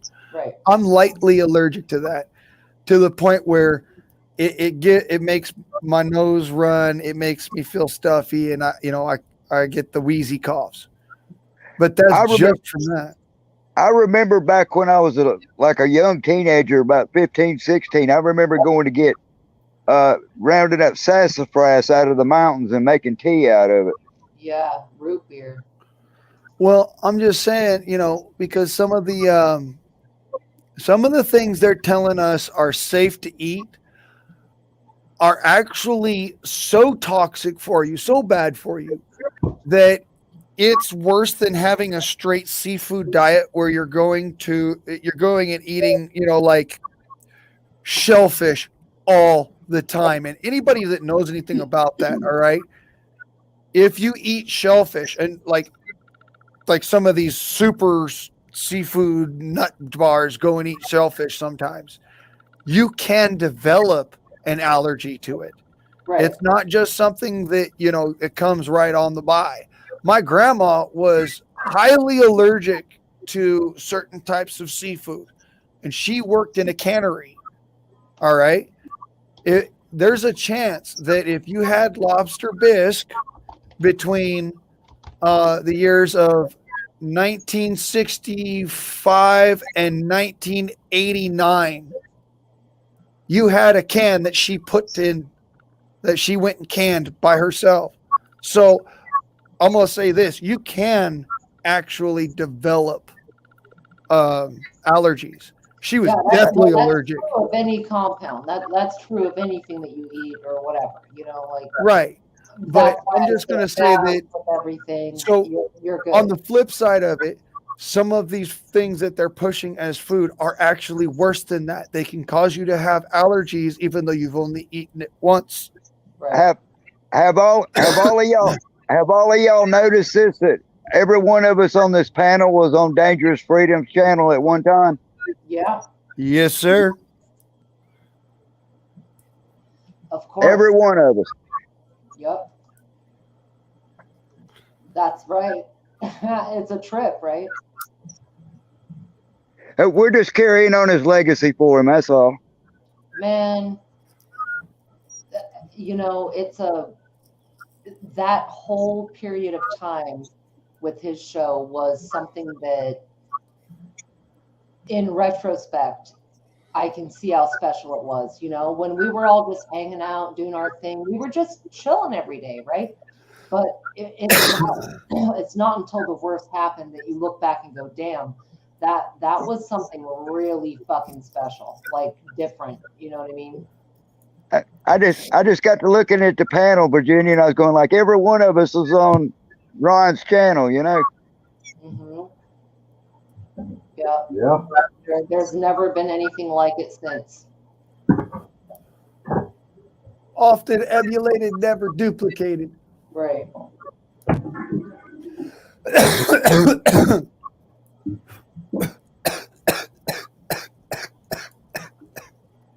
I can hear Dangerous right now. Screw you, Joe Biden. I can hear all the angels in heaven, and sitting up there with Ron, like, I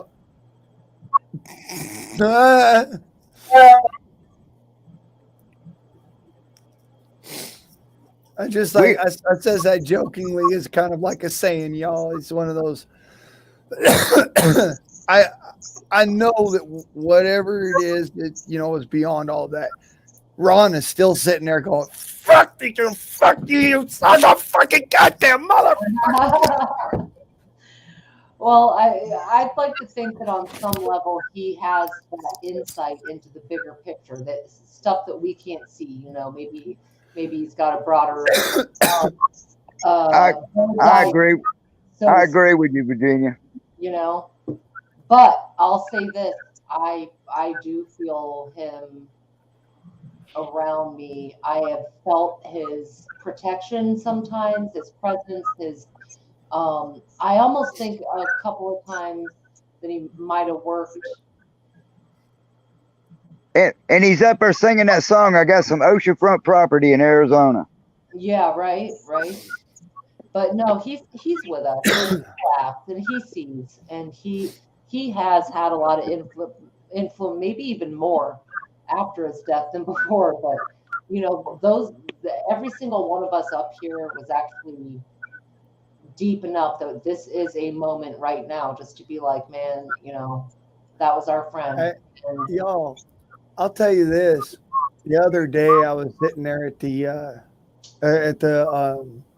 down in the city. I was at a local store out there, and I seen this bumper sticker. Sort of, it was almost a bumper sticker, but it was thick, Right. It looked like it was one of those resin coated bumper stickers, and it said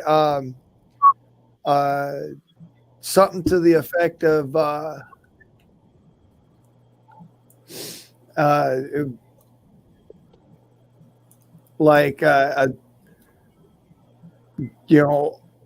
God bless Ron Carter or something like that. And I sat there to myself and I smiled.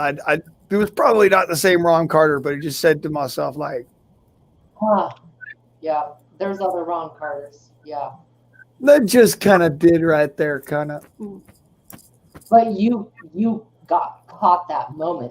You saw it. You were right there. Yeah, no, that was like, yes. Bro was just like. At least we all had the opportunity to get to know him, Right? Yeah, it just didn't last long enough. Yeah. Like, no bullshit. He sat there. I could feel him literally sitting there and be like,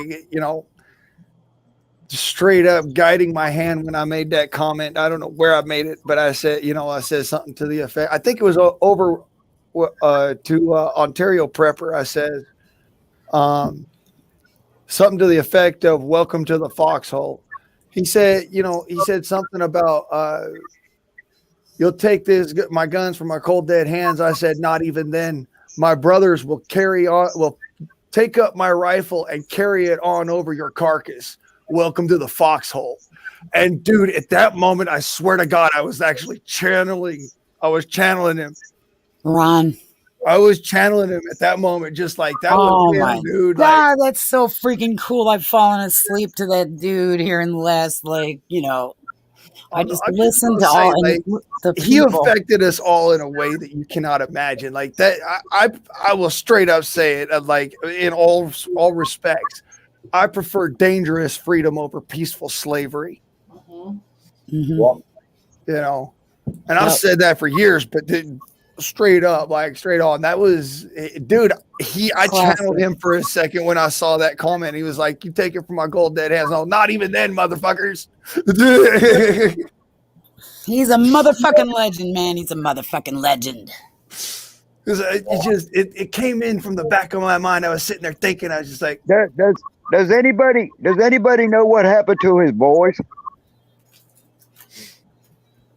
Nope. That last I heard, they were living, I think, with the sister. Yeah. Or something. That's the last I heard as well. I think between the sister and his mom. No, after certain people started bugging the family and everything, they cut communication. Yeah. That's why I played that today. Blaine, that's why I played that today. I'm sorry, Moose. I didn't mean to bring tears, but we were together again, and I wanted to step back from it all and not be like all in everybody's face. I just wanted to kind of give a tribute to him. And that's why when I did that, when I had that one drinking video or whatever that I did, that like when I first found out, I did a drinking video or whatever, got shit faced and hammered. And then, that was that. As a kind of a send off to him like that, All of us on this panel are talking to him in an act of respect and and remembrance. Yeah, but to me, it was a situation of I don't want to be in a family space after that. Like, dude, they just went through hell. Yep. All right, and nobody needs to be up their ass. Nope. And when you're bothering them like that to the point where now they don't want to even talk to any of us, it's like, look, I'm cool with that. That's just y'all's life. I respect that. All right. Ron was my friend. I love the man. I don't want to start nothing about it. So y'all choosing to live your life, please do so. Be happy, be free, enjoy your lives. And I will try to carry on what Ron taught me. And, and just the person he was, there is a point for righteous anger. There is a place for things that, you need to speak out. You need to say something. And you can't just fucking hold it in or nothing of that bullshit, because that will fucking eat you up inside, and talking about it is one thing, but doing something on the other side of it, that was another thing that, when he gave me we had our own talks, and he told me something about that. And, he said something about, "Oh, I'm proud of you for, going and, just really doing the damn thing, getting down and dirty, getting your hands dirty, doing the work, even though, there's no fucking possible way for that where you live." I was like, dude, like he just straight up freaking, like, he got me on a roll. Like, dude, don't just say it, do it. And on top of that, I've been doing it for years, sort of thing, but I was doing it in a more official capacity rather than in just the sense of just fucking let it flow. So I didn't even think about it like that until he actually he gave me that rock of good sense. Let it flow. It's part of you. Do it. I did get a good laugh though, Blaine. I went back and looked at some of the old videos. He drank Bud Light. Yeah, he good.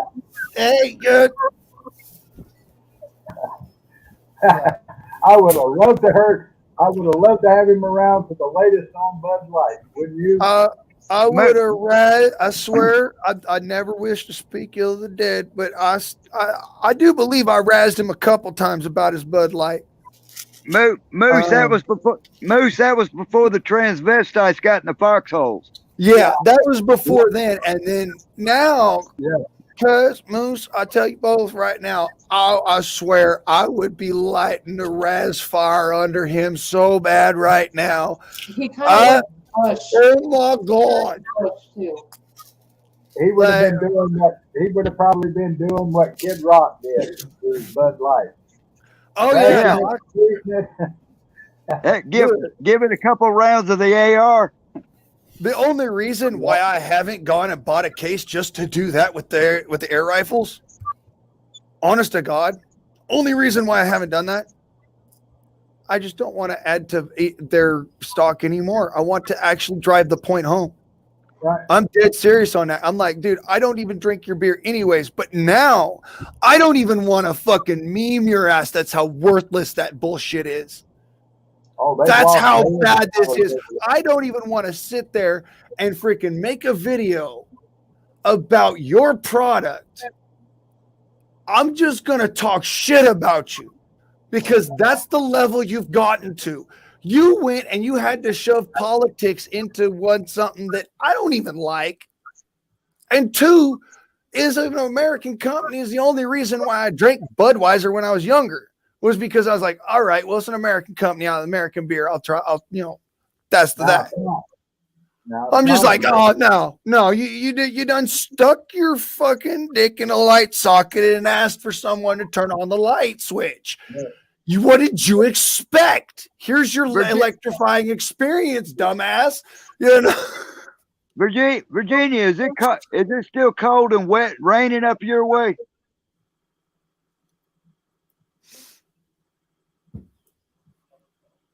Your microphone's off, Virginia. Yeah, I think she stepped away for some act. She might have stepped away for some act. Yeah. Whereas I'm at, it's stopped raining, but it's been cold and raining here for the past couple of weeks. Yeah, we got a storm blew through here. I thought it was back in Oklahoma. We had 50, 60 mile an hour straight line winds. It broke a window open here in the house, knocked the curtains down, and I didn't know that the window crank was broke. I had to go to Home Depot the next day and buy a new window crank and fix it. But man, it was raining sheets and sideways and thunder and lightning. Wind was howling. Now it's back up to about 84 degrees and breezy here. Oh, that's better than the cold and the rain, right? Well, no, I'd rather have the cold. I don't like the heat, but the rain, you got to deal with it. You see me, I'm sitting out here in the woodshed. Here, I'll turn the camera for you so y'all can see it. I mean, it's gray skies. You know, it's a witch's brew out there. So, well, that's why it's like I'm sitting in here instead of walking around showing y'all the pond and things as I've done, because I'm telling you, Ron's the one that got me started on all of this. Like, get yourself up and move, get yourself to going somewhere where it's going to be righteous for you. Because he's the first one, like him and one other friend, my boss really is the first ones that said, dude, this heat is killing you. They looked at me and said, dude, I can't, I can barely handle this heat. Dude, this shit's killing you. It's gonna be the death of you. Ron even told me, like, he straight up looked at me when I was, I'm sitting out there in Blythe, and he said, dude, you gotta get out of there, man.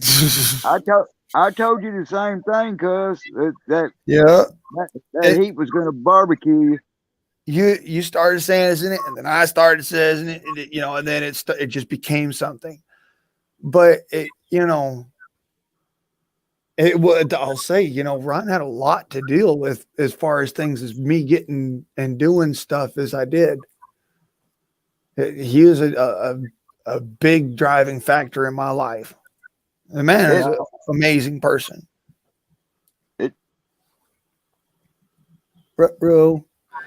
Deb. We just lost Deb. Yeah. Oh shit. Well, it happens. She'll come back if she wants. The link's still there. Unless she's like me and I got to chase the squirrel up the tree. Right. I keep on telling folks, Song has some issues. He's got interweb issues that Wi-Fi don't like him too much. And also on top of that, he's got that cable internet, but the problem with that is he's always having the squirrels chewing on the cable. So last time I checked, he was taking a squirrel, shoving an antenna up its ass and then chasing it up a pine tree. Yeah, I got to shove the antennas up the squirrel ass.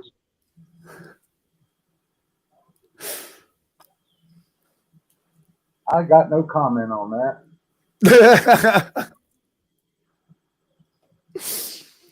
It's just a joke. A really long-winded bad joke, but yeah, I was just figuring if you did that, you might just get nutty radio. I got really crappy reception out here. Well, if you shove an antenna up the squirrel's ass, what do you expect?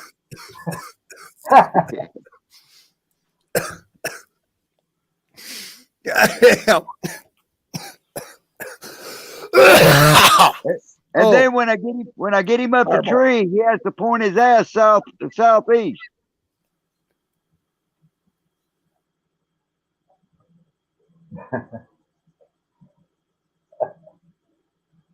I think we lost Virginia.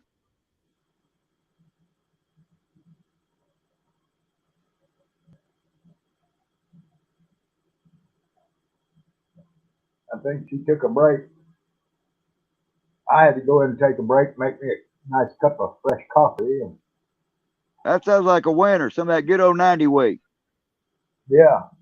Community coffee from Louisiana. Good stuff.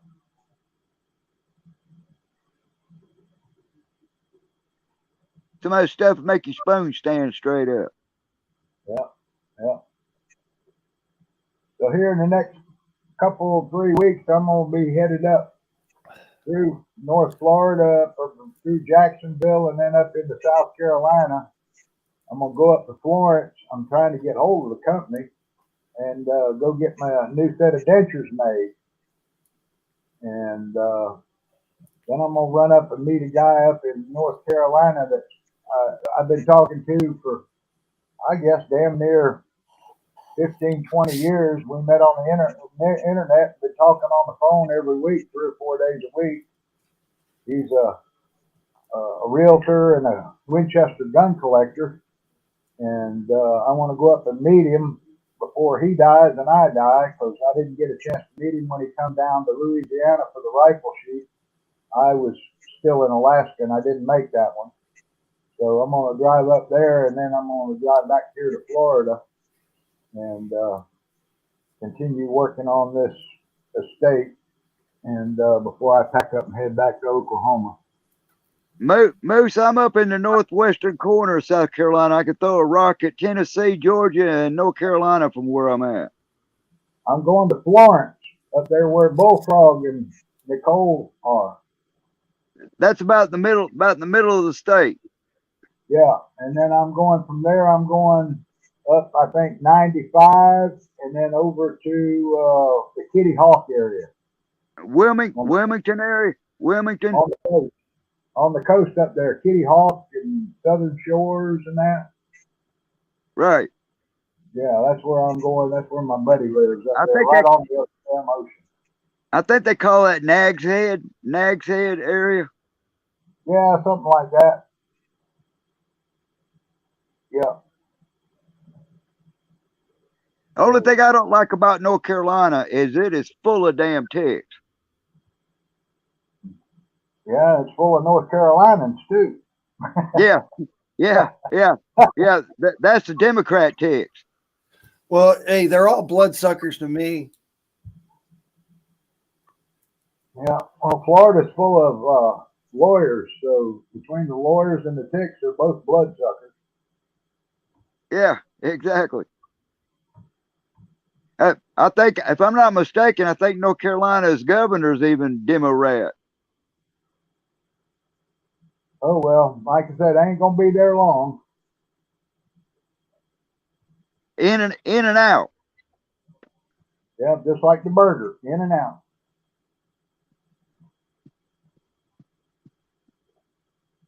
At the city of Asheville, it is turned about as far left as you can get. Yeah. That's where all the fruitcakes are at. Fruitcakes are everywhere, trust me. But they do tend to congregate in a few places, just like they've taken over all of, the far end of Florida, south of Miami there to Key West. Key West is all Fruitville. Fruitville. Fruit is a fruit cup. Yeah, it is. It's all it is. For reference, folks, we're talking about a fruit and nut impregnated pastry made with liqueur. And key limes down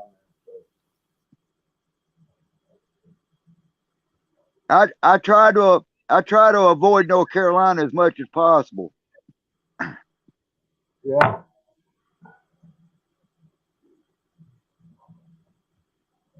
I like Eastern Tennessee. It's okay. Yeah.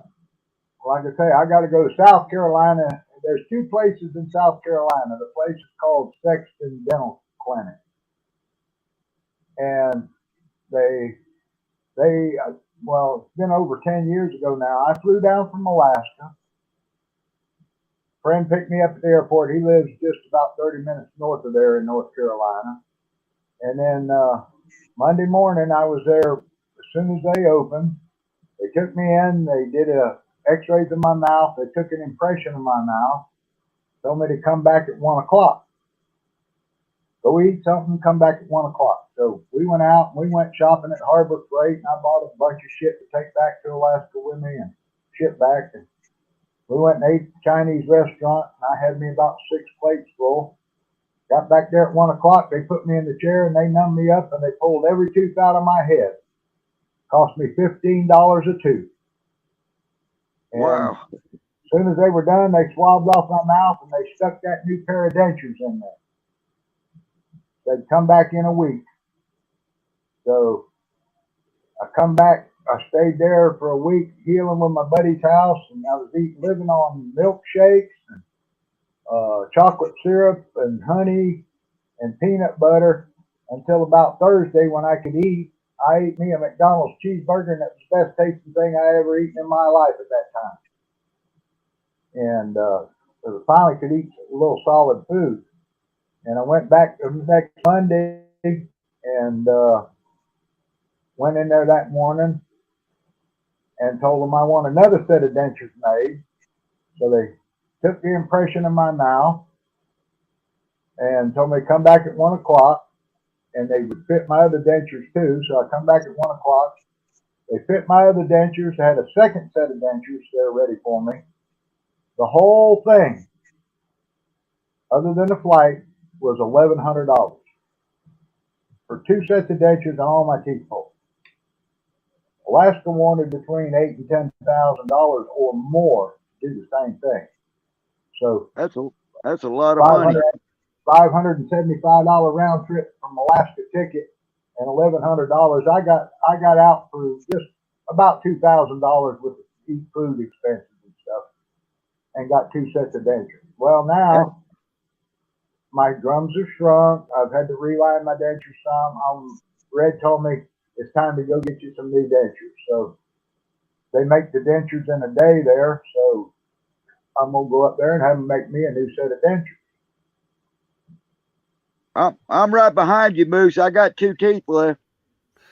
Yep. Well, a whole complete set of dentures there is from $350 to about $475, depending on how good a set of dentures you want.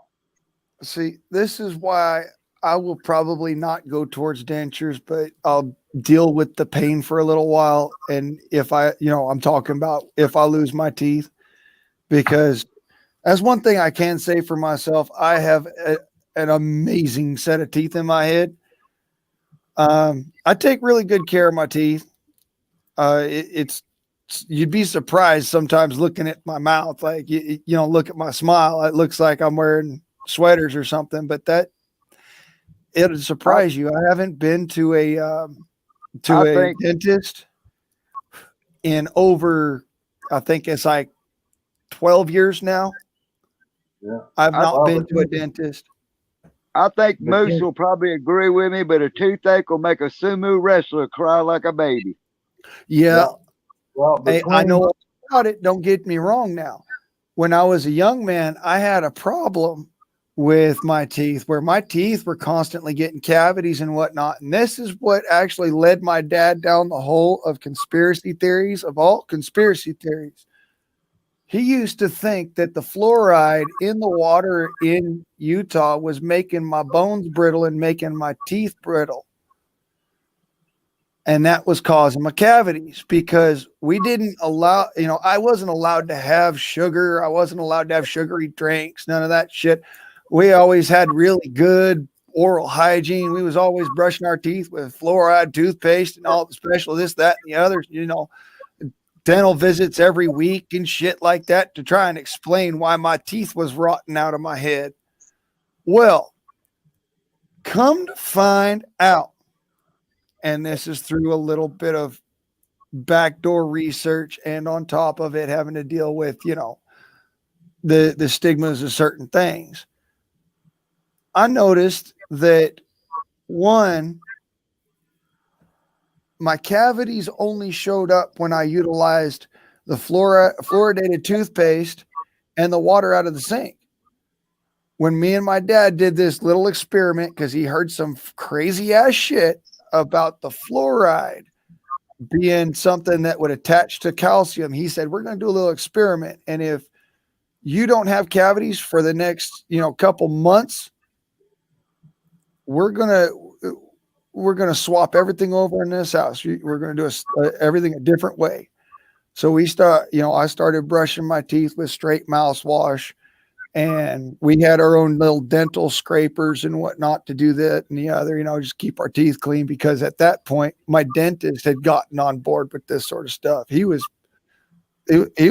just, mind blown. Moose, you know what my dentist told me? I caught what they call periodontal disease. Yeah. And he told me that I most likely caught it off of dirty silverware from a restaurant. Wow, I've never heard that before, but I guess that's quite possible. But see, my teeth were pretty good. I mean, I had a few cavities growing up that had to be filled, and I had the silver fillings put in. But after I got lead poisoning, my teeth started deteriorating.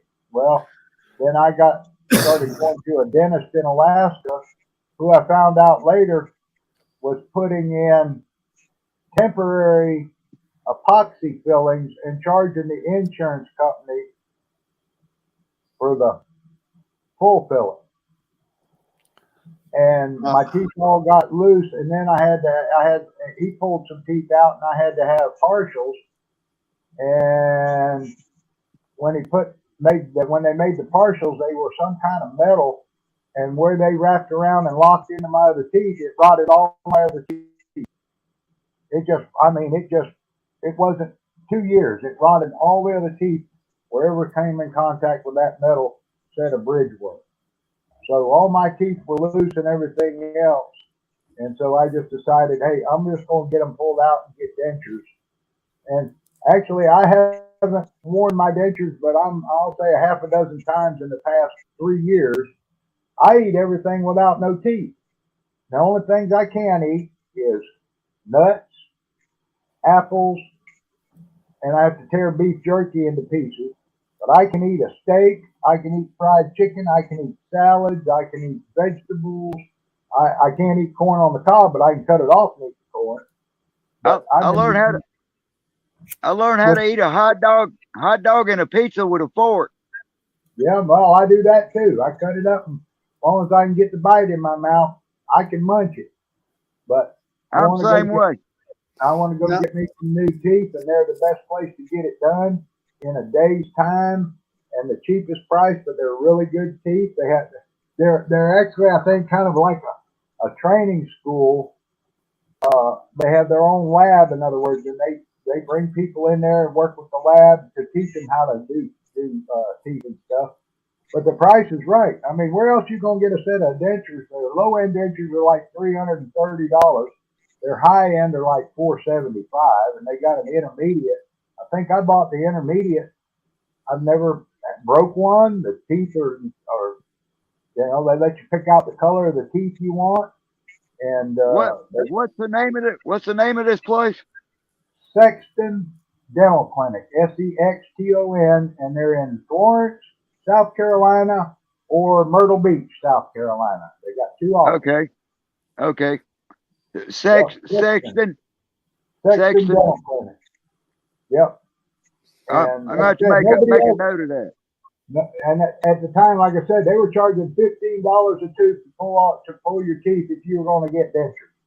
There wasn't nobody in the world charging $15. Everybody wanted $125 up per tooth. Yeah, you're right. You're right. And I told that dentist, he'd come in and he shot me up with Novocaine. He'd come back and shot me up with a little more Novocaine. And he poked around in my mouth a little bit and he left. And he come back and he poked around in my mouth a little bit more. And he started to walk away. And I said, Doc, when are you going to pull my teeth? He said, I already got 5 of them out. And they had to pull, I think, 16 or 18 teeth. I never felt it. When the Novocaine wore off, I had 0 pain. Because I told that dentist, I said, now I heard you're the best tooth puller in South Carolina, so I'm going to see if you are. And he kind of chuckled. He says, I don't know about that. He did the best job of any dentist I ever had. So, I've got to say, I don't have the experience with the, having my teeth rot. Yeah, that can happen to you, all right? But what I'm saying is that when I was younger, I had a severe problem with the cavities, and my teeth were falling out prematurely. I actually had a snaggletooth grin until I was like 12 years old. So, one of my teeth on the bottom actually fell out, and so I had this space on the bottom I could sit there and whistle through.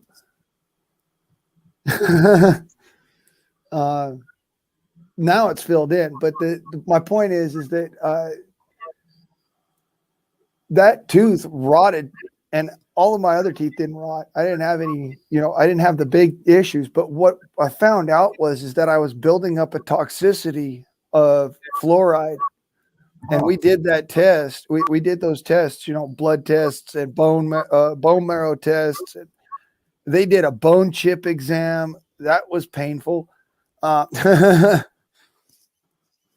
So, and they were doing all sorts of different tests to find out what was going on. And it was the water was way higher in fluoride than anybody should ever be taking in over time. All right. And on top of that, overdosing. Yeah. At the same time as I was brushing my teeth with fluoride, I was drinking fluoridated water. And we thought that, at the time, people thought, oh, fluoride's good for you. It's good for your health. It's good for your mental capacity. It's good for all this shit. It turns out it's the exact opposite. For your teeth. No, the fluoride was supposed to just be good for your teeth to stop cavities and for oral protection. But I often wondered about that, and I never really researched fluoride. We found out that it actually what it does is it reacts with the calcium in your teeth and peels it out. It pulls the calcium out of your teeth. So what I started doing ever since I was a youngin' now, I started just brushing my teeth with just straight mouthwash. Just straight mouthwash, brush my teeth really good, get all the scuzz off of them. If I have like tartar buildup or something, I'll scrape that off with a dental tool or a pocket knife if I have to. I'm not recommending a pocket knife. I'm saying, it was one of those I have to. But, I don't get cavities anymore. I don't get cavities. And I drink sugar like you'd not believe in my coffee. I mean, I have a little coffee with my sugar. Yeah. I did too until I got diabetes. Now I use sucralose. And believe it or not, when I've tried sugar, when I went to a friend's house because they didn't have any sucralose, and I tried sugar, the sugar actually tasted like poison to me. And I eat a lot of sugar all my life. I eat 125 pounds a year usually, and most of it was in my coffee. And I went to the sucralose for the fighting the diabetes, and of course now I got my diabetes under control, but I'm still using sucralose because sugar tastes like poison to me. So I still like my chocolate. So. And see, to me, it's on that kind of scale still where I honey tastes good. It tastes like a proper level sweetener. Fructose, fruit sugar tastes good. It's a proper level sweetener. Sucrose, if I put too much, it makes everything taste sickly, and I don't like it. Huh.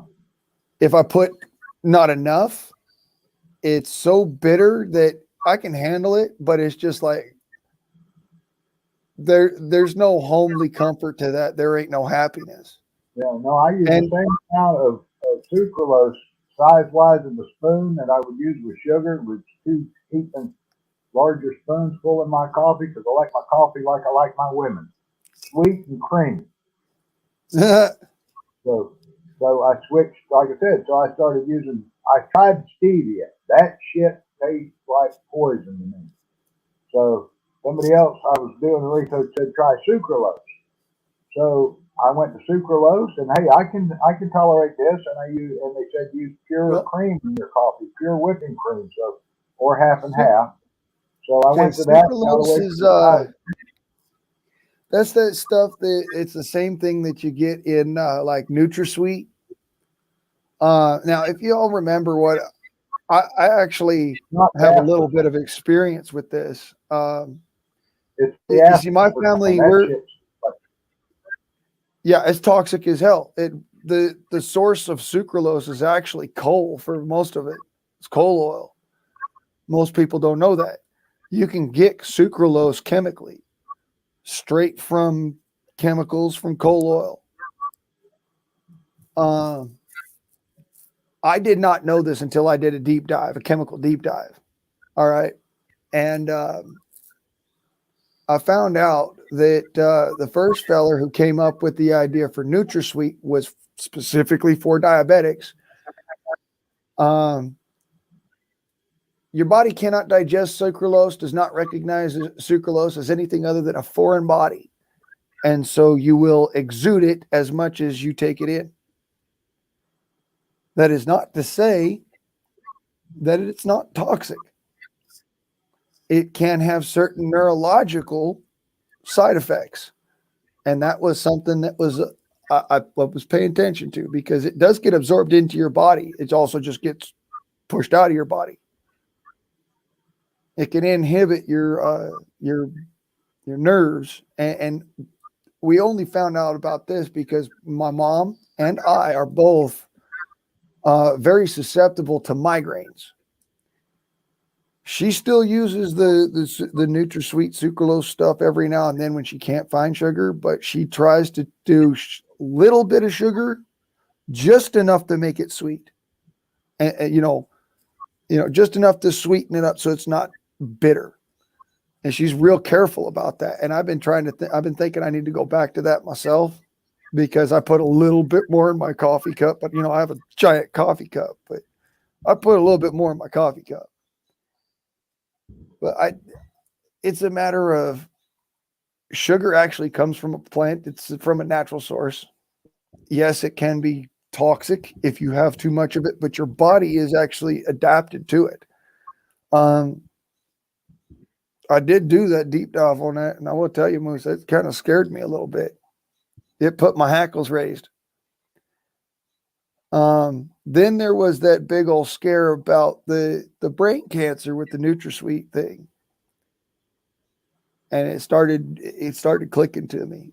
This is back, probably about late 90s. People started drawing the lines between the two.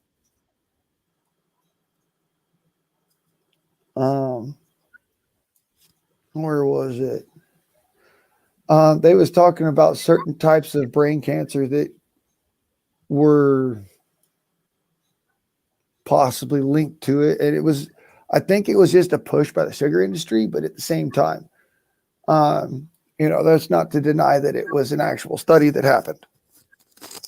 Yeah. That being said, I've noticed that kind of same kind of flavor conception of that tastes toxic.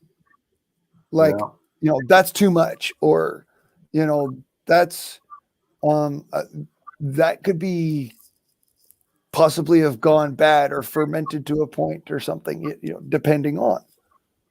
So yeah, I still got that kind of flavor sensation that, I sometimes if I put too much sugar, I get that sensation of it tastes like poison. If I put too much salt, tastes like poison. What was another one? You ever had the maple syrup sticky feeling? Like, even though you didn't get it on you or nothing, all right, but you was eating like pancakes or waffles or something and had some maple syrup, and you get there all sorts of sticky feeling in your joints and in your, like, your muscles want to be feeling all icky and something. That's too much. Yeah. That's what I want to call that. That's that feeling of too much.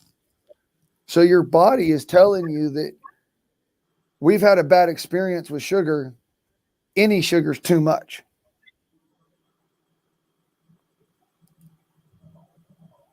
That's right. When sugar is just carbon, though, that's the thing. But when you get diabetes and your body is your insulin is not, your body becomes insulin resistant and it's not working, and you got to do something about it, like I did. And so far, like I said, my diabetes is, if my lump numbers in my next blood test are below 5.8, which I think they will be because my blood sugar hasn't been above 120 anytime I've tested it down here, then I've got diabetes back in remission. And I just, and they weighed me yesterday at the doctor's office, and I've lost 31 pounds. So that was a big part of it in changing my diet.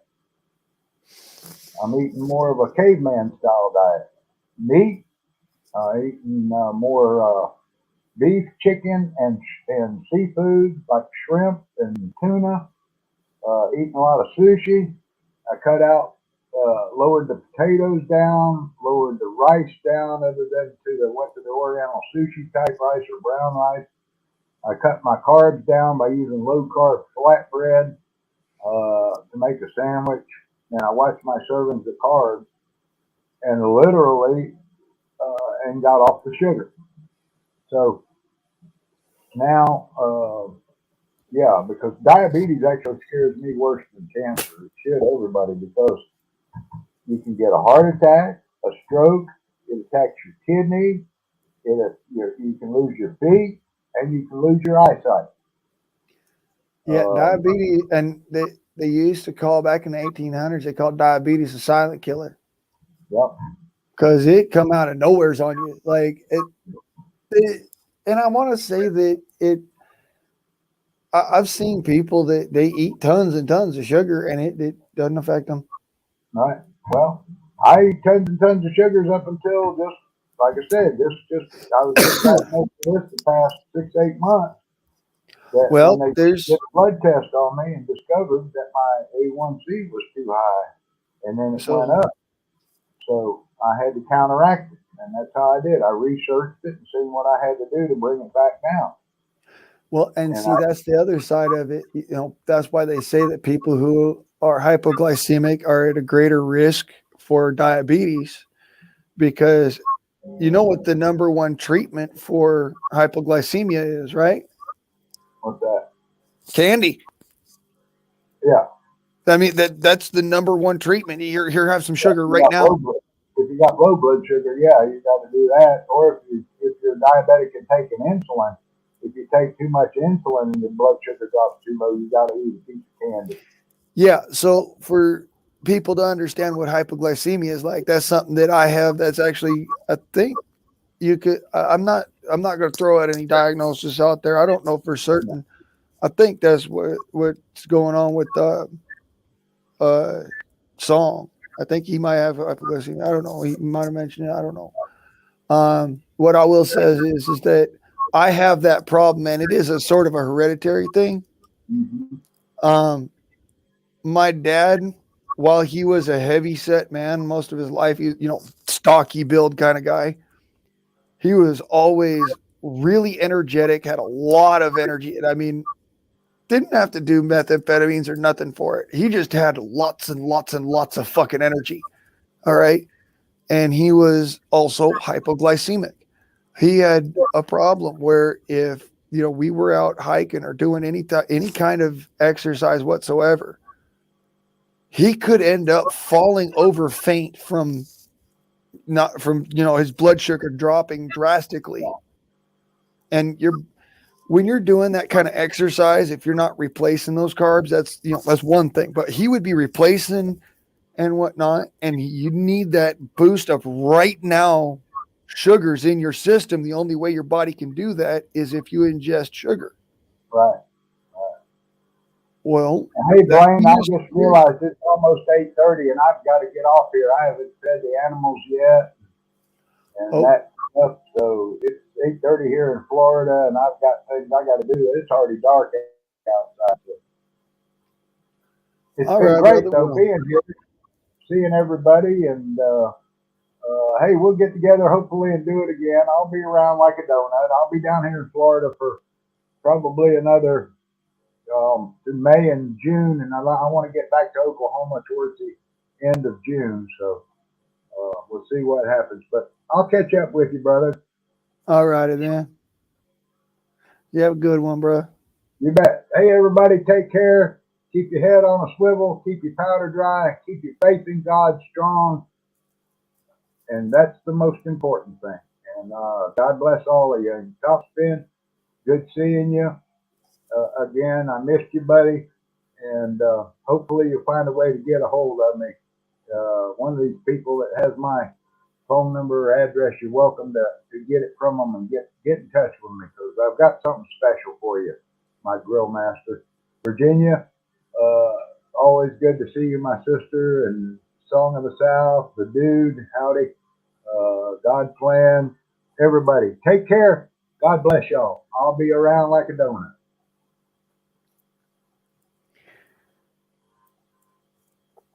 Ladies and gentlemen, the Moose Man. 10 feet tall and bulletproof, you know what I'm saying? So, where was I at? What was I talking about? It's still drizzling here. Only thing that I really like about the rain is it knocks down the pollen. So my nose is starting to clear up. My sinuses are starting to clear up a little bit. You might be able to hear it a little bit in my voice. It's coming back. And it feels great. Pollen is on the ground. I'm happy. Pollen's in the air. I'm kill me now. But anyways, so it's good to see y'all coming in. Let me just up the anti-urge. So the dude, good to see you, dude.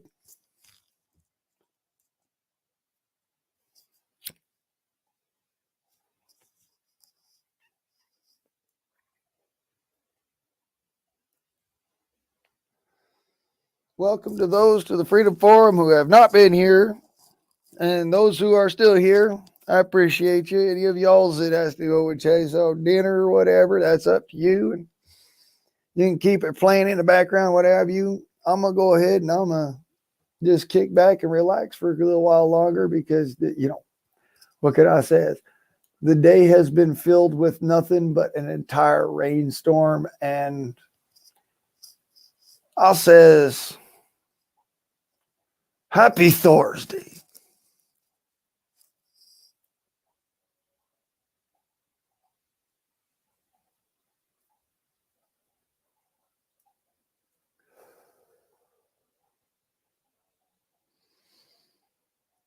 Get things done while you can, get things done that you can, because by God or by thunder, the whole world will come asunder. Just how it is. We got to do the best we can to stay on a point. That's the way as I live my life. We just, on those days when it's slow and low, you just kick back, relax, try to have some fun time with friends and whatnot. That's why as I'm here on the YouTubes, I'm like, yeah, kick back, relax, shoot the shit and have a good time. When the getting's good, get the work done.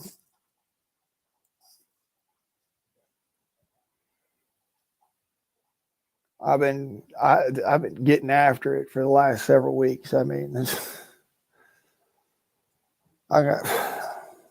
showed y'all the fountain a couple of weeks. I think it was yesterday or the day before. I came back and started streaming stuff, like and showing stuff, on YouTube and whatnot. Like, hey, creek still flows. I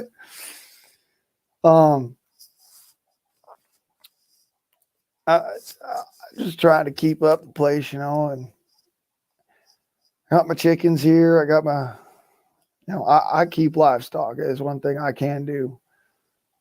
And if I've got, access to a property where people are allowing me to do it, and chickens give back to the property, I'm always working towards development, making things better, fixing things up, keeping things tended tall. Some of these folks I've seen just want to break shit down and just never build back up. Breaks my heart. Hard work to accomplish a goal, and the skills that you come by. True kung fu.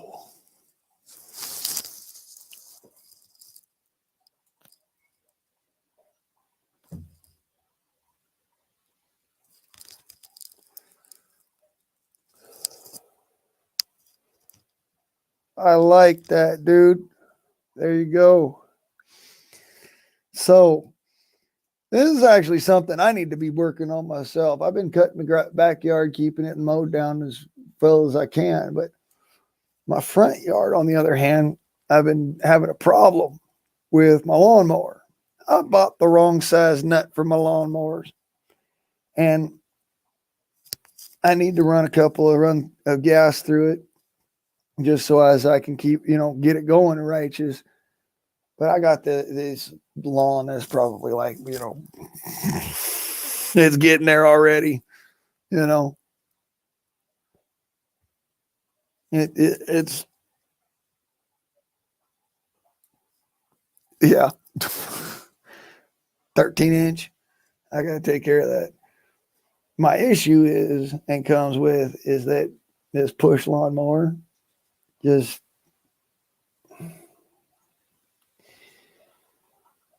it don't cut for fuck all.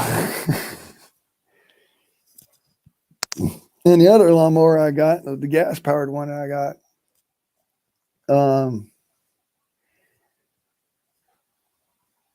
like I said, I'm missing a nut on it, and it wants to come apart by itself.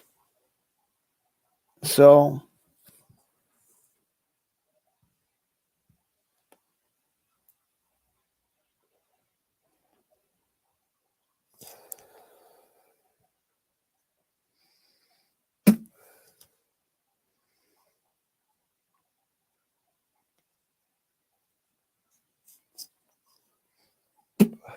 I try getting, I just raw little old me, ain't nothing special about me, just me.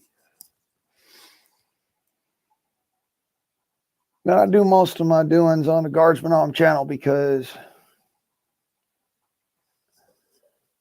The guardsman is more of a method to be, person to be. Righteous anger when necessary. Lay it on like it's true and real. Because that's what it is, true and real. Do the deed.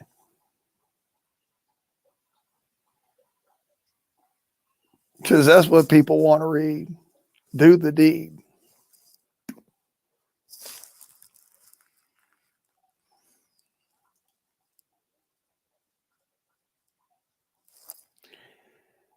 Yeah, I run things hard too. I beat the shit out of my stuff. Oh, look, the reason why I actually put so much emphasis into certain things is reliability. Like, there ain't nothing as reliable as this. But I can get damn close.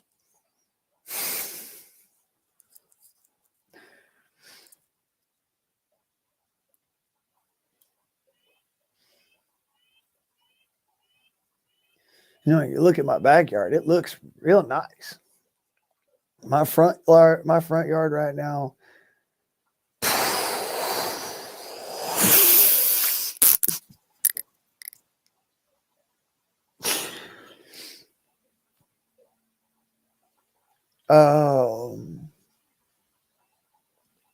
Yeah.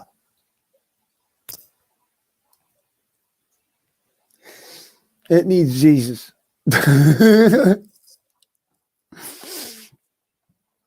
You know, Jesus and his brother Julio go around and mow the lawns. Yeah, I know. Dad joke. Bad. I know.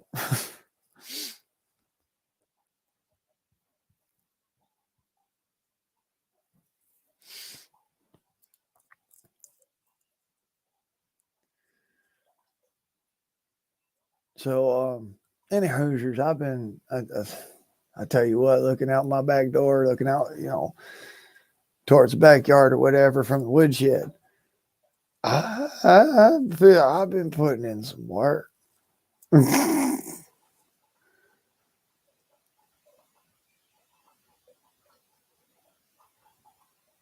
It's looking pretty nice. I got the rat population down to, a dull roar.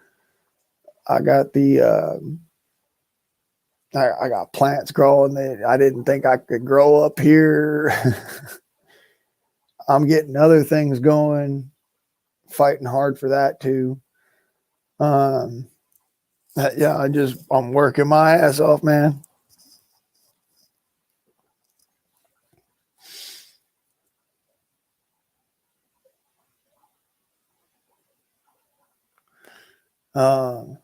Let's see here. I got gooseberry coming up in my patch over here. I need to set some trellis up. Maybe run some trellis gooseberry. Maybe they'll do better this year. I could do something with that.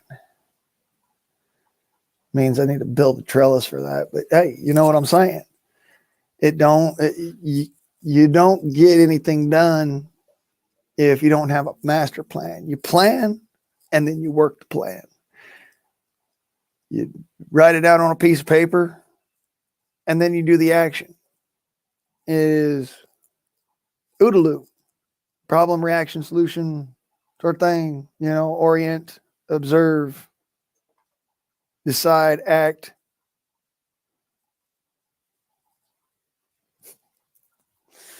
So orient myself. I'm looking out my backyard. I have whooped some ass on this ground out here. I got some gooseberries coming up and they grow wild. And you can't ever get them to grow in a potted way. I've tried it. They just die. It's something about they need the mountainside. They need the mountainside soil. So if you get gooseberries growing right, then the best option is to trellis them so that they get up there and they can start growing up and getting the sun that they need. I had some beautiful gooseberries on the leeward side of the house from the sun that had only that, end of the day sunlight. But the deer came in and they wiped out my gooseberry patch. So I'm figuring that this is the way I'm going to do it. I'm going to have to trellis these gooseberries what's growing over here in the old fire pit.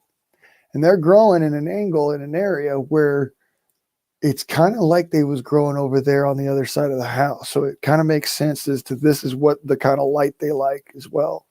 But they need enough light to where they can get them berries big. So in order to get gooseberries to grow right, you won't trellis them up. Get them up off of the ground. They like being up off the ground. They'll climb anything you put around them.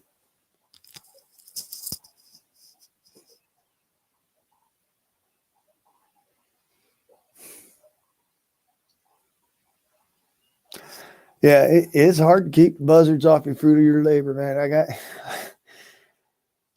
Oh my God, the rats, man. Oh, I hate rats. They make me crazy.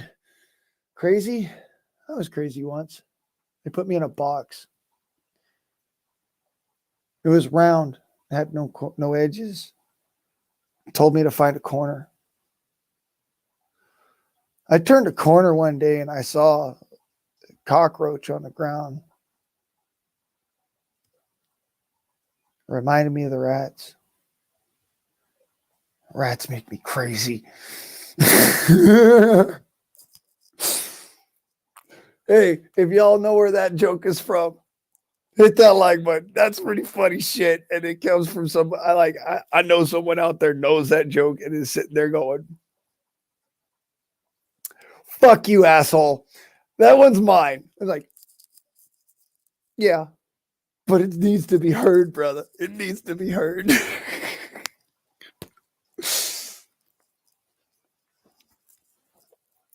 That one was a great joke. I've never heard the like of it. It was a great joke. So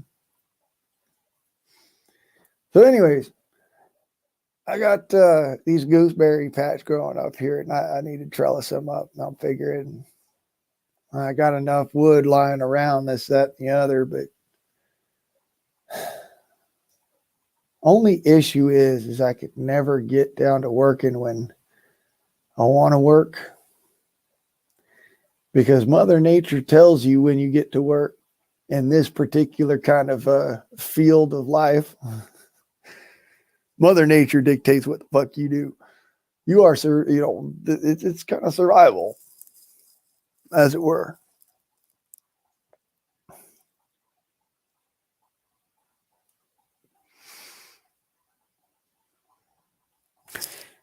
Yeah. I don't do the Thorsday shuffle. I do Happy Days, if you know what that is. Yay! Ooh. Happy Days. But yeah, like I said, I've been hammered to the freaking hammer to the anvil, nose to the grindstone, working my ass off. I cut down a bunch of tree limbs here. I did freaking work all up in the backyard and planting, first set of planting, because there's plants you got to get in the ground now, sort of thing. And otherwise, at the end of summer, you ain't going to have nothing. Other plants is, I could get away with a little bit later. I started, and some of the perennials I need to do just are, getting my hands on them is going to be fun, because, it's that spur of the moment thing. You got to get your seeds down. You got to get this, that, and the other, get things planted, This is that season right up here up in the woods. And you got to grow according to what Mother Nature tells you. You ain't getting shit done other what Mother Nature says. I built a freaking pond. I built a pond, Mother Nature says.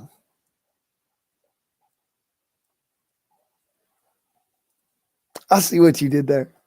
That's cute.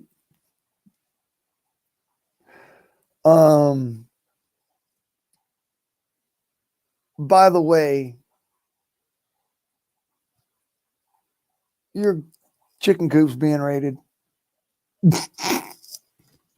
I was just like, oh my gosh, things just started whirlwind real fast right there. This is how the planting season comes about because everything is out in force. You got, the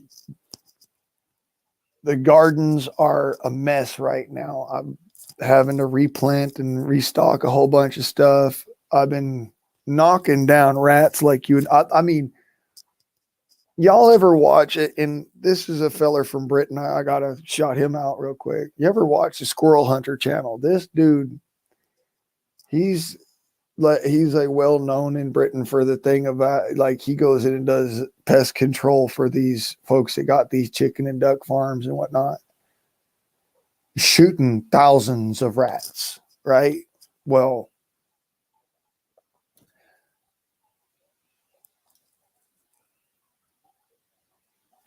this is an oh my God situation. This is where every farmer needs to have on the real, you need to have pest control options and you need to be willing to do the hard fucking work. The shit that nobody wants to sit there and be like, oh, well, this is part of the whole thing. Very often you'll see all these folks doing these homesteading channels and whatnot. They don't do these videos often enough, in my opinion. I don't do it often enough specifically, and I see this as their reason probably, is that I'm doing pest control so fucking much. I hardly have time for it. And I don't have the equipment to be able to turn around and do the night vision, on camera and stuff, because I would show you videos of it. I've got, like, there'll be like, sometimes there'll be 5-6 rats in the daggum garden, and you'll see them literally dripping from the fucking vines and shit, crawling up and down it. Like, and I gotta wait until they get right down at the bottom, where they're down on the ground in order to make the shot, because I don't want that slug possibly passing through the fence and going over and hitting the neighbor's property, something on his property or something. So I've got to hit down at the bottom of the fence where there's a running board that's about, probably I'd say a 6x8 running board that goes underneath the fence, and that holds back the dirt in his yard, kind of like a trellis. And so there's enough dirt behind that even if I shot a firearm into it, it would, and I mean a high power rifle or whatever, it just eat dirt. It wouldn't do nothing else. But I try to angle my shots to be exactly right there. And I mean, right down in my garden. So I'm hitting these rats, because where my garden is right up on his property line. And, the rats have dug in underneath the fence and up on into his property line, into his property. And they come down underneath the fence and then out and into my garden and eat my garden. So the only time I have to be able to put a hurting on them is with an air rifle from right where I'm about sitting.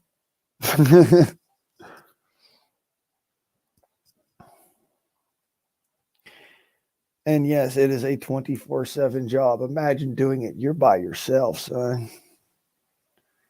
Ain't nobody coming to help you. This is the epitome of, you are a bachelor and this is what you got. You're homesteading by yourself because you're an asshole.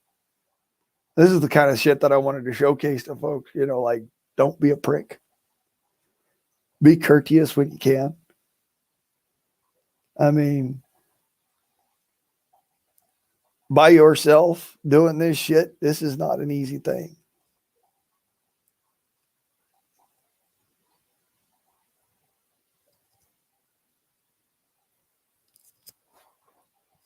Cannot trap them. I have had a trap sitting out here for a month.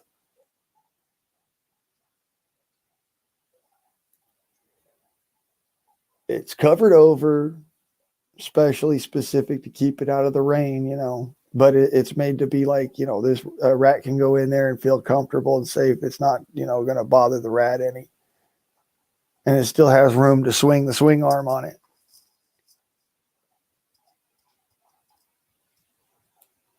They ain't even touched it.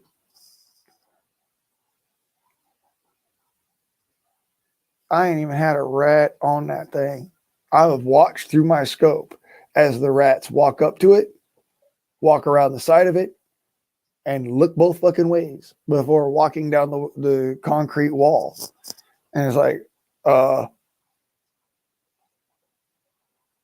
nice. They're going down to my other garden, which I can't see from where I sit, instead of going into the trap. Imagine for a second, there's a reason why I turned around and I'm like, okay, fuck this bullshit. I'm getting another order of pest control slugs. I'm buying, you know, ammunition like you would not believe. Spending money when I shouldn't be, when I don't have the money to spend it, but doing it because I need to. Because the situation is I have such a freaking pest problem. It was astonishing. It's like the earth opened up and I all of a sudden got the Princess Bride rats. I mean, rodents of unusual fucking size. Nose to ass. I'm big around. Rats. When I says rodents of unusual size, I mean, these motherfuckers might give Houdini a run for his money. I'm like, oh, fuck, that's a big rat. I was looking at one through my impromptu night vision scope thingy on my air rifle. And I'll show that off. I'll showcase that. That's pretty cool. I'll do it again here because I've done it on a previous stream, but I'll point out this is pretty cool shit because I can just take it off, slap it back on. It's not a deal. It goes right back to the same spot. No problems. Pick a titty rail scope, all that love, fun shit. Yeah. All right. Rifle down. Pest control rifle down. But you see this? I have here my scope. And it's a pretty good recticle. It's a 40 mil recticle. I have this homemade shroud made out of toilet paper roll. Goes around the outside, and that keeps the blare and glare from the light, the illuminator, from reacting with the recticle. On the inside of this, I have a Sprite bottle, a couple of pieces of Sprite bottle that are held in by a retaining ring, which is the little thing around the base of the Sprite bottle cap, just shoved on the end there, and it's like a retaining ring on the inside of that same toilet paper tube, and it's all duct taped together and on here. This is a functional night vision setup. It actually works. Rats don't even give a flying rat's ass about it anyways, because, you know, it's like, what's that? Is that the light of, oh, it's the light of doom. Don't move. It might not look at you anymore. Don't move. See, that's why I like this thing. Just, you know, it's got a pretty bright light, you know, but out there at distance, it illuminates that one little section of the yard, and the rats don't pay no mind to it. Raccoons don't pay no mind to it. Nothing pays no mind to it. It's green light, so it doesn't hurt your eyes as far as the nighttime is concerned. It refracts the light wavelength into a green light wavelength. That's why I like the Sprite bottles for this. The green Sprite bottle or this green Mountain Dew bottle, Shasta bottle. The green plastic bottles is what's perfect for this. You take those, you cut circles about the size of your flashlight, whatever that you're going to put on there. You use any kind of flashlight, so long as you use the shroud on the flashlight, because what that does on an LED light, if you look, that's an LED light. All right. The shroud gives me a beam instead of giving me that wide angle light that this flashlight normally would give me. It only gives me the beam out the front. Use that brain. So this is what I'm talking about. This is physics at its finest. I made my own little night vision with some duct tape, toilet paper rolls, and a Sprite bottle. Oh, a flashlight. That is how I'm taking care of my rat problem. And I'm telling you, man, this right here for $5, we'll say if I had to just straight up buy my setup, the entire thing, buy it off the shelf,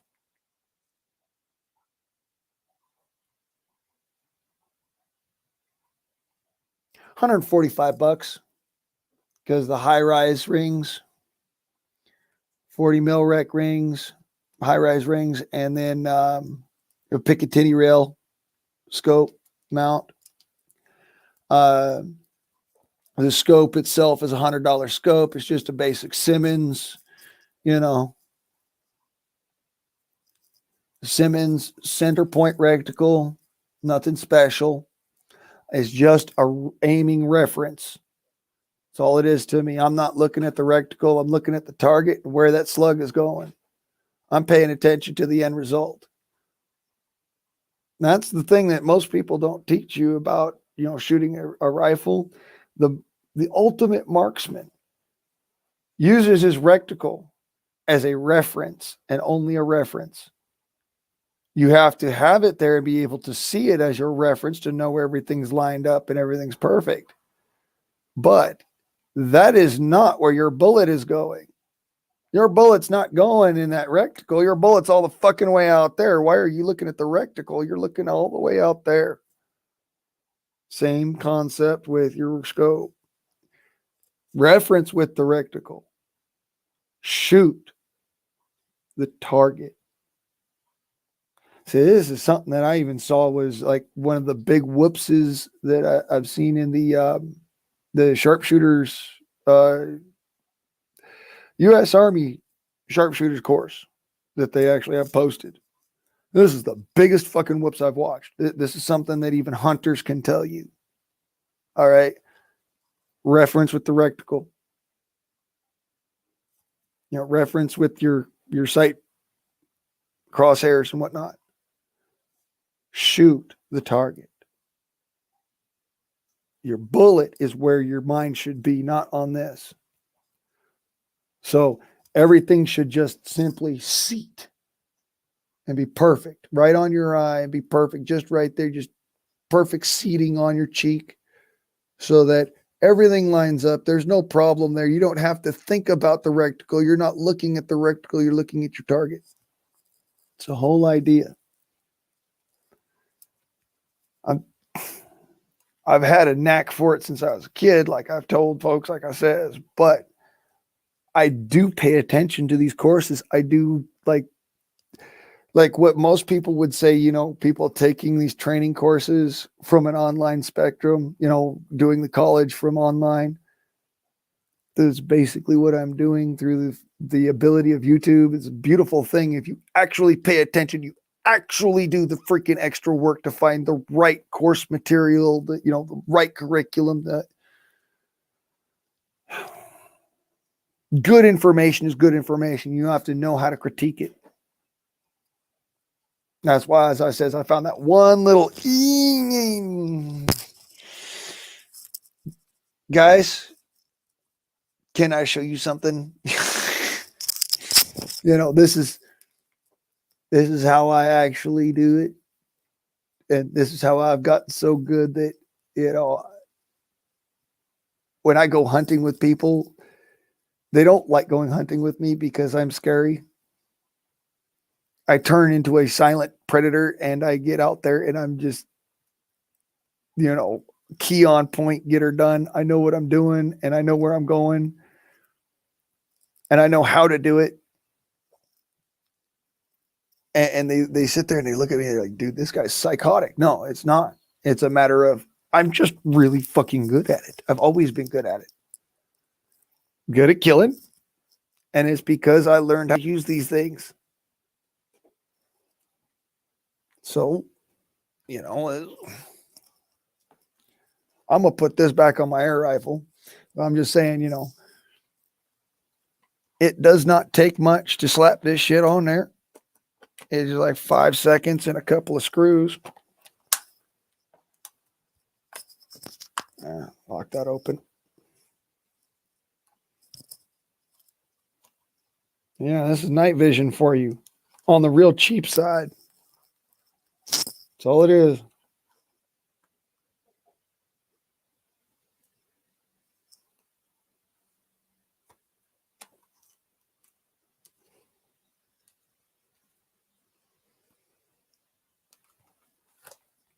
That's my pest control rifle. So as you know, I like to do accurate shit when I'm doing pest control. I don't like to sit there and be like, oh, I just pop off 5 or 6 rounds.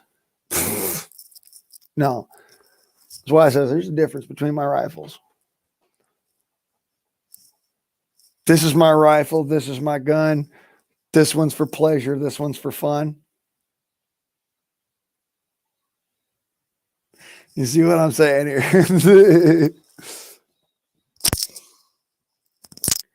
But, it's just that I don't want to have a setup where I'm sitting there going, is that all right?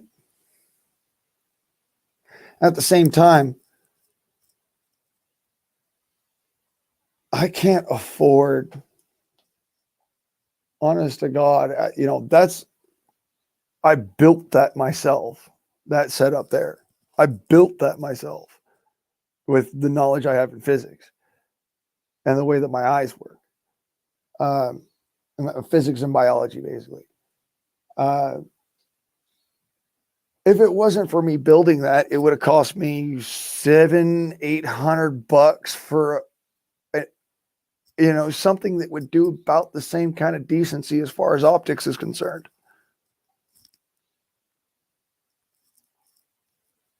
I'm just saying, for $145, I could do this.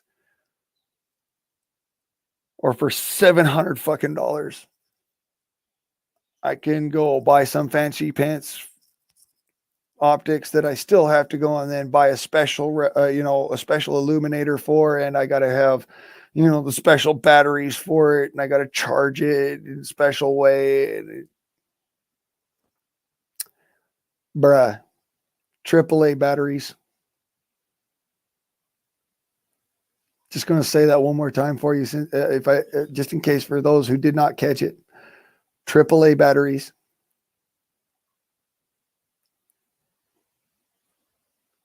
No electronics to get mussed up in the rain.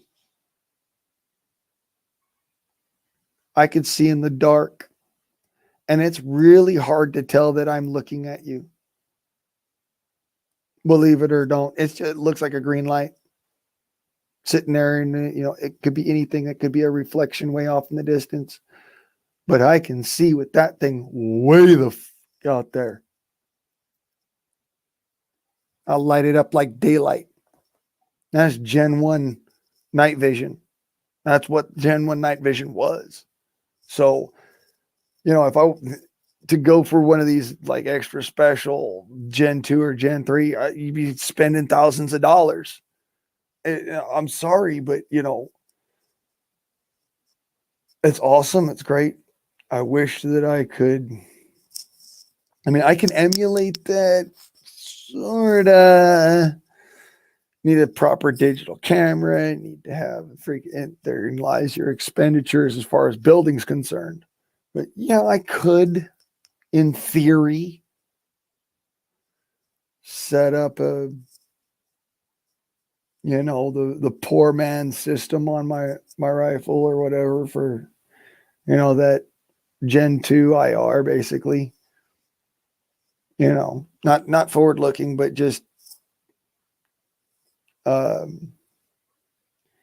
illuminated.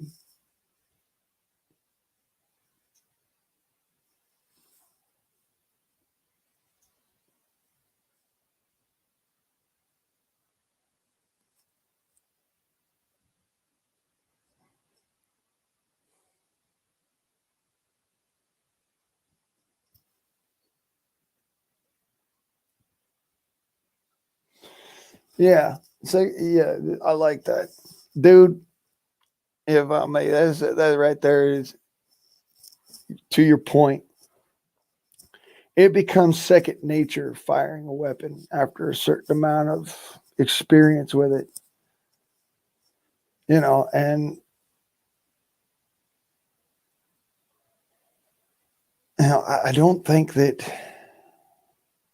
a lot of these institutions understand that so much, in that you have to go be recertified and all this, dude. What's second nature ain't nothing changing about the fact that I know how to fucking pull my pistol without shooting myself in the fucking leg.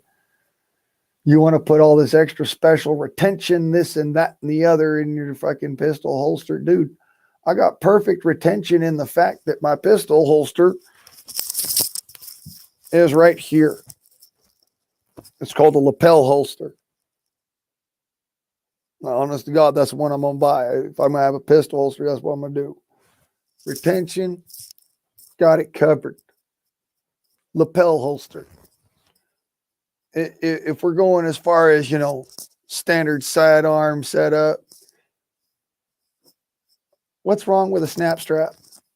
I can have that snap strap off and come out at the same speed as somebody could come out of a flip forward retention holster, or, God forbid, the one that gets the plastic clamps down on the pistol grips. I mean, on the trigger guard. And so what happens is sometimes that pistol grip rides inside the trigger guard and will pull the trigger back.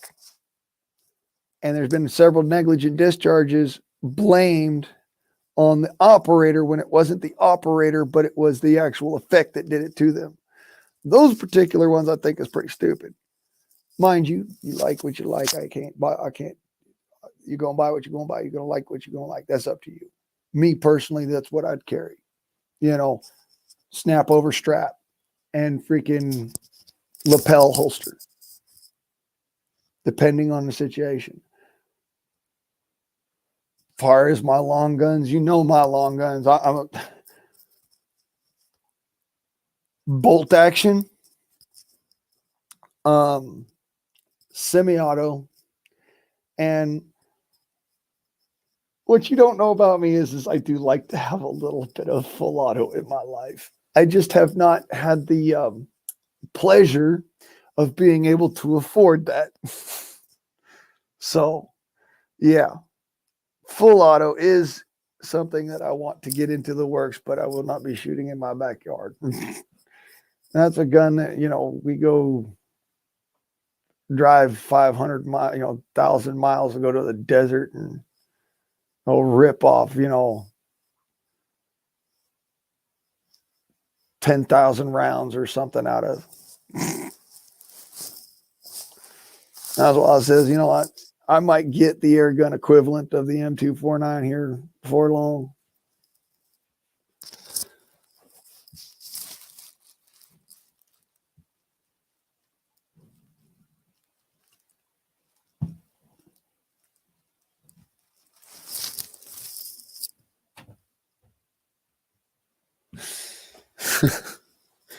The air gun equivalent of what I call an air gun equivalent of the M249. It's a joke, by the by. If y'all didn't know what that means, air guns will never have the same capabilities of a firearm. Oh, just stop.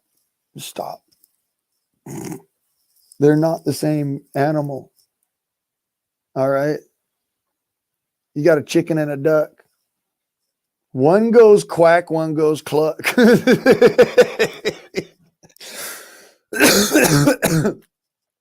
I tickle myself pretty when I say something like that. Well, you hear what I'm saying, though.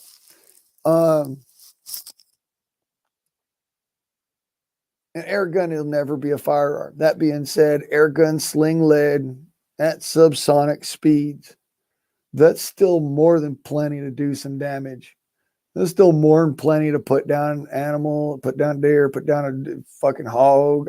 I've shot a hog with that 50 cal that I got. It put it down right dead, DRT. No, 40 yards from, but you get my point. And I shot that sucker through the heart and 40 yards from. I didn't brain it like I should have with an air gun. That's what I want to point out to folks. Air guns ain't no joke.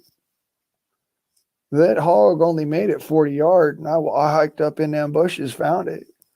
That's why I'm saying, folks don't understand it.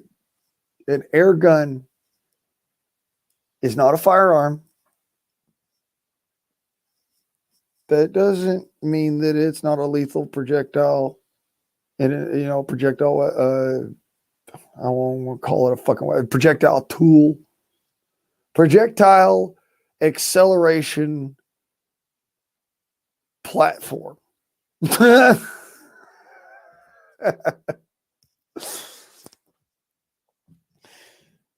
yeah, dude, full freaking auto sent right to your doorstep, right in the mail. Mail carriers will carry the shit right to your doorstep.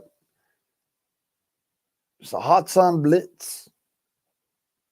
Fastest air gun in existence, both in its action and in the fact that in full auto, you still have around 900 feet per second with a 30 caliber projectile.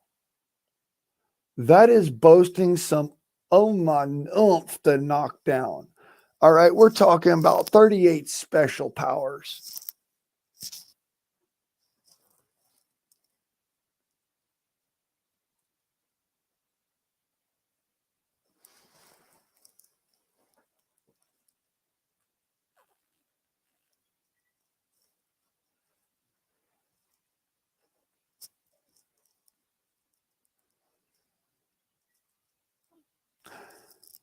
Huh.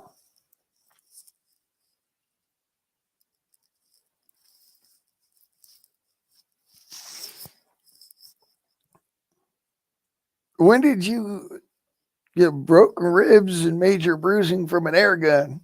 That's something I'd like to know. I'd be like, holy shit. Dude, somebody got shot with an air gun? I'm assuming you had body armor on in the instance. I mean, yeah, it's still packing a wallop. Don't ever think of an air gun as a joke. They're not.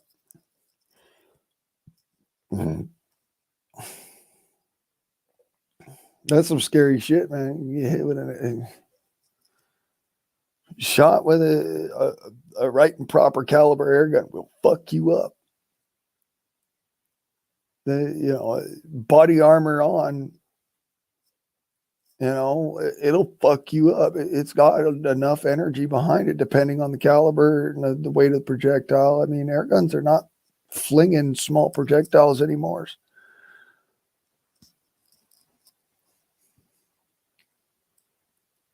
Oh, yeah, that'll fuck you up too.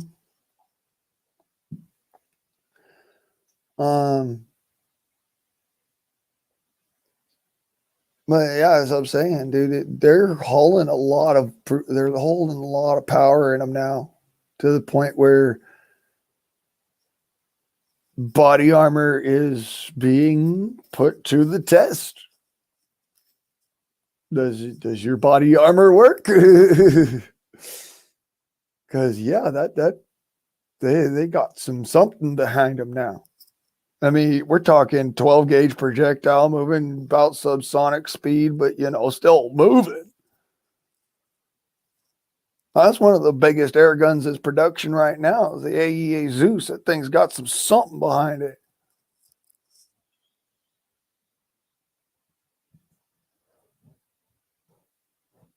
Yeah.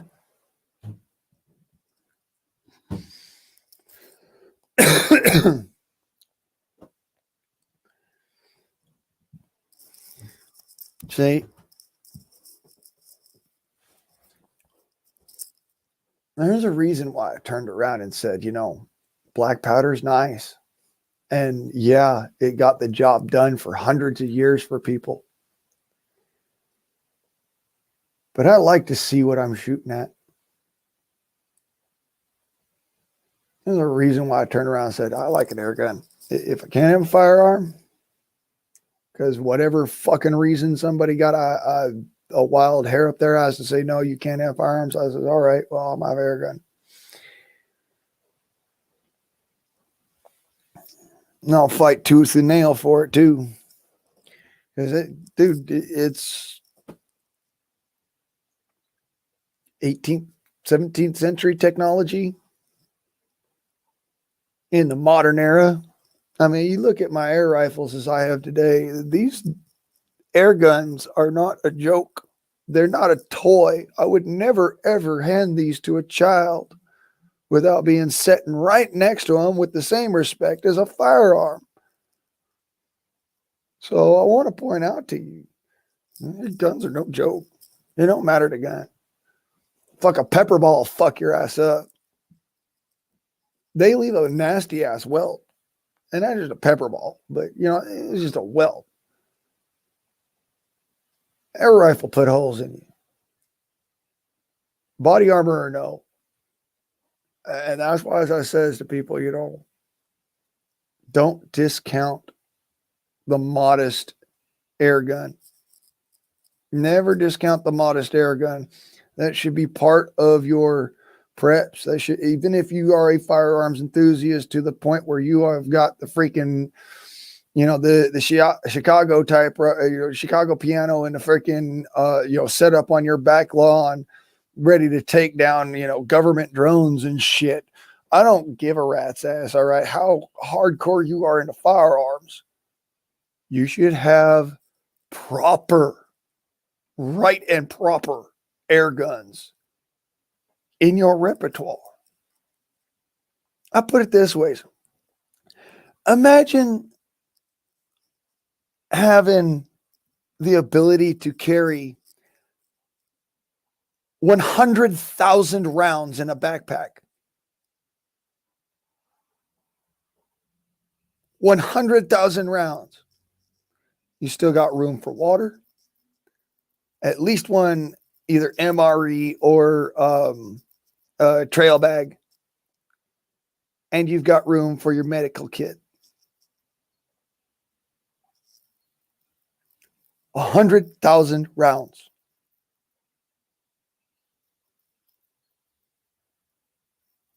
Why would you say 100,000 rounds, Mr. Price? Why would you make such a claim, such a boast, you say? Well, that's a sea mammal, by the by. These projectiles, because you only have to carry the projectile and a pump on the outside of your pack, so you're not even taking up inside portion of your pack. These projectiles are that big, that long, by about that wide.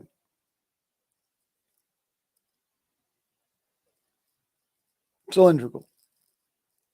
100,000 in a backpack. Room for your water, your food, and your medical kit. Could you imagine having that amount of firepower?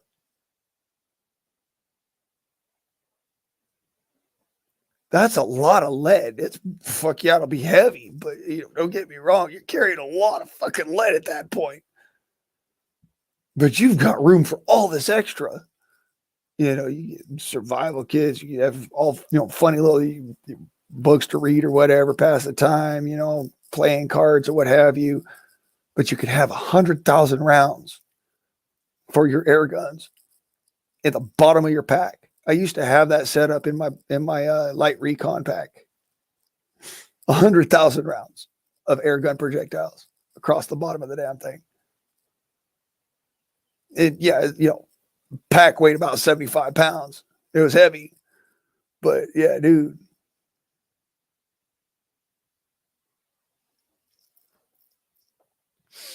So, yeah, I just, you could imagine that amount, that power, the firepower of having that amount of lead to sling down range. And all you've got to do is just keep the air pump running.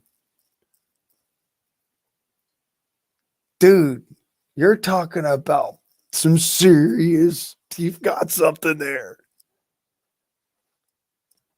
And mind you, these projectiles they're not too small to deal with things that are a lot bigger than rats, if you get what I'm saying. My point is that, yes, we've got all this behind me, other types of rifles out there, but don't forget the little guy. Don't forget the small rifles. Don't forget the backups to the backups to the backups. Be ready for whatever come what may. I don't know who you are down in the Dooley, in the Digum dashboard. You might want to speak up. It says hi.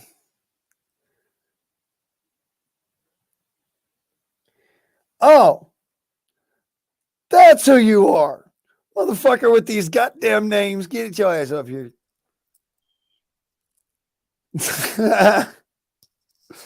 Cat. What's up, bro? Without the hat. Can you hear me? Yeah. Really well. Okay, cool. Hey, how you doing, brother? Oh, I'm having a good one, brother. I just wanted to point out, they voted Joe Biden in, so I had to go with scratch and sniff, and now there's the Bud Light controversy, so now I'm Trans-Heiser-Bush, king of queers. Yes, I love it. See, this, ladies and gentlemen, this is what we call the ultimate trolling. This is not your white jigga don't give a fuck. Yeah, this is not your low-level bullshit ass trolling like what we was talking about earlier. This is trolling with fucking flair, with class. Yeah, this is what I'm about. I'm drinking a New Belgium brewery, Voodoo Ranger Imperial IPA, 9%. Yes, sir. Thank you very much. Nice. Good to see you, bro. It's been a while. I've been busy as a motherfucker. Yeah, just likewise, brother. I've been working my ass off. Did you get a chance to swing on by and check out like some of the videos I did? The pond and no, I haven't, not yet. I was able to catch a couple live videos today, but man, my kids have kept me busy as shit, running around chasing after their little asses. That's right. Hey, that's what it's supposed to be about, man. That's the whole reason for it. Damn, Skippy, you sound a little under the weather, bro. It's I've been ragging myself hoarse because of a couple different things. I got the pollen in the air, and Houdini's been not feeling too good because of that pollen as well, and also because if his food is too fucking salty, it's messing with his guts. Yeah. Damn. I figured it might have been the yellow cocaine pollen. Yeah. Well, yeah, he's got the pollen problem just like me, but I'm just saying, it's not just the pollen for him. His food is so fucking salty. I don't know what they put in that shit, but dude, you been trying it too? I was like, no. Shit's time's getting rough. Oh, okay. Never mind. I'm not eating my dog food either. No, I was looking at the the ingredients list because, like, dude, I pay attention to what I feed my dog. Right, the sodium content. Yeah, I about fell over, dude. 4 different types of salt, not one,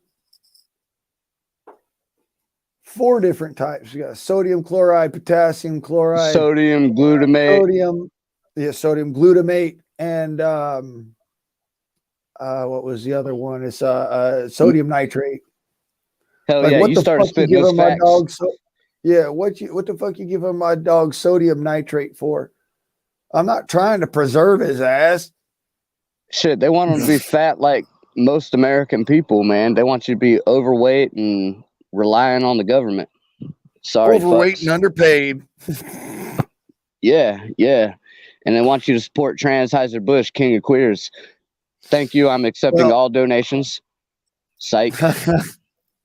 I'm just gonna put this out there. This is what I think about the Budweiser controversy. And give me a sec while I get myself ready. They're fucking done. That's all I can say about it. They're down about 60%, and their shit ain't moving except for their off brands. And then people find out it's Anheuser, and they're like, "Oh, fuck them tranny, supporting fucks." Yep. One of my favorite beers, Stella Artois.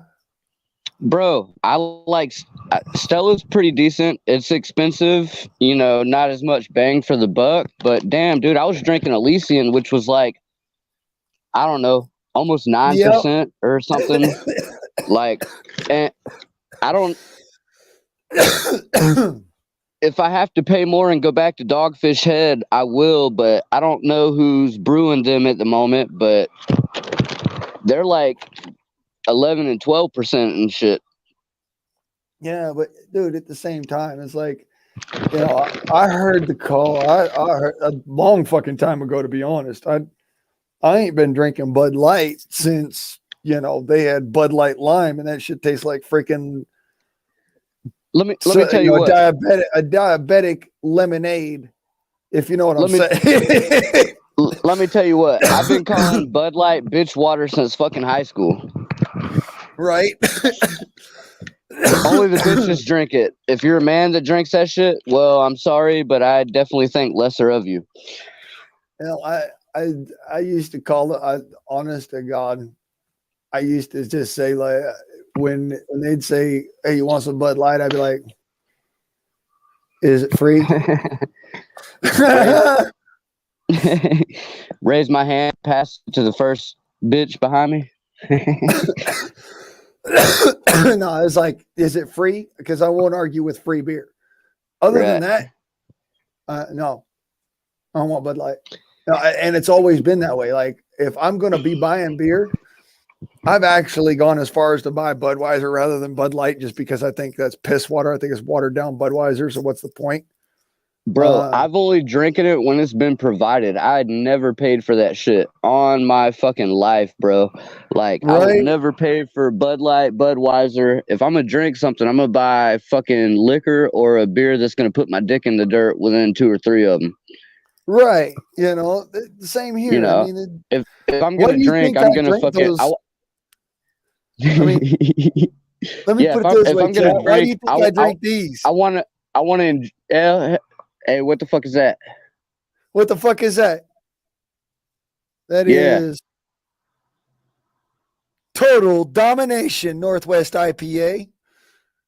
Has an bro, Total content. Domination sounds like you're getting.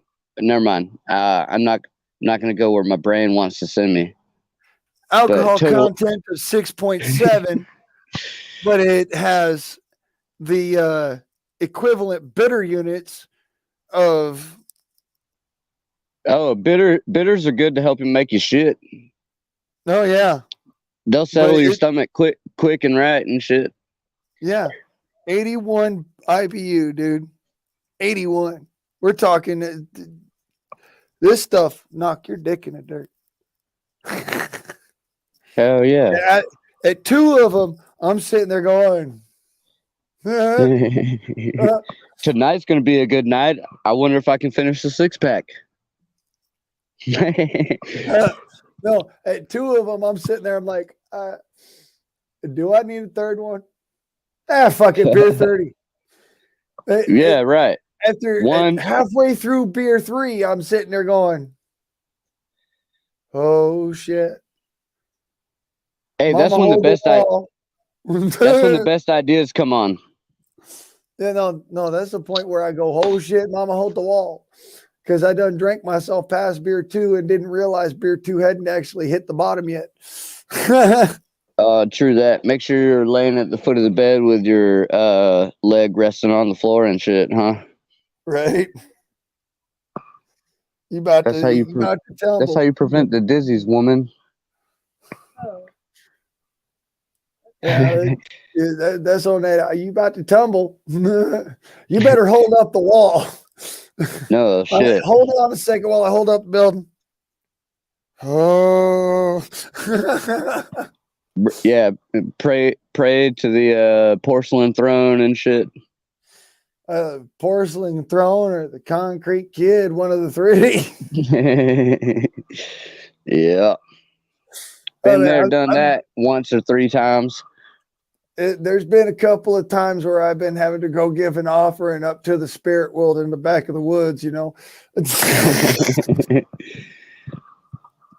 that. I'm just saying, you know, it doesn't always happen right on the porcelain throne. Yeah, you're right. I remember my dad getting married the second time, and we camped out at the fucking lake ground, and I fed the fish that night, and I shit in a hand dug hole. It wasn't very deep. I was fucked up. Hey, got to do what you got to do, brother. I've dug a cat hole, had 3 sheets of the wind before. I know how deep they go, and it ain't that far. Really. You come back about like 4 hours later, forgetting that you shat there and freaking step in it. Oh, that's so bad, but it's true. It's true. You want to hear a funny story about shitting in the woods? All right. I'm taking your silence as a yes. You want to hear the story? You might as well. Shit. I was probably like 12 or 13 years old, and we're living on 5 acres. All the properties around us are abandoned, and me and my little brother are always traveling through the woods. I'm a year and 6 or 8 months or some shit like that older than my brother. Right around 2 years. Well, we're running through the woods, and I dropped my pants and shit next to a barbed wire fence, and somehow I convinced him to run and take a dive. He was off, and he like a slide and dive, like a soccer tackle. So I convinced him to do it. I bet him like $20 or some shit that he couldn't slide tackle under that barbed wire fence. Well, he took the bet and slid all through my shit. Yes, I was an asshole, big brother. I did good things and I did lots of bad things. Part of the human experience. I enjoy laughing about that nowadays. You're gonna do fucked up shit sometimes. Don't get me wrong. I have been an absolute fucking dickweed to some of my cousins sometimes. So yeah. I'm not gonna lie, man. He slide tackled the shit out of that barbed wire fence. He made it through, but he took out like a pile of shit on his way through, man. It was clear up from the bottom of his left leg all the way up to the bottom of his right armpit. Oh. I'm not proud of everything I've done, but I've done it, and I'll talk about it a little bit. Oh man, that had to suck. Shit faced it all up. Dude, I can't say I've changed much. Hair and shit, like, dude. Yeah, I can't say I've changed much because I'm still laughing about it, and I laughed about it back then. So, Lord save my soul. Hey, you know what? I'm going to hell anyway. I always thought the same thing. I'm joking. I'm totally fucking joking. I ain't going to heaven. I ain't going to hell. I'm coming right back here to earth to go and fix some problems that fucked up around. I know. I already know it. Hey, I'll just be wherever God wants me to be, whether I end up in heaven, hell, or back here on earth, trying to start over and do the damn thing again. I'm going to do whatever, do whatever's necessary. Yeah. Absolutely. Hey, that's what they say about the eternal. It's the eternal fight, right? Absolutely. I'll be the first one to tell you I'm a fucked up sinner, and I'll talk about my stories, but God and Jesus is, the path, the way, and the light, all that good stuff. I'm not the best at saying it, but there's a condensed version. Hey, that's why I says, that's what the eternal fight is. Is the fight between good and evil is literally the eternal fight. Absolutely. I mean, and every society of humanity has had a legend about it. You look at the Native Americans, there's the legend of the two wolves, right? The legends are only legends till they die.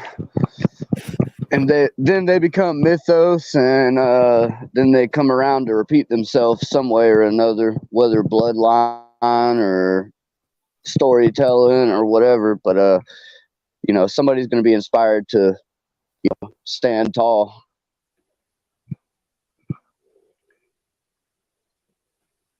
Legend, myth. It's an old Indian parable.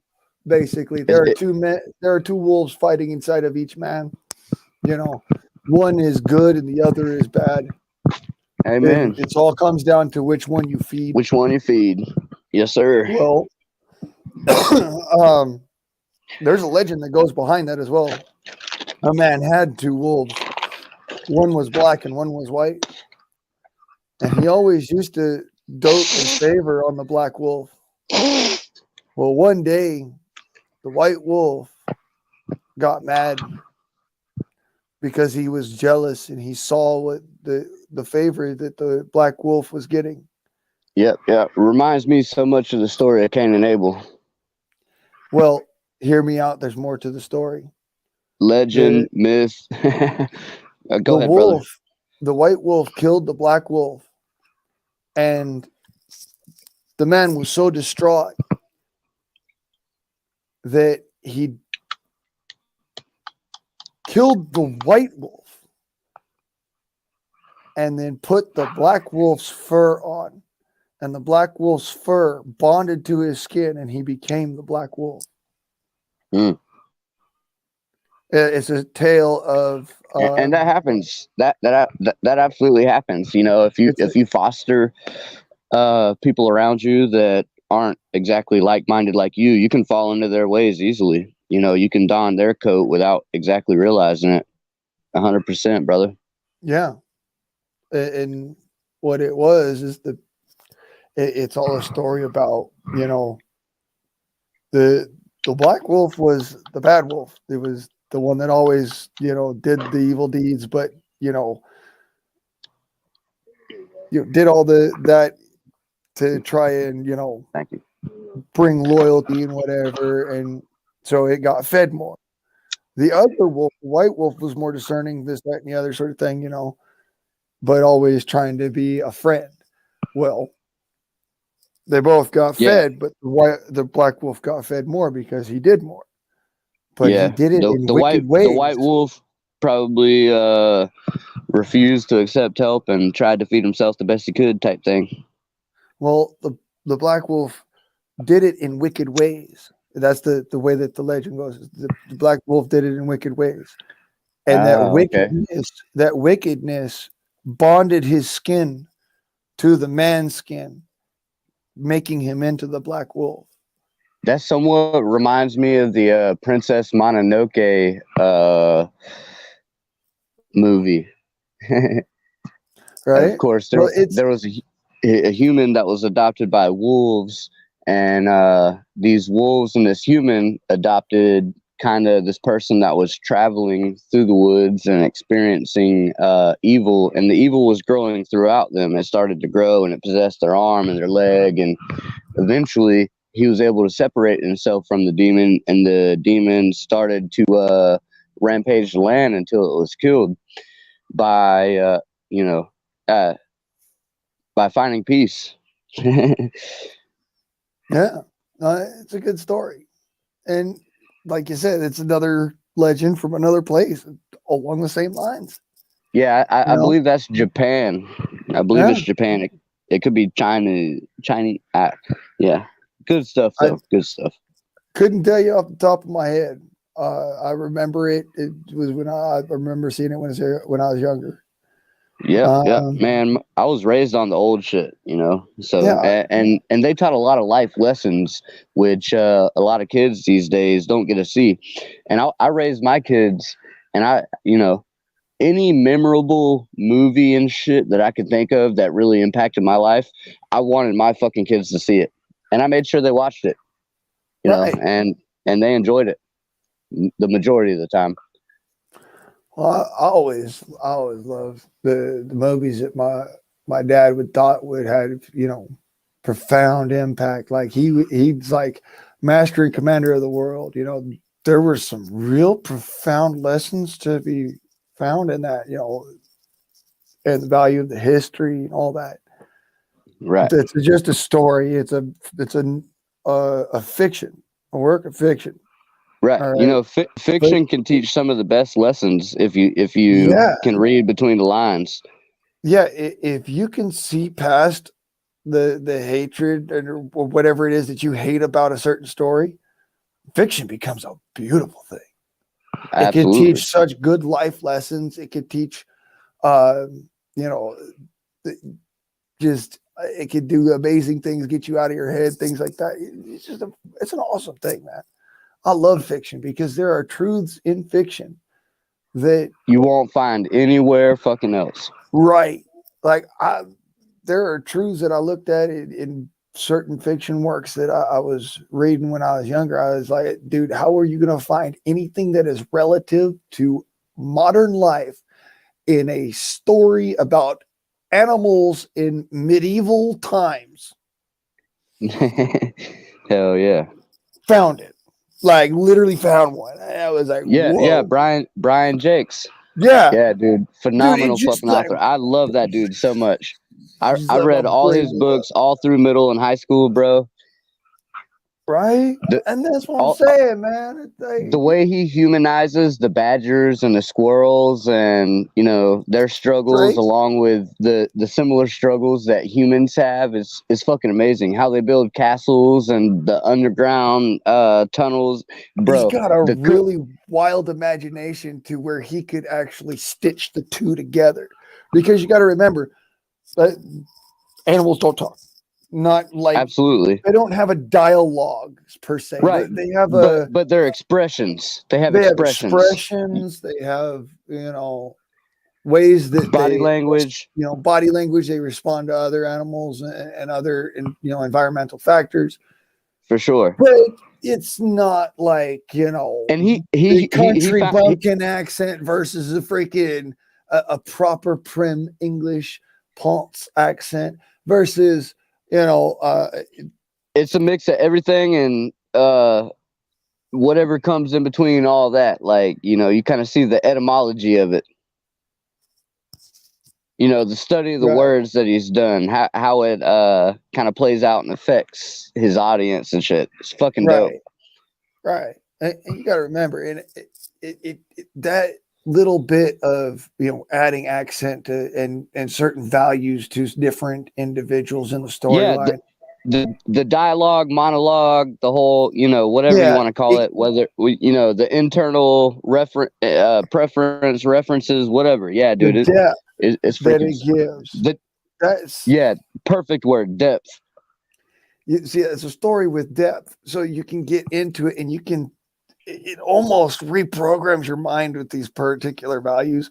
But it does. But the most beautiful thing about it, kind of like Robert Jordan and Pierce Anthony, is a lot of times you can pick up just about any novel anywhere in between and know what's going on because they drop a little backstory. He'll throw like some parentheses in, and it'll be like, well, this kind of reminds me of the time that me and our small army, invaded the castle and took over, and we were able to escape with our lives and, build an army or whatever the fuck.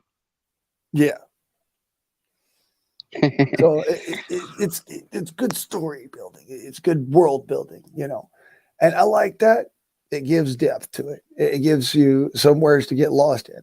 But at the same time, some of the values that it teaches, these values are not taught in schools. These values are not taught in homes even. And it's starting to kick me in the balls almost, like, bro, I see it in my everyday life, especially whenever you bring other people's lives, like children, into this world, man, you better protect that with everything you fucking got. Right. You protect the children. That was like in every one of Brian Jacques' books on the Red Ball series. I'll point out there was an emphasis on hell, that was good. On the series. Dude, they had I've read a like word for it too. series. I think it's cool. Dibbins. Like, what the hell is that? Yeah. He says to all the Dibbins, there was always emphasis on protecting the little ones. Even though, oh yeah, all the for rest sure, of man. this is going on and all the warfare, this, that, the other, protect the Dibbins, get them down safe and away from the damage. Bro, the most beautiful instructional, like teaching them values about the garden and teaching them values about life and looking out for your neighbors and fighting for what you believe in, standing on the castle wall and making sure nobody invades, and allowing the little ones into the kitchen and showing them how to cook and saying, hey, you have you have some propensity for this, so we're gonna take you in under the wing and we're gonna show you how it's done, so to speak. Right. That little bit of depth is just, it's amazing. Dude, yeah, absolutely. How he storytells it, but at the same time, it's the values they don't teach. And that's a great bit of, lessons in fiction that are necessary in everyday life. Absolutely. My family wasn't always around. And so like I read a lot and I watched a lot of TV, and I tended to kind of watch positive shit. So like it and I looked at the things that, built honor and appreciation and loyalty, and anything outside of honor, appreciation, and loyalty for those that back you up, man, nothing else fucking matters.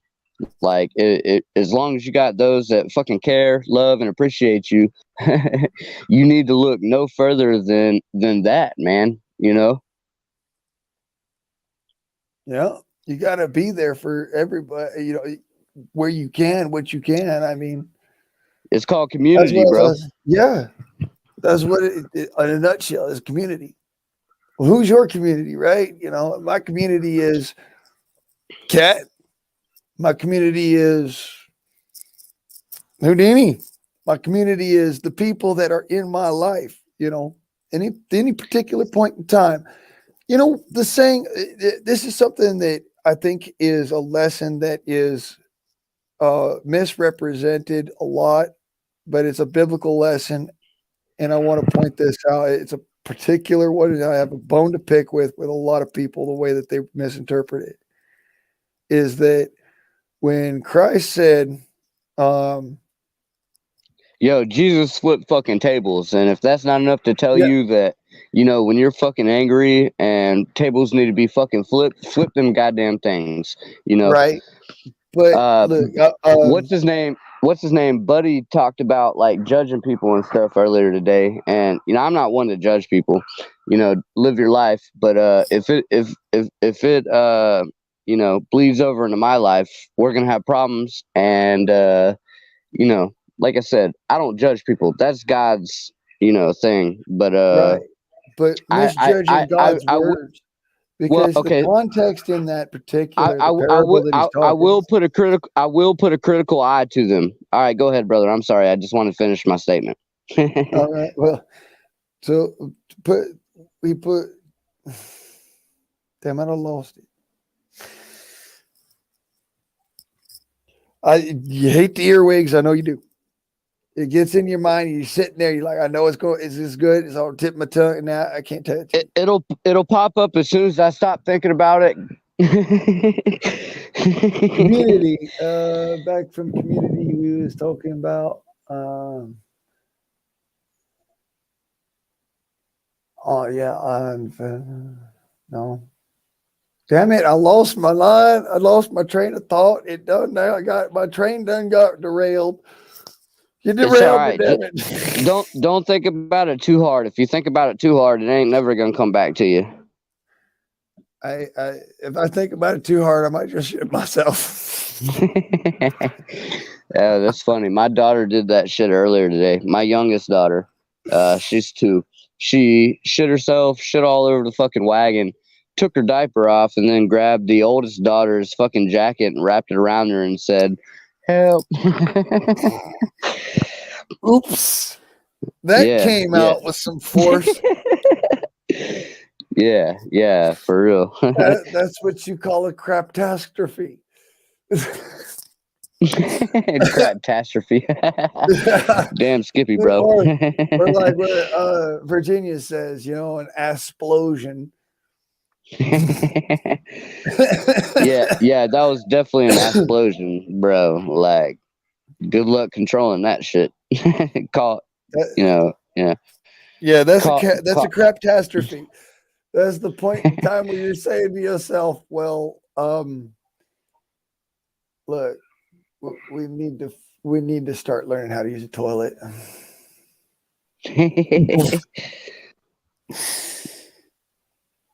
And you need to learn how to speak up and say, I gotta go. And then you got to learn how to hold it till we pull over.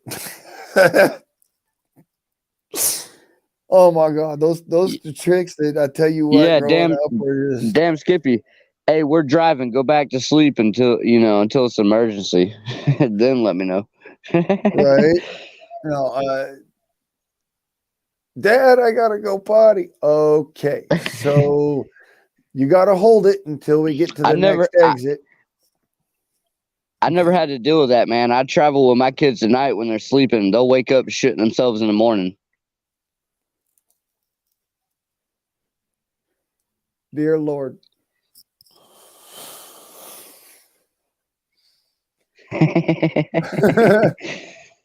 Yeah, puff on it another time and breathe. My dad, he pulled the one. My daddy pulled the one where we was driving down the road.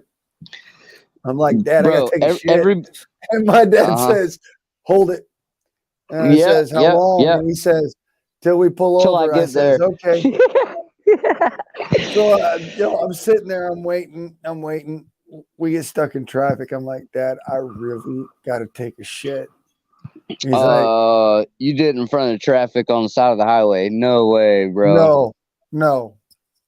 He's like, you gotta hold it. And I'm sitting here going, dude, I have got to lay a fucking log that will literally open this truck up. Shut the fuck up. Let's get off the fucking road. Pull over like we use a fucking public bathroom, right? No. End up laying a log that floats in the toilet, and the ants crawling around on it are like, when the log rolls over, we die, we die. When the log rolls over, we die. So we get halfway to the exit for home, and my dad's sitting there like he's pissed he's pissed as all hell, right? Because the traffic ain't moving all that great. We get to the exit, we get off on the exit, and I'm sitting there. I'm like, Dad, I really got to take a shit. Can we just go to the McDonald's or something? He's like, no, we're almost there. And that's just, fuck it. Hey, dude, you'll be okay. Squeeze them ass cheeks together. Hold this dime real quick for me. I blew them fucking doors off that truck. Oh shit! Hey, bro, the funniest story about I laughed my ass off at my dad. I told him, I looked him right in the eyes. I said, I told you I needed this shit. And he goes, he just starts fucking laughing his ass off and says, roll down the window, boy. Hell yeah. Well, I'm gonna tell one last story, man. Go ahead. Yeah, no, go. All right, I'm gonna tell one last story, and then I'm gonna get here, bro. Because I still ain't dinner, and it's about 10. But all right. So I jumped on the school bus first thing in the morning, and I don't know. Generally I had like snacks, leftovers from the night before, some fucking grilled mesquite chicken or whatever the fuck. And I get on the bus and I pass fucking gas, and me and this fat kid are talking shit back and forth. Well, he blames me for passing gas, which I did that shit. Well, I blame him. And it turns out that everybody believed me, and every single fucking window on that bus came down, and it was 30 degrees that fucking morning. Oh man. Yeah. I got away with blaming the fat kid for a fart that I created. I probably visited the Chinese place the night before and drank a liter of fucking bourbon or some shit. Blame a fat kid. Hey, dude, that's messed up. Stop laughing! It's fucked up. I'm trying to tell y'all how fucked up it is, and I'm trying not to fucking laugh. But goddamn it, guard. I'm sorry. Yeah, that shit happened. Dude, I'd have been laughing my ass off too, even if you was blaming it on me. I'd been like, fucking. That's what happened. He was laughing his ass off, and everybody. Terrible. He was laughing his ass off, and everybody was like, "Nah, you're laughing too hard. You definitely farted," and I'm just like, pointing my finger and shit, and he's like scratching his butthole like my butthole itches. You done lit one off yourself, man. You've done lit the one off that stank too. Like you didn't light the one off that was loud. You lit the one off that was stank. Yeah. Me and the same fat kid me and the same dude got in a fight that same year. I twisted his arm behind his back and made him call me daddy and uncle and shit. And I did it in front of his dad. And he hated me ever since, because every time he's like, "Don't make me call time to put you in a chicken wing." Life's fucked up, man. But oh shit. Some steak. Great. Oh shit. Here, toke some. I appreciate that. I'll let all the commentators try it first. That way you don't try and poison me. I'm just fucking with you, man. I love you, bro. You know me. I'll never poison somebody. Well, I'll put it this way. My poison of choice is high velocity lead poisoning, so you're not going to have to worry about like a slow death or nothing like that. I'm not a poisoner. Not like in that sense. Hey, bro, next time somebody tells you they're me, don't believe it, because I got some little dickhead ass trolls. And I do appreciate you trusting me and bringing me up. Because I got the fucking hiccups, man. I got the jokes. We're one hell of a fucking pair, Laugh at the asshole for coughing his ass off from smoking a doobie, or laugh at the douchebag for having hiccups.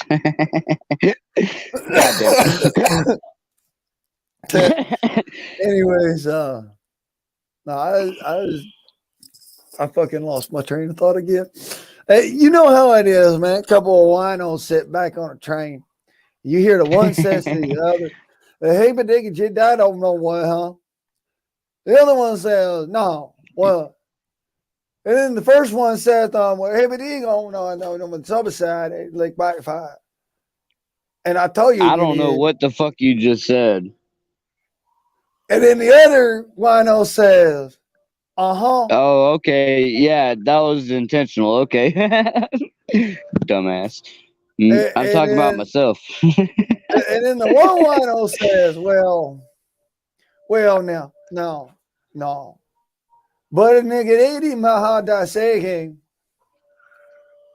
And then the first one says, what? No, it's a Is that fucking Indian? that's a Bill Cosby joke.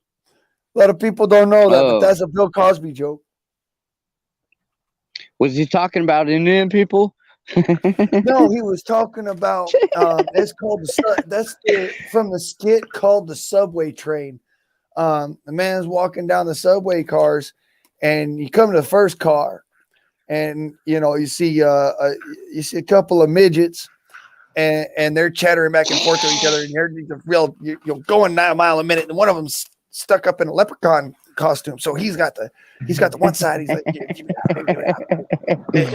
they talking so fast, it sounds like Santa Claus is still playing the blues and fucking. So then you walk into the next car now, and you got two winos talking back and forth to each other, and the rest of the car is enthralled because nobody can understand what the heck is going on. Nobody understands what these two folks are saying, but they's obviously saying something important because they both understand each other. Now, I'm not going to say you pay you no mind, but you sit there, and these two motherfuckers are so drunk that they can't keep an eye contact, but they understand what each other is saying. So, bro, the best thing about being drunk is you understand everything everybody tells you, and everybody that's not drunk stands outside and watches, and every bit of it's unintelligible. Right. That's the funny part of the whole skit is that at the end of the skit, these two winos are talking. He says the rest of the car everybody else in the car turns around and says, "Did you hear what they said?" And then one of the other guys turns around and says, "Yeah, but I didn't understand a single fucking word." And then you move on to the next car. And that's how that skit keeps on rolling. All right, it's a rolling skit from back in I think the I don't remember when shit. It was a long ass time ago. Yo, it's Bill Cosby. All right. It was 90. It was 80s or 90s when everybody didn't have a pussy for their fucking, I'm upset meter and shit. Yeah, they didn't have a pussy hat on. Yep. Hey, guard, I love you, bro. I'm about to get off here, man. Yeah, thank you, Deathclaw. Nut in every car. There you go. That's the skit right there. Hey, Deathclaw. It's Transheiser Bush, King of Queers, representing for Bud Light. Buy our product. Psych. Hey, Deathclaw is cat without the hat. I'm just letting everybody know I'm being an asshole and fuck Bud Light. All right, guard. Love y'all, man. I'm gonna Scooby Doo the fuck out of here, motherfucker. All right, brother. Ready, Scooby? Ready, Raggy?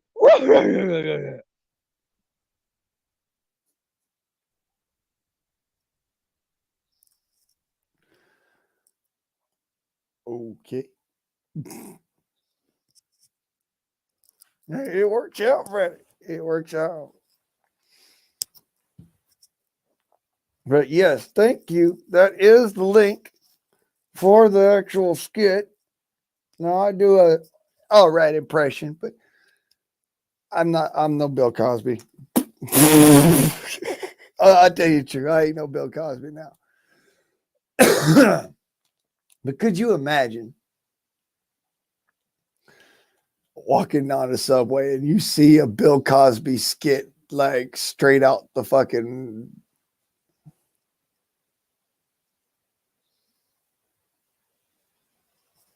no.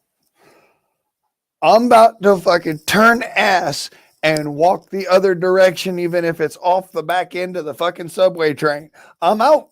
I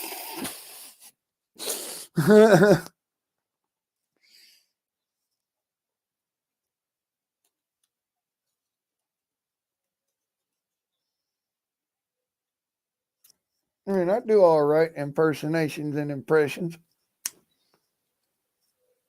When I got my voice about me, I got a pretty fair impersonation of a few different folk.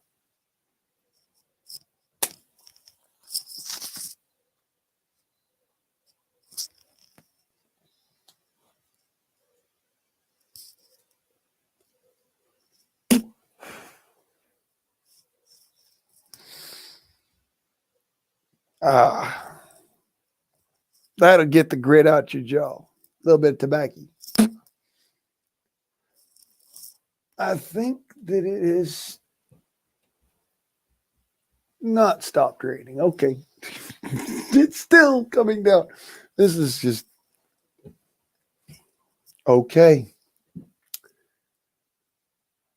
Mother Nature. What the hell? Fuck.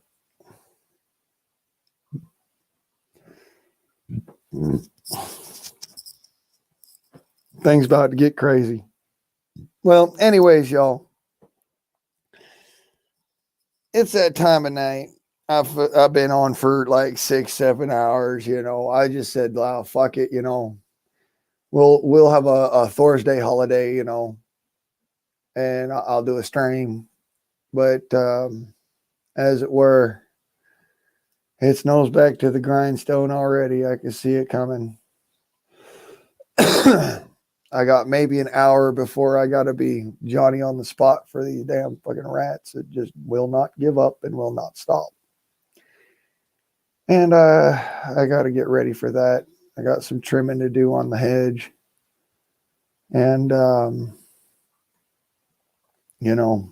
few other things. And it's already 7 o'clock. I got to get things done. So I will catch y'all on the flip side. Keep your eyes peeled. The guardsman will return. Can't keep a good dog down. Yo, guardsman motherfuckers, I am out.